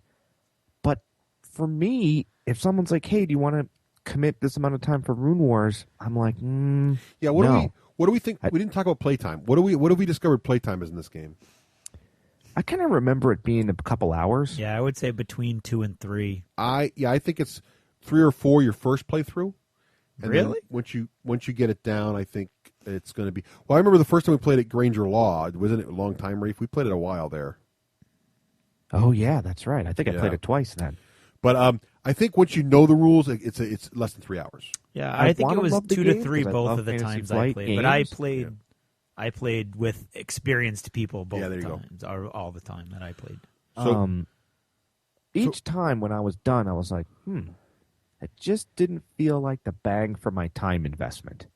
I don't know why. There's it all works. It's everything we said. So I want to be careful with this review. Like it's almost just I don't like lobster. I just don't like lobster. So you just don't like epic conquest games? No, because I want to try StarCraft. I can't explain it. The only best way I can explain it was after I committed 3 hours worth of time. I'm like, that wasn't as much fun that I think I could have had in 3 hours. I'd rather play Agricola. I'd rather play Le Havre. I'd rather play Descent. That says more about you than it does about the first two are blown away by this game. Descent is on the edge. But yeah, so this is that's what I'm trying to say. Is it's more about me. I think you sat down to the lobster and you could tell it was very well prepared, but lobster's just not your thing. There you go. It's not a delicacy to me. How would you rate it on the Raef Granger rating system, which is how much you want to play it personally? 5+. 5+. Okay. Wow. And remember, that's not the average gamer. That's Raef, who has played it now and we're knows. The average gamer. So, Craig, you want to go next or me to go next? I'll go next. All right, what do you think? I think it is an insanely well thought out, incredibly well designed, elegant game system. Once you go through it, 1 or 2 seasons, you're going to get everything you need to know. Well, you got to get through summer, so you get the heroes and everything. But one year, and you've got everything you need. I think the combat system is very evocative. It feels very fluffy.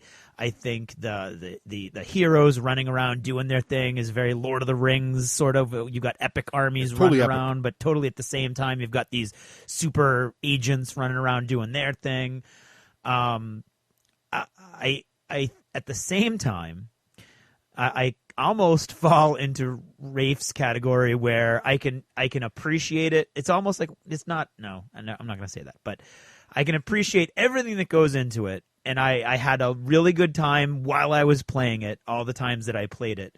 At the end, it always seemed to come down to me to a few random chance things that happened that either maybe I wasn't in the right place to take advantage of, or somebody else had the cards and I didn't, or I didn't have the cards that I could leverage my position.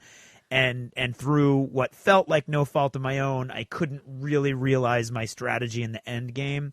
I won once, and then I lost barely. So I think in all of my plays I've acquitted myself well, but when I won, it felt like I was winning basically on a fluke, and when I lost, I felt like I was losing on a fluke, which is not necessarily true because, for instance, the time Dave won, yes, he had to have the cards in his hand, and yes, he had to have the tokens had to be exactly what he needed as his hero went and claimed things.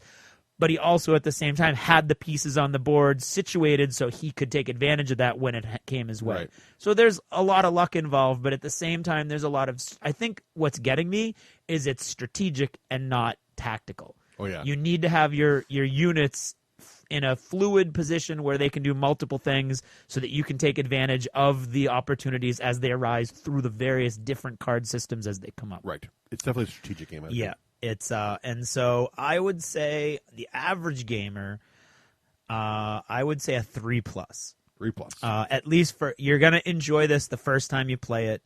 You may in the end game find the luck just kind of frustrates you, but you might not. I mean, I think it's more of an interpretive eye that you're what the gaze that you're looking upon it. If you're looking upon it like Russ, and it's a huge epic story that's unfolding, and in all those epic fantasy stories, bad things happen that you have to deal with, and that's very true. Or you're going to look at it as a strategic game that you're playing, and the game is playing you because there's just enough luck that keeps popping up that's going to foil your plans that you're constantly adapting. Right. So I would say a 3+. 3+. I have to say one more thing before Russ goes, because Craig reminded me of it. I totally dialed into this game. I figured it out. I understood it. I remembered all the steps. It's like, I guess I'm better at strategic games maybe or something. I was able to manipulate the luck and see how other people were missing options, and I won. And I feel like I could do it again. That's what's so weird, that I'm not like, why don't I want to play this again? Yeah. Mm-hmm.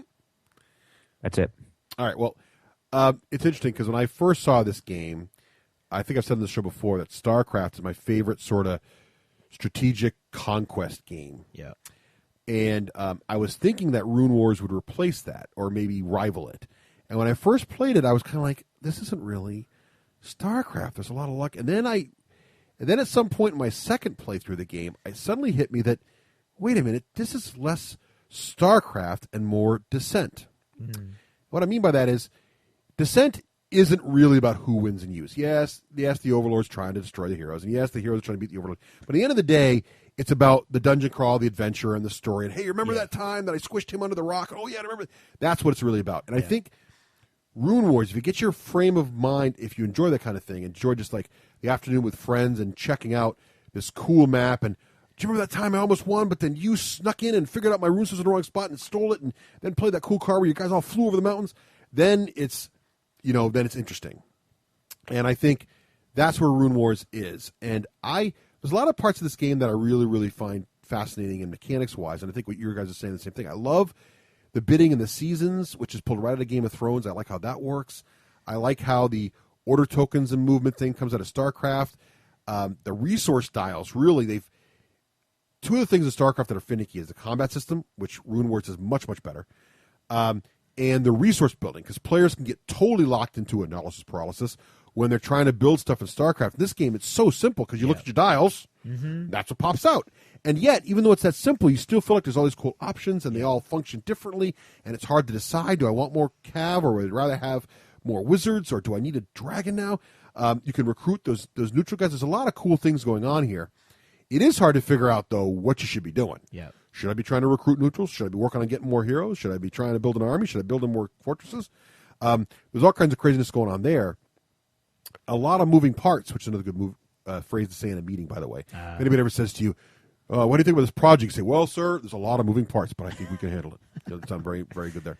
That's good. Oh, there's a lot of moving parts, but it's not complicated to understand, as Raef said. I mean, Raef got it. Yeah. That's right. Enough said. He dialed in. He dialed right in. So what's cool about it is it's this complex layered game that's not going to be like, how do these mechanics function? You're going to be right there in it. That's what's kind of neat about it. But there is a lot of randomness to it. Yeah. There just is. There's a lot with the season cards that can just burn you at the wrong time, where you're really about to go to war. Oh, if I can just recruit now, I'm going to nail them. And that card comes that says no recruiting right now. You're like, oh, no. That happens in Game of Thrones, too, and there's other things, but that happens. Or like Raef said, you're about ready to go in, and you think you're safe, and someone plays a card that can attack over the mountains and totally locks your units up. That stuff happens. You got to not mind that. If that's not your thing, this isn't your game. But all of that said, this is not the game where if someone gets ahead early, you're totally realizing you're in for 3 or more hours if I can't win. Yeah, this is not There's risk. always hope. It's not risk. There's always hope. You can go for a different option. You can You can play the spoiler and suddenly realize you actually have a chance of winning. Yep. There's all kinds of things here, so that you can always come back. So again, it's really more about a great afternoon epic adventure for me, a la Descent, than it is more of a cutthroat conquest game like Twilight Imperium or StarCraft. Yeah. Just different thing. So that's my story. I think I would prefer StarCraft for hardcore, but I don't know if Rune Wars is different enough for me to justify it in my collection. That's why I'm saying you might get in the contest. I'm not sure, but I really, really like it. It looks so great. The mountains are cool, and it is fun to play. Yep. I think I'm with Craig on this. I think it's a 3+. I think it's the kind of game that most gamers, 2/3 of gamers, would enjoy if they like the fantasy setting and the idea of taking over the world. Right, yeah. And who doesn't, really? Who doesn't like the idea of taking over the world? So that's it. That's Rune Wars. Yep, there you go. And it can be yours for the low cost of one whiny little phone call. Yes. Why I need Rune Wars. We need Rune Wars badly.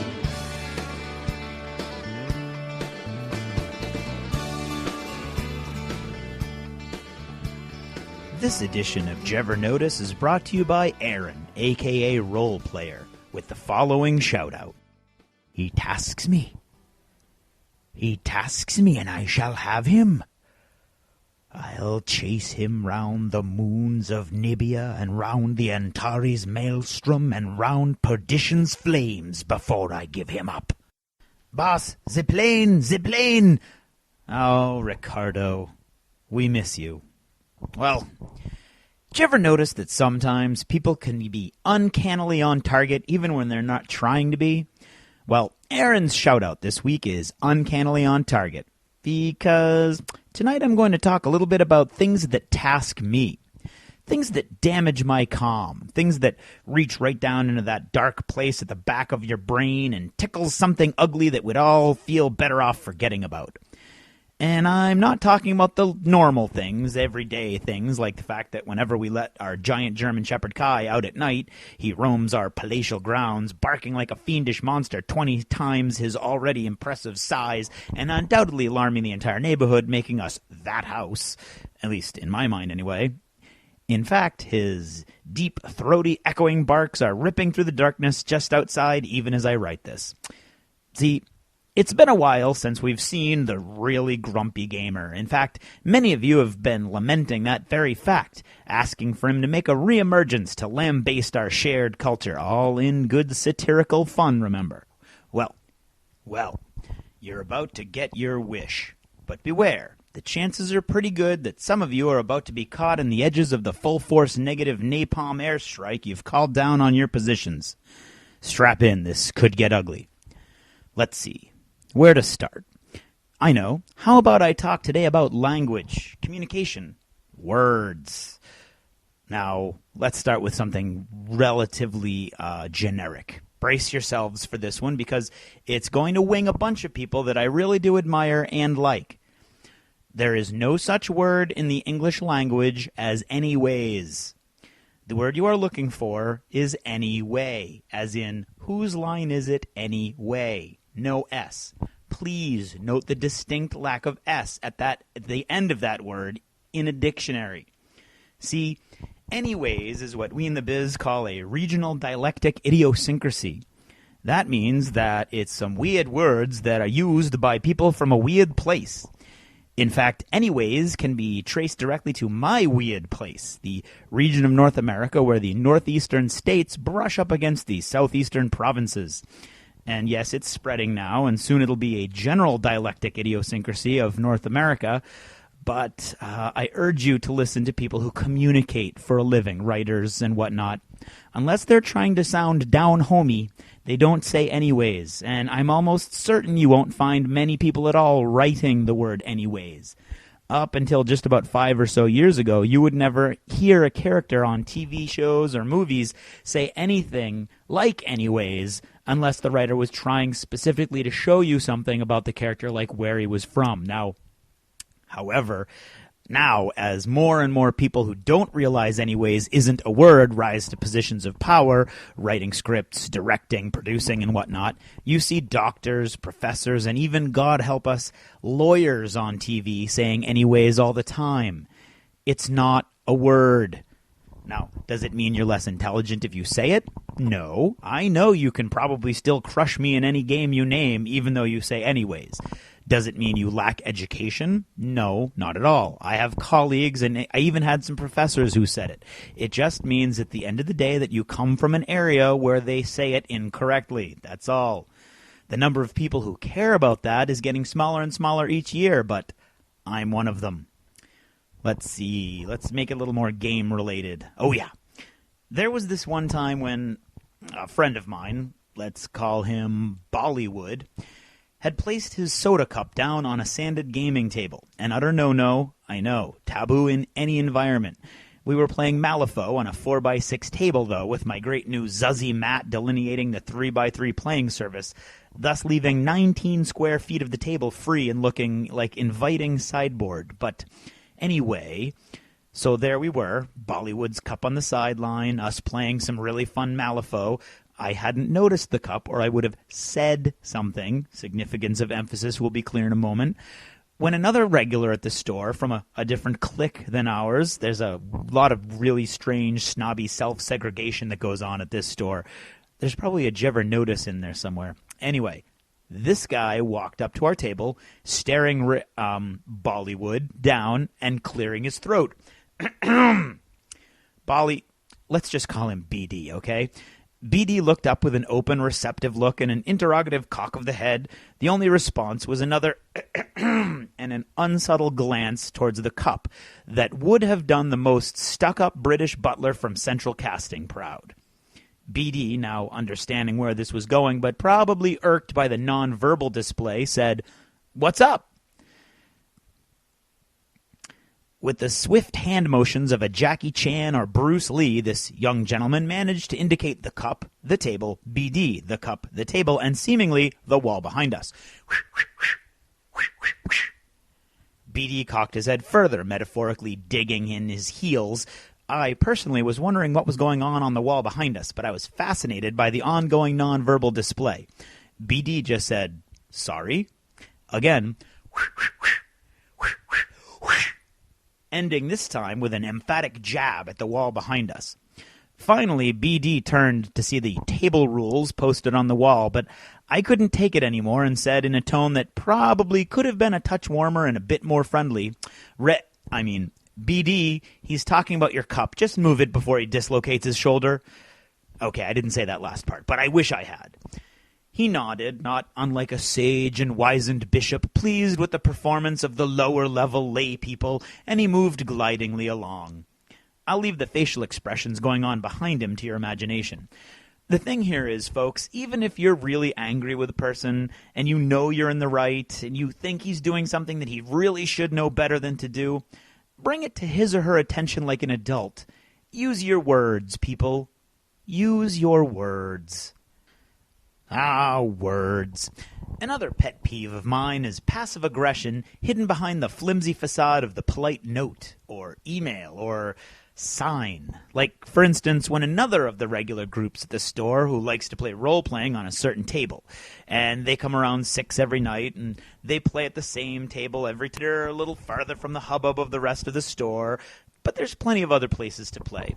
Well, our descent groups, so 10 or so people at a time, have taken to starting their game on those tables because they're empty. One day we came only to find an empty store except for the strapping young gentleman that works the counter for Joe the owner when he's not there, and several poorly lettered signs on pieces of cardboard reading, "Gaming tables reserved, thank you," on the best tables.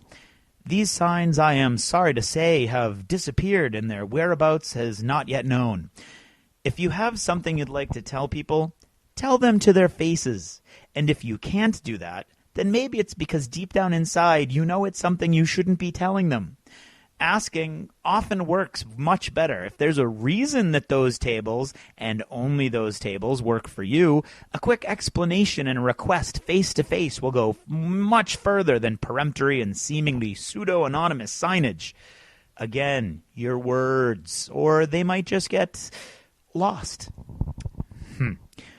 Those took a lot longer than I thought. I've got more, but damn, I wanted to end on an up note. Well, okay, I'll save the rest for later, and I'll skip to the rising action. What a difference a couple of days make.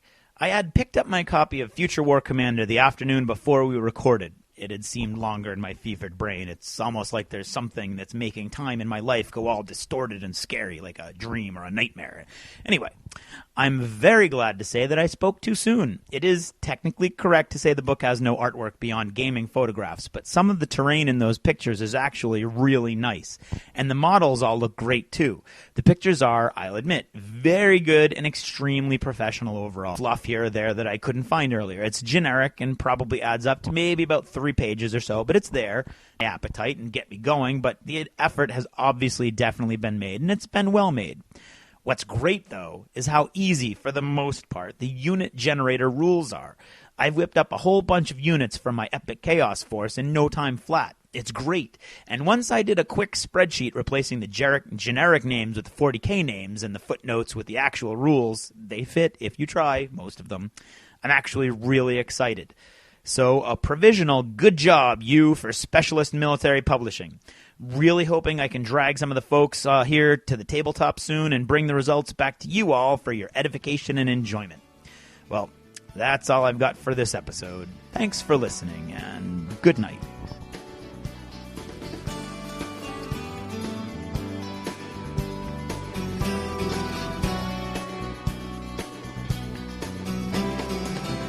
Achievement unlocked!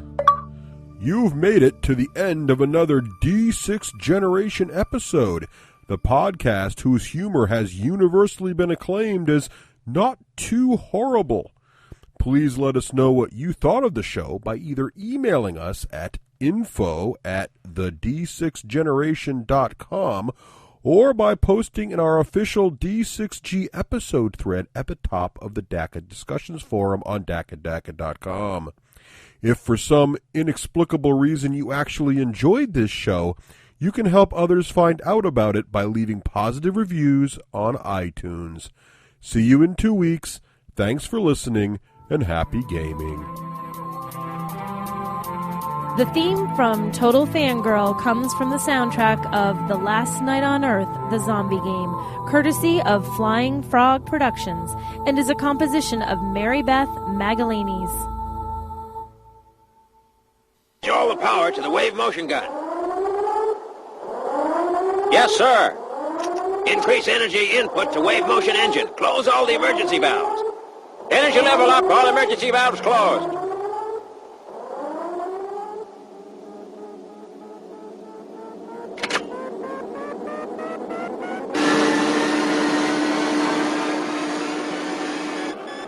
Open the circuit to the wave motion gun. Open the circuit. Gun chamber pressure increasing. It's at full. All the ship's energy is now in the wave motion gun. Well, sir, release the safety on the gun. Safety removed. Gun chamber pressure at 90% of capacity. All systems checked. Final safety barrel lock removed.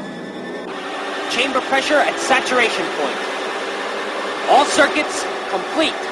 All systems go. Target. Speed 40 space knots. Energy buildup. Increasing. Countdown 10 seconds before firing. Prepare for recoil shock.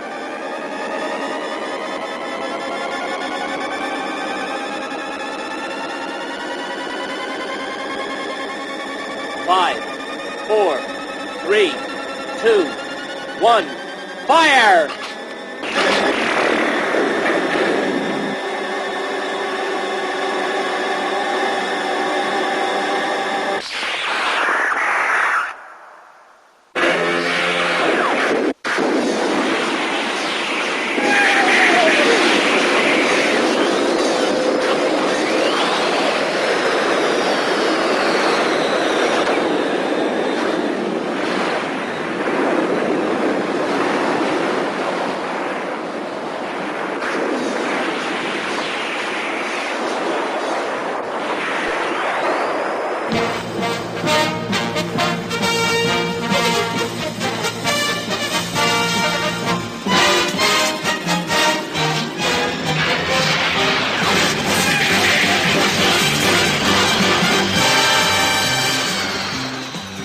We're off in outer space, protecting Mother Earth.